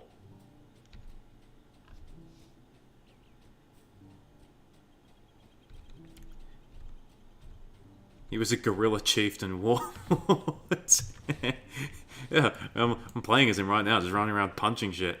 The Rohan's king that got killed by a boar, he was shit. What can I do for He just ran off and got killed by a boar. Like, what the King Robert Baratheon. Three best kings. Aeol the Young.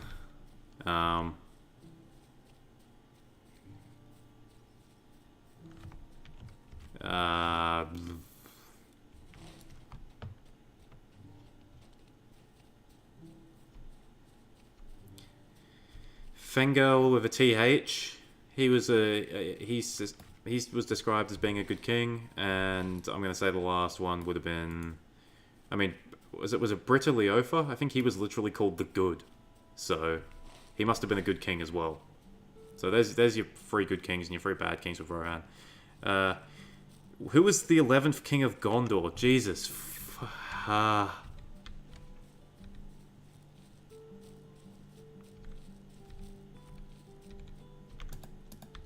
What do you need? Could I take a moment? I gotta collect the stolen pipeweed. It's important. The 11th king.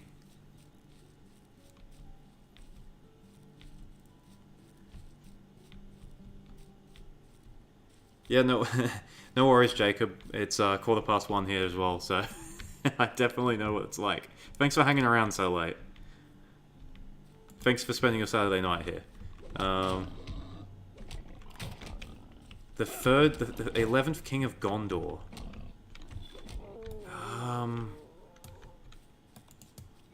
I'm trying to think.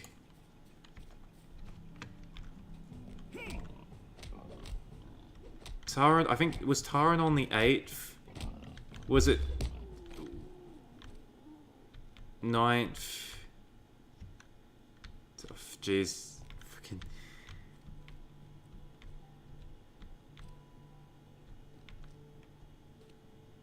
$11th. It is a hard guess. I'm trying to... The problem is with the Gondorian kings is that the early kings, a lot of them don't do anything, so it's hard to...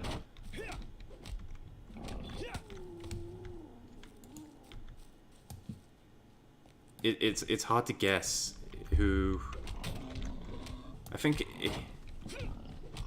it might be one of the ship kings. 11th king.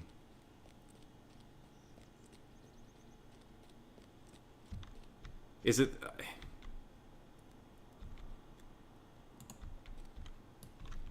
I'm gonna say I'm gonna say the 11th king was either Rattanatar Alcuin II or Pjarmendikil the First. One of those two, maybe. Top 3 kings of top 3 good, bad kings of Numenor. It's all good, M. Corte. I can keep going. That's fine. I have the stamina. That just means there's gonna be lots of ums in the chat. Lots of ums in the stream. Argamilzor, he's one of the worst kings. Ar-Pharazôn, because he got Numenor destroyed. Was it Siriondil? Surely Siriondil was earlier than the 11th.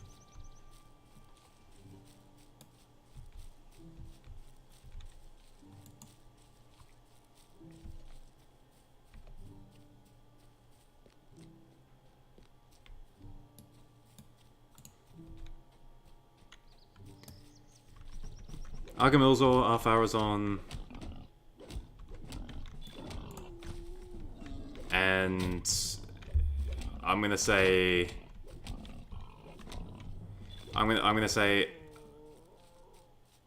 Tar and Kalimon, because he was the one who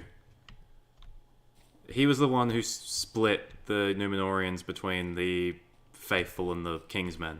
So I'm gonna say he was also one of the worst kings of Numenor. Top 3 kings of Numenor. I'm going to say Tar Darion. I'm going to say Tar Minister, and I'm going to say... I mean, you kind of got to go with Elros. Elros Tar Miniatur, the founder.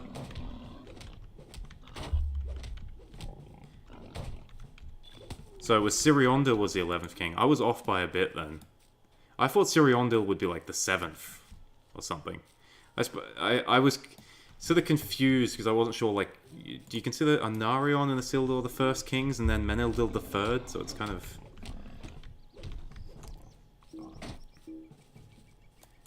Who do you think was the worst dwarf and elven kings?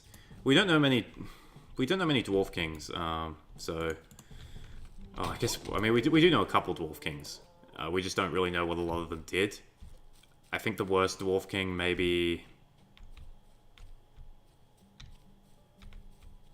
I mean, maybe Nain the First. All he did was just kind of he ruled for 1 year and got killed by a Balrog. So that's kind of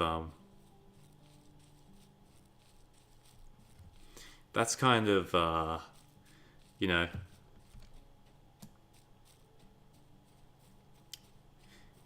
it's hard to say he was a bad king, but I mean, he didn't live very long, so it's like, you know, I think every other dwarf king did better simply because of that.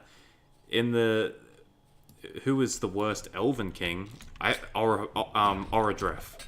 Orodreth is the worst elven king. That's not to be confused with Orifer. Orifer was also bad. Orifer is Frandwyl's dad. Orodreth is the father of Gilgalad. He was the second king of Nargothrond. He was one of the few elves which Tolkien actually describes in the First Age as being somewhat incompetent, which is kind of interesting.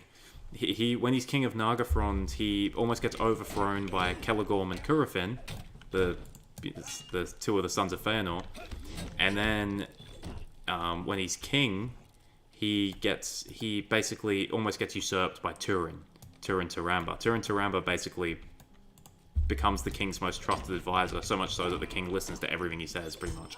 And that eventually results in Nargothrond being destroyed. So I have to say Orodreth.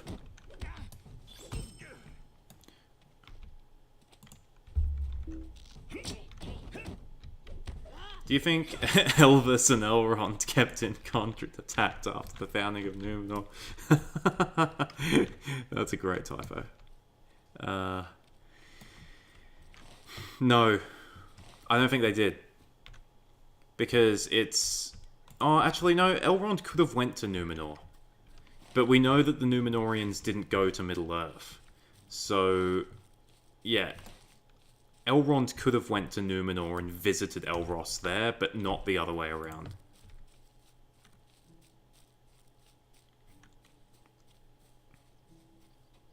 Good morning, Brefilnen.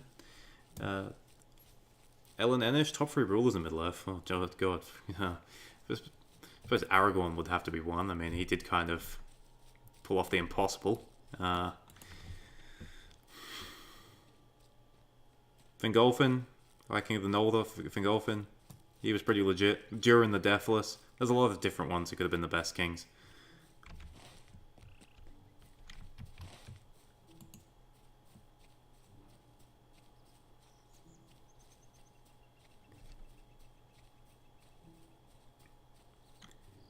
Maybe the dwarves who attacked the elves during the First Age. The King of Nogrod. You have to remember about the King of Nogrod is he actually won the battle. They all ended up dying in the end because they got killed afterwards, but he did win the battle. He was, like, I guess you could say he's one of the worst kings from an objective standpoint, like, as in he did a ton of damage, but...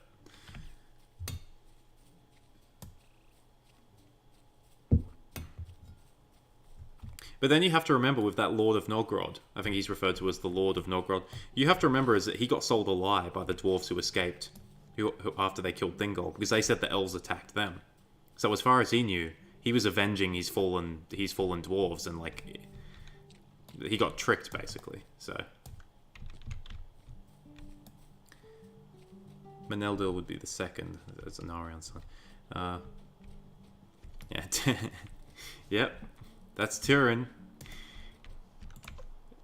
A talented guy who screws everything up. Might I speak with you a moment? Oh, thank you, Jacob. That's very kind of you. And top 3 meals in Middle-earth.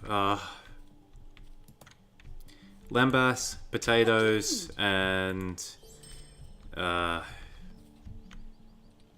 sausages, tomatoes, and nice crispy bacon. And fish, raw and wriggling is last.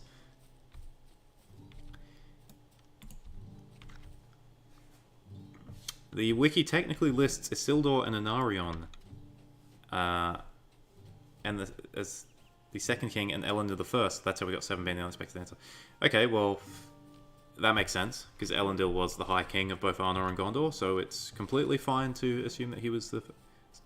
Would you ever do any videos on how you think certain kingdoms and regions worked with, like, economy and agriculture? I did one on... I did one on Bree, the town of Bree recently, where I touched on some things such as the economy. I will definitely do more in the future. I have written a long script on Doriath, which is the kingdom in the First Age, the Elven Kingdom, and I did do some economy stuff in that one and agriculture stuff because we actually do learn about some of that stuff in Nature of Middle Earth. But I haven't recorded it yet. I have a lot of scripts that I just don't record because I don't know, I get scared. Good day. Might I have a word with you? Never trust the wandering vagabond with the dragon helm in his possession. As if you wouldn't trust him. Have you seen the helmet? It looks cool. Wouldn't the Sons of Feanor be considered elf kings? No, Thor's hammer. They were referred to as the dispossessed. The reason for that is because when Fingon rescued Maedhros, he renounced any claim to the kingship for him and all of his house. So none of the Sons of Feanor took titles as kings. So, no. Any other setting you're similarly passionate towards? For me, it used to be Warhammer 40k, but it's grown stale for me. Dragon Age, the video games. I love that setting. I know a fair bit of the lore about that. Lovely day, isn't it? Elder Scrolls, but nowhere near to the point where I could be considered a lore master or something. Like, nowhere near. Elder Scrolls lore is whack. Because it would be cool to hypothesize about how Angmar's agriculture worked. Probably not well. Imagine it was pretty cold up there.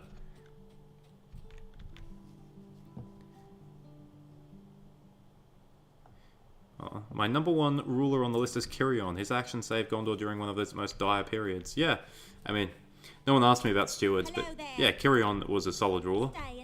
Tea. Solid ruler, smart guy.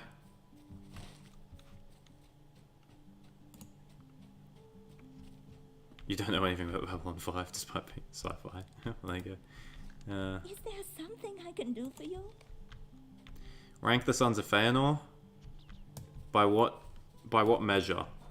If we're talking about like the least the least shit to the most shit, I guess you'd have to say Maglor, then Maedhros, then Amrod and Amrath, simply because we know nothing about them, and then Caranthir, and then Curufin, and then Celegorm. Celegorm is the worst.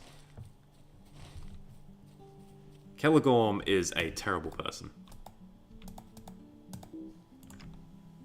I'm sorry. My thoughts were elsewhere.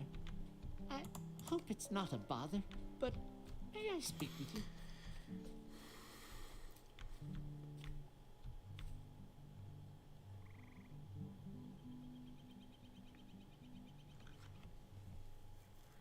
It's clear that the denizens of Angmar persisted only on fell mountain dew that was brewed there, hence their terrifying combat prowess and gaunt forms.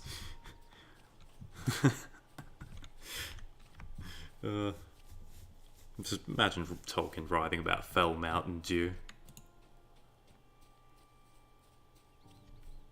You're an Elder Scrolls Lorebeard. Yeah, you see, Aragon, that is where the Elder Scroll lore gets me. The whole like stuff to do with Chim and stuff like that, and then when you start getting into like the gods and stuff like that gets like that starts throwing me off. Elder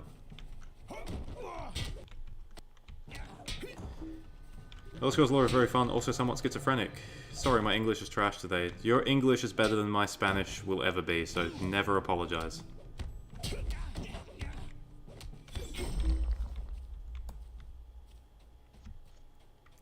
Do I think Morgoth's curse would have affected Tyrion's behavior and choices, like tempting him, but all of it was his choice? So, Forcehammer, one of the most important aspects of Tolkien's world is free will. Everything has free will. Unless it's enslaved, it has free will. So all of Tyrion's choices were his own. I think the only things that could be attributed maybe to Morgoth's curse were the things that happened out of like horrible luck. So for example, like one of them might have been, you know, when what was his sword's name again? Gurthang. When Gurthang fell out of Beleg's like belt and pricked him, and then he used it to accidentally kill Beleg. Like that might be attributed to Morgoth's curse because it was just a random, like, you know, down to chance. You know, when they were, you know, a rock killing Hunthor when they were going to kill Glaurung, that could be attributed to the curse maybe. But any of the choices that Turin made were his own choices, so...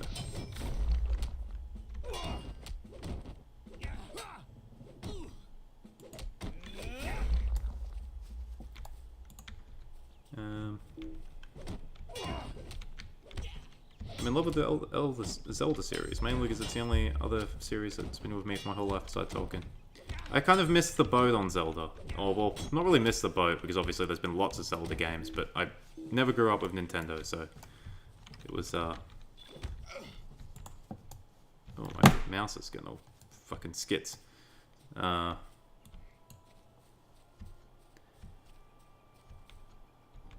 Chim is hard sell, that is correct. I don't need to kill any more of these guys. What am I doing? Knee strike. Oh, look at that animation.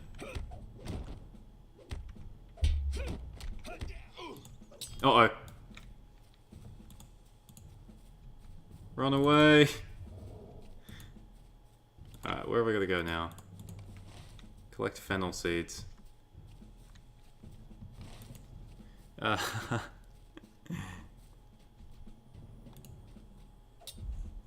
Fun fact, Maglor and Caranthea were married to each other, or yeah, yeah, they were married to each other.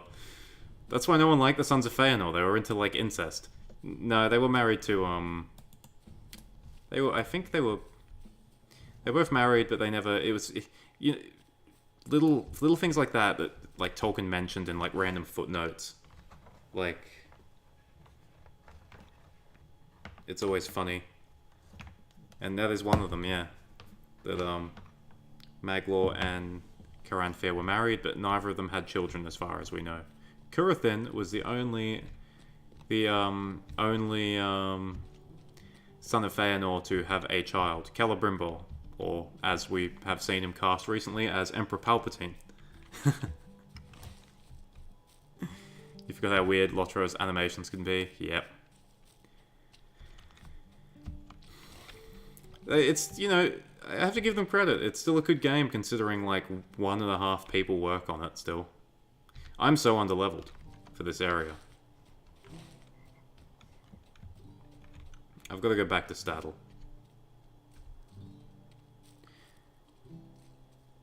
Ever considered making a Discord server, Duff? Usually I become cringe personality cults, but maybe it could be cool if the mooders like this chats.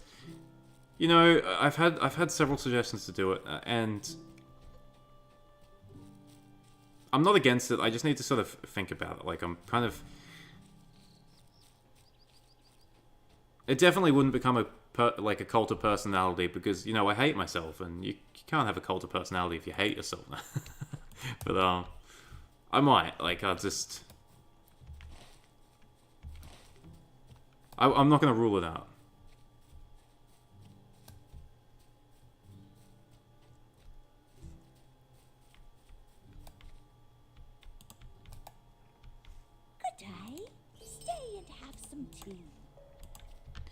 Well, that happens a lot in the Bible too. A lot of things happen in Jubilees. There's often man's choice and faults. There's temptations of all, but they still have the choice and they choose wrongly. That's it. Turin thought that if he changed his name that he could escape the curse, when in reality it wasn't doing anything the entire time. But, you know, like, you know, changing his name didn't do anything about this curse. But, you know, at the same time, when his actual name was revealed... You know, Finduilas became thirsty for him. So that's one of those aspects where that wasn't really the curse, that was just someone else's choices, you know, screwing things up a little bit more.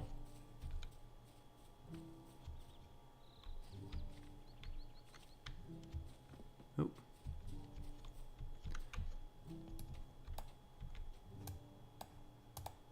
Is there something I can do for you?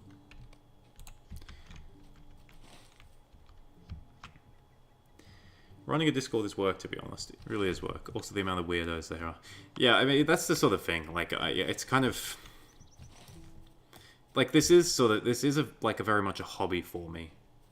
You know, guys like some of the other bigger, you know, Lord of the Rings channels, they make a living off their channels.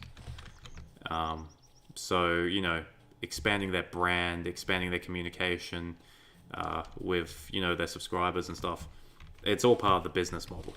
Because it is a business, whereas this is just a hobby. So it's kind of like I don't really want to, you know, create extra work for myself. And I think the interactions that we sort of have on the only thing, let's see, here's the thing with Discord is like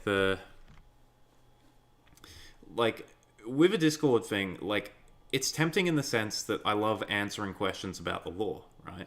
I love doing that. It's part of, like, one of my favorite things about doing the live streams now, because I get to talk about something I'm passionate about.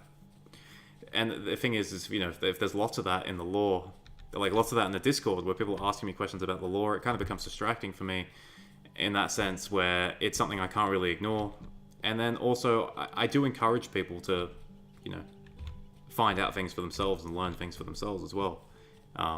So, I don't want to be... I don't want to essentially become like just a kind of a Wikipedia, I guess, in a Discord channel, so it's...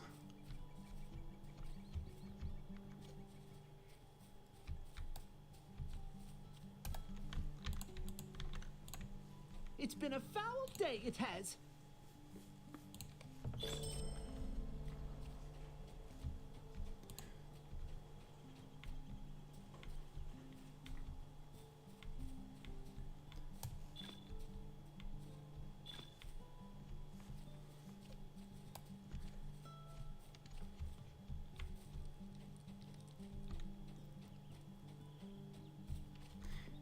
That is a nice thing about the live stream. Unfortunately, you know, I live in a house with other people, so I kind of, like, when it comes to the live streaming, I sort of got to... That's why I do it late at night, so there's no, like, real distractions, and then also it's, you know, I do other things as well on the weekend, so... And those are really the only times I can do a live stream, so it's kind of, I'd love to do more of them, it's just sort of rare when I get to do them. And thank you for always anticipating. Thank you guys for your nice comments. It always means a lot to me.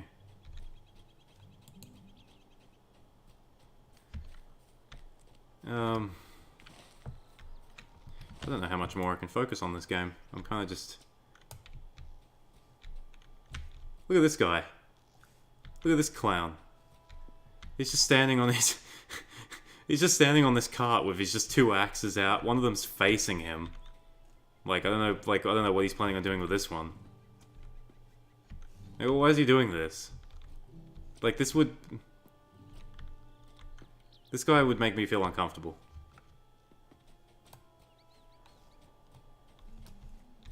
Well, this time's perfect for us Eurobros, huh? Sorry you have to face tank it. Like I said, I don't mind. Like, I'm normally up late a lot anyway, so...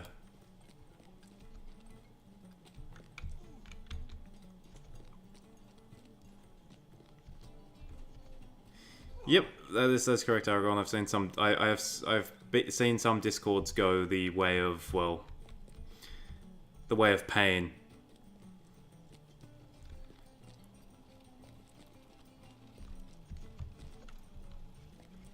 And that is, and you know, the thing is I have to sort of do these streams late because I've looked at my I've looked at my channel analytics, and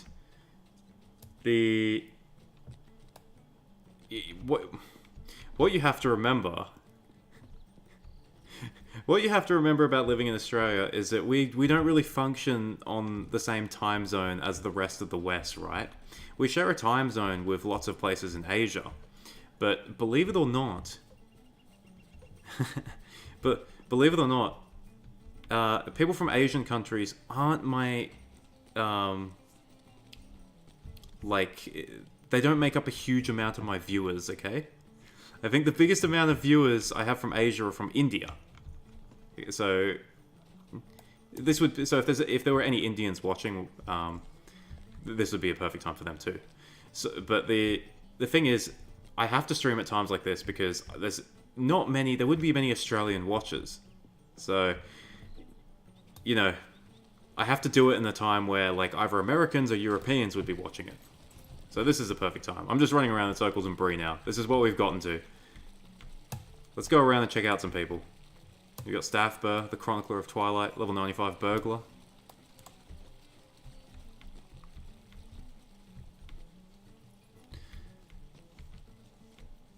We got this guy, K-Cap, the open-handed Wicked Mischief. Look at him, he's got a top hat. You reckon top hats are a thing in Middle-earth? Do you reckon that's lore accurate? Flawless Hammer. How do some lands like the land of the Entwise remain desolate even after 3,000 years pass? I mean, you would think grass seeds would use the ash and nutrients to grow again.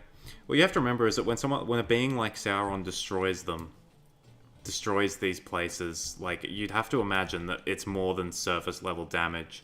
Sauron is an angelic being, so I think that he probably destroys these places so bad that,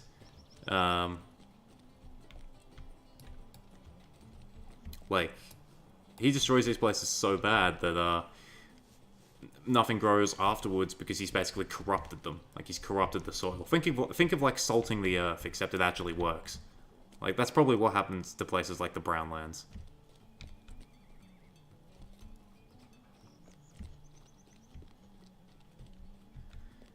And, you know, the Brownlands were also a source of several battles too, so it just gets worse and worse.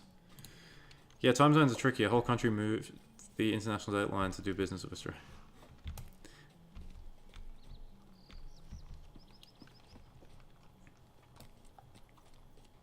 Do you think there was any opportunity Arnold could have prevented its division and fall before and afterwards? Yep. Not with I mean, with the division? I don't know. I guess they just don't divide. Maybe Earendil should have pulled his sons into line, or maybe his sons should have liked each other more. I guess that's the only way. I did a video on the way Arnor could have survived. It's the one where if Arvedui became king of both Gondor and Arnor, Arnor could have survived. But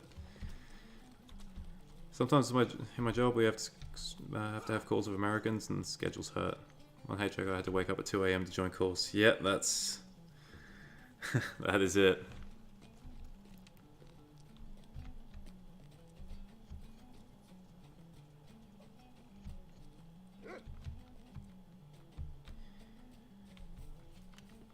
Arnor needed the Justinian. What? Bankrupt the kingdom? It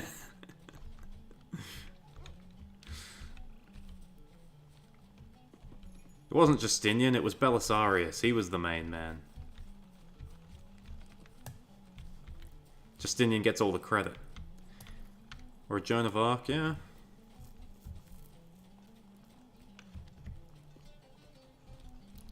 It's really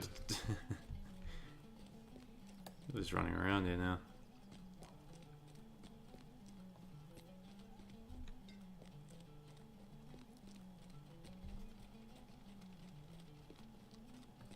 There's normally a ghost who roams around here at night. He's a shade.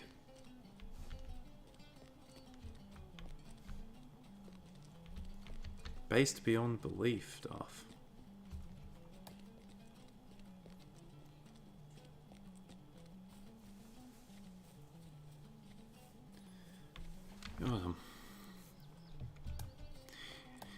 Here's the Bretown auction hall. One thing about Lord of the Rings Online is that the economy is so fucking inflated that as new players, if you played this game as a completely new player, you would never be able to buy anything. Because in this game, 10 years ago, having like 1,000 gold made you so rich. Now, like, 1,000 gold's nothing.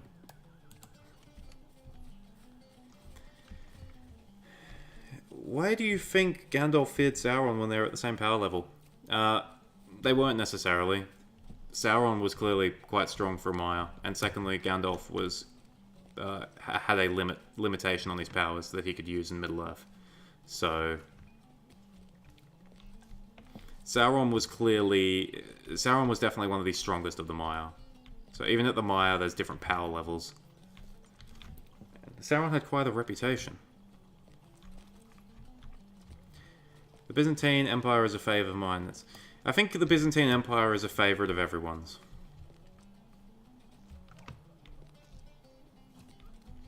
Except Turkish people. I don't know how they'd feel about the Byzantine Empire. Arnor just needed less heirs. Yep, that's it. They had that's the exact problem. Anyone who's played Crusader Kings will tell you that.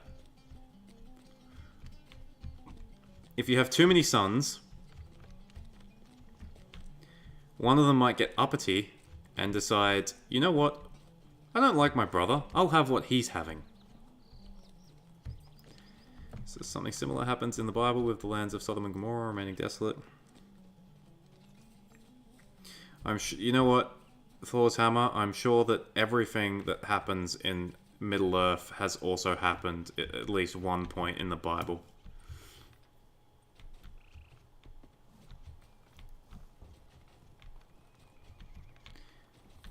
Maybe Aurelian would have saved Arnor. Was Aurelian the one that got murdered by someone in his camp? Maybe. Maybe he would have saved Arnor. You got to remember though, is that the Dunedain were, even in the time of Arnor, they were pretty advanced. Like, you know, like they were still, their bloodline was still very strong and all that. So they still had a lot of wisdom and intelligence. So if they couldn't save Arnor, I don't know if a Roman would have been able to save Arnor.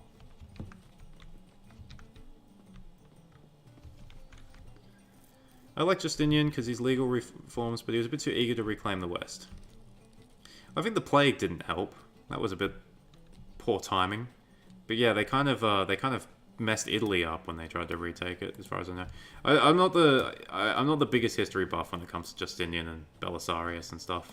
I know some stuff, but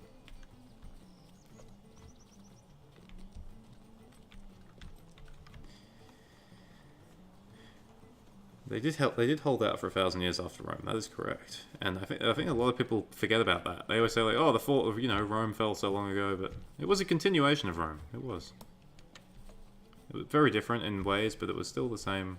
They called themselves Romans, so I mean, you know.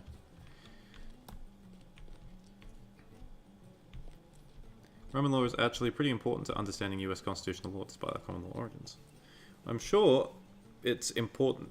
I'm sure Roman law is important in most laws.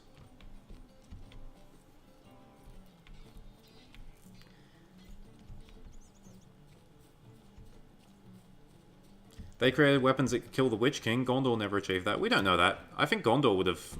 I don't think there's any evidence that Gondor didn't create the same types of weapons.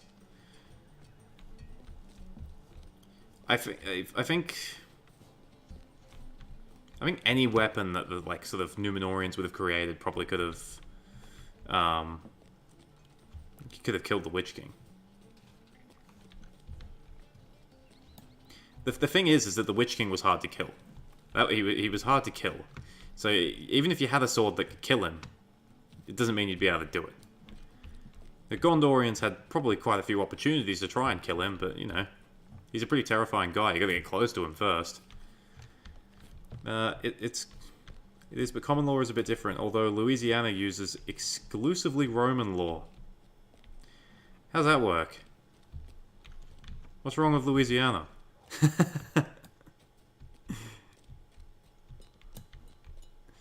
If you had to lead an army from anywhere in Middle-earth, what would you? I mean... Numenor's not really in Middle-earth, so I can't say them. I guess if I can't say Numenor, I'd say like maybe like Gil-galad's army, or like maybe Gondor's army at the height of its power. And like M. Corday said, I think I just concede my lead to one of the commanders. Like, you know, I've played lots of Total War, man, but I don't know if that'd cut it. Hey, look at this. There's kids running around here. I don't know if that would cut it in, if I was in Middle-earth. Alright, guys, it's simple. We use hammer and anvil strategy. What could go wrong? One rumor was that the Witch King was once a member of the Numenorian royal family. I mean, I'd say that's pretty likely. I know there is a theory which reckons he's Isilmo, which is a member of the Numenorian royal family, but I don't think that's true. I think it's a pretty weak theory. And I don't think the timeline actually holds up. But I think it is relatively likely that the Witch King was, like, related to the Numenorian royal family in some way. A lot of Numenorians would have been, but you know, the fact that he was a powerful warrior in his time, very tall. I think it's pretty likely.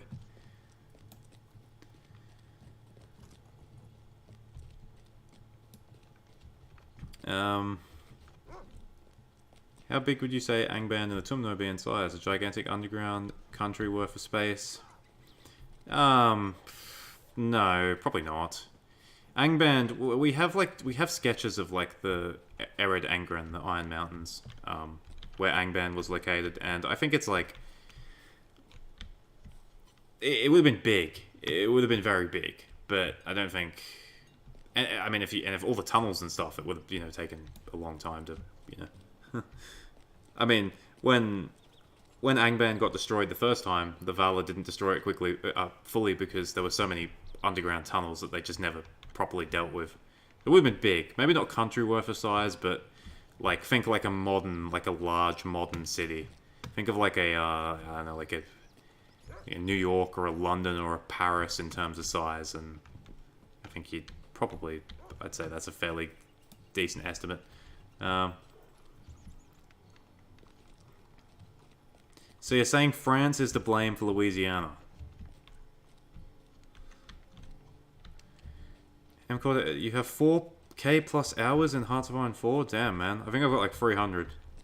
I'm not very good at Hearts of Iron 4. I'm like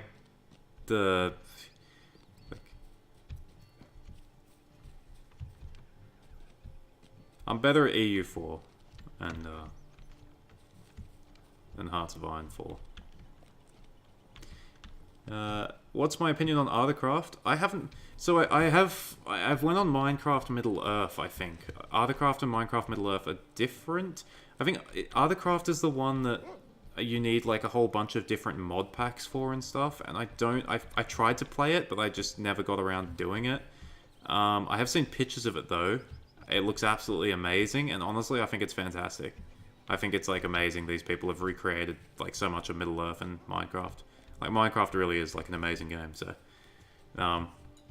and like kudos to these people because I'm sure a few times when I was younger in Minecraft I tried to build like Lord of the Rings shit and it was terrible because I have like the artistic skills of like a 4-year-old. So. What's my opinion? We all know the Witch King was Isildur, and after that, some random ranger that got possessed by a wraith. Yeah, I've played Shadow of Mordor and Shadow of War. They were very fun games, but like, I've like the lore, man. Like the lore in Shadow of Mordor and War. Dude, like it's in Shadow of Mordor.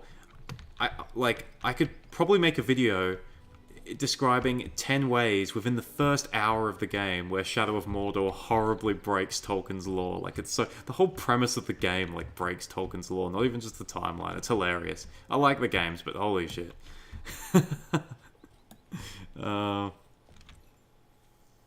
Like... Because it seemed like the descendants of Elros had extra abilities than everyone else in Numenor. Yeah, probably. I think they lived a little bit longer too. They lived like an extra 50 years or so. Sauron was referred to as a necromancer in Dol Guldur. What undead did he raise? Does necromancer mean something else to Tolkien? Necromancer meant necromancer in Tolkien's, when Tolkien wrote it, it just meant a practitioner of dark magic. So it wasn't associated with raising the dead like it is today, although it would have been part of it. Now, we do know that Sauron could command spirits and stuff. I did a video. My recent video on the Dead Marshes was actually... there's a big segment on that, basically, where I talk about how it's very likely that Sauron could enslave the spirits of dead elves, which lingered in Middle-earth. And he could use them to create, like... it's a very strong theory that the Barrow-wights, for example, were just... dead, like the spirits of dead elves inhabiting the corpses of long dead men. So that's maybe Gandalf wanted to avoid the collateral damage of a full-blown Maya fight. It would be nice to defeat Sauron without sinking another constant. Yeah, well, that's one thing too. He wasn't given permission. He wasn't supposed to go to Middle Earth and do the hard work for everyone. He was supposed to help. But honestly, I think maybe Sauron without the ring. Gandalf could probably beat Sauron without the ring, but Sauron with the ring, I think... Sauron without the ring in the Third Age, that is. But Sauron with the ring, Gandalf probably wouldn't stand a chance. Gandalf was not... I don't think Gandalf was as powerful as Sauron. I can play Total War, but can't do anything in Hearts of Iron 4 except lose very slowly. It's because Total War games are simple. Hearts of Iron is not. Hearts of Iron, like, just... Yeah, it's like Aragorn says there. He says that after every patch in Hearts of Iron, you have to relearn the game. It's a game of, like, numbers.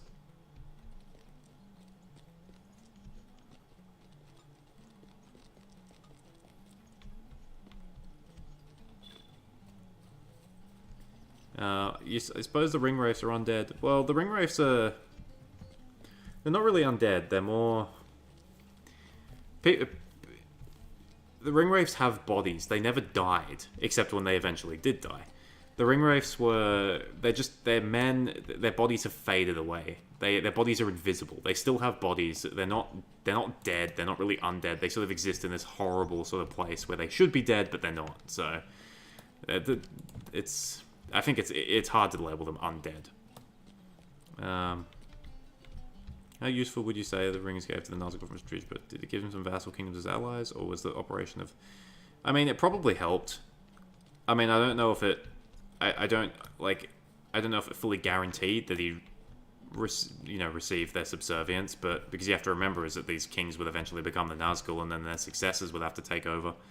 I think it certainly would have helped. I don't think the rings he gave to the Nazgul were a failure. I think all the other rings were. What do I think the standard size of a Gondorian settlement would be? A few thousand, 10,000? It depends on the size of the settlement. I guess it's kind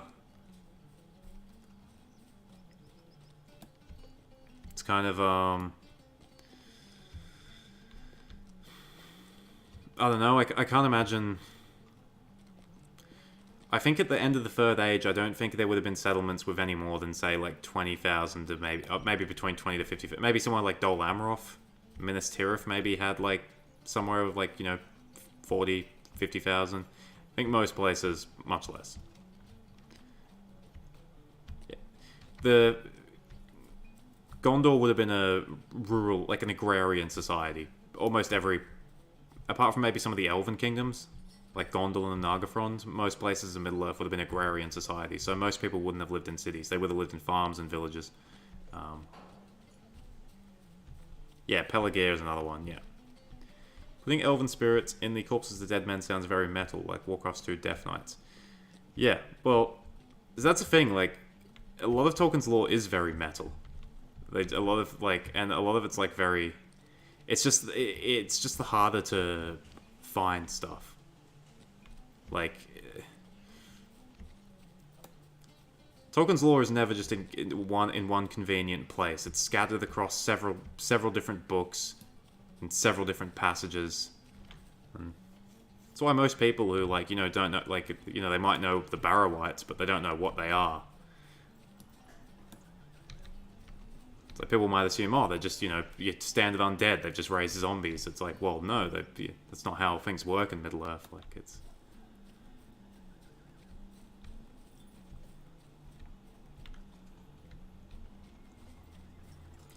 Well, for Samar, I would say even if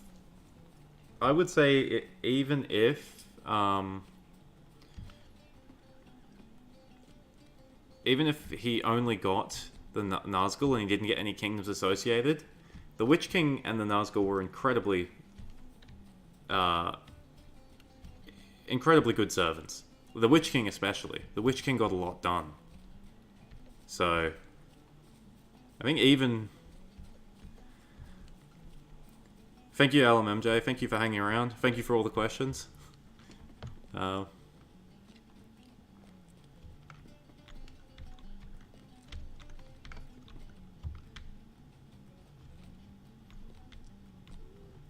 Mission failed. We'll get them next time.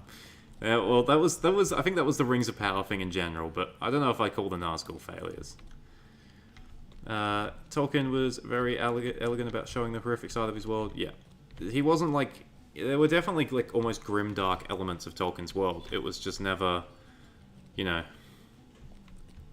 never... He just hid them a lot better. That's what I would say, yeah. Like, he just... It's not like in your face like Warhammer, for example. It's, you know, there are some really horrible things. You just, like, you don't really think about them. Like, you know, it's like if you look up some of the artwork people have done, for example, about like, you know, Morgoth corrupting the first corrupting elves into the first orcs. If you look at some of the artwork people have done, that's fucking grim.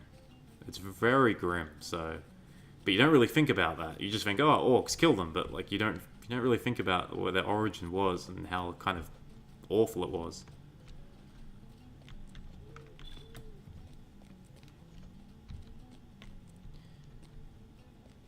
Why wasn't I notified of this live stream? I don't know, Nolarin. I'm sorry that you've missed most of it.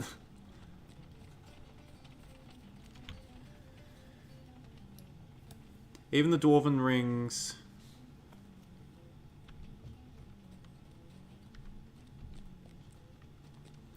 Even the Dwarven Rings kind of work. They did lead some kingdoms to failure or get devoured by dragons.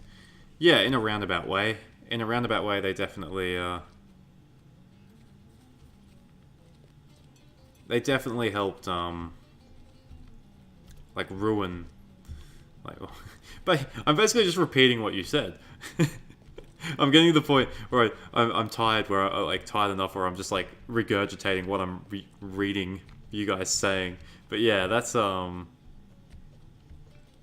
would say they helped in that regard. Although I would say that they were still sort of failures. They ended up being a long-term sort of help, but I think Sauron would have considered the Dwarven Rings failures. My character is getting a good workout in Lotro. Yep, that's what happens when you can no longer... You've reached the point where you can no longer focus on a game and on a chat. So I'm just focusing on chat because that's the more important part. I'm just running around and this is just the visual. It's like my... It's like my videos. I talk lots and then I just give the bare minimum of visual stimulus. And in this case, it's my character running around in circles.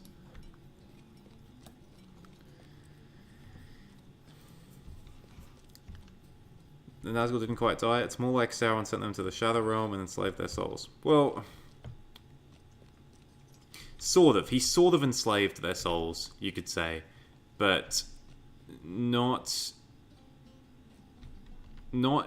like... Not completely. Because when the Nazgul die, for example, Sauron doesn't have control of, like, the spirits of dead men. So... Oh, I got a quest here.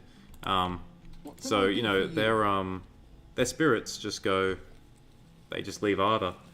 So they get enslaved to an extent, but not completely. You're coding with me in the background? Damn, you've got, like... You must have, like, super strong concentration.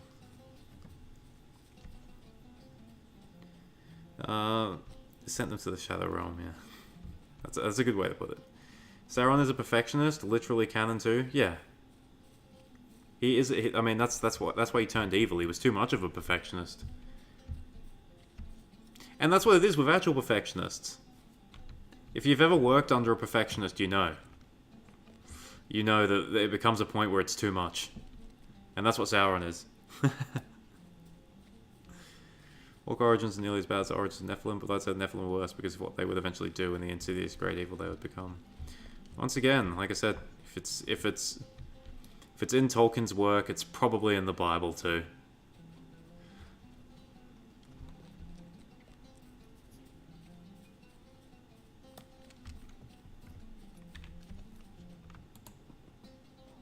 Look at this guy. He's wearing some nice armor.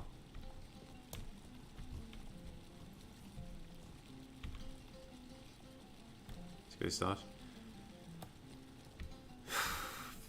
What do you think would happen if Breland united and militarized itself near the end of the Third Age? Not much.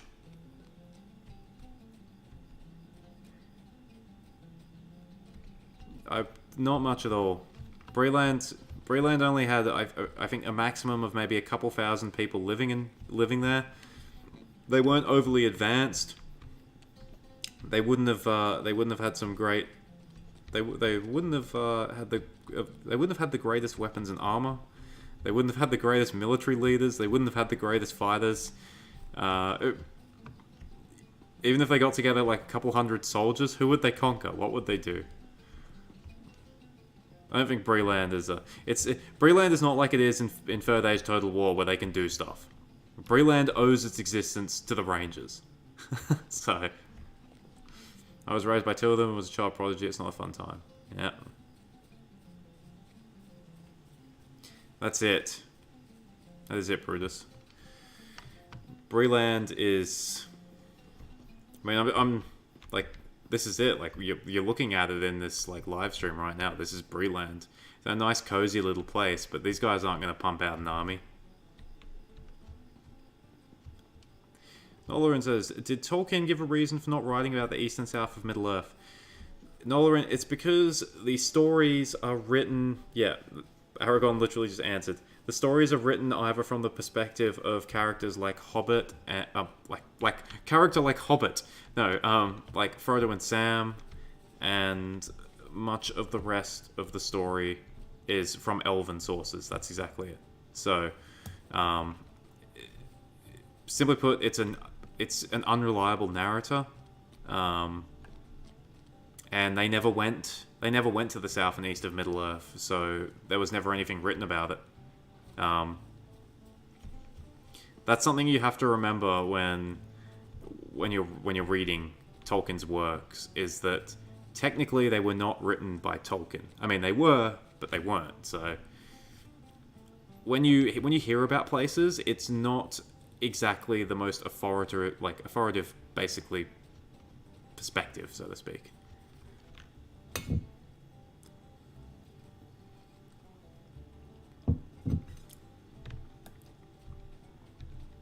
I think someone did a video on that. Was it In Deep Geek? I think he might have done a video, like, talking about how everything you've read about Tolkien's work is a lie or whatever. Talking about the unreliable narrator. It might have been him. I'm not sure.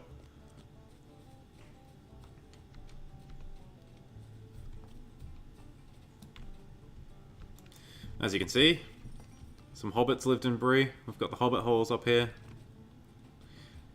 Talked about this in one of my recent videos in Breeland. All built into the side of Bree Hill. They really did. They really did do well with their world design in this game. Like, they've just designed it down to perfection. Oh, well, alright guys. It is 2:07 in the morning here. And I'm starting to really get tired now. Archie Petrie, I would say people from York would win. Northerners are a different breed. Thank you everyone for watching. Thank you everyone for tuning in. Thank you to everyone who kept the chat alive, asking questions. I really enjoyed reading them. You guys came up with some funny shit. I really enjoyed answering the questions. Like I said, passionate about talking about this stuff, and you guys definitely let me talk about it. So thank you. Don't know when I'll be live streaming next. I might do it soon. Who knows? This person's farming. They're farming green onions. I will not let the Nazgul eat me.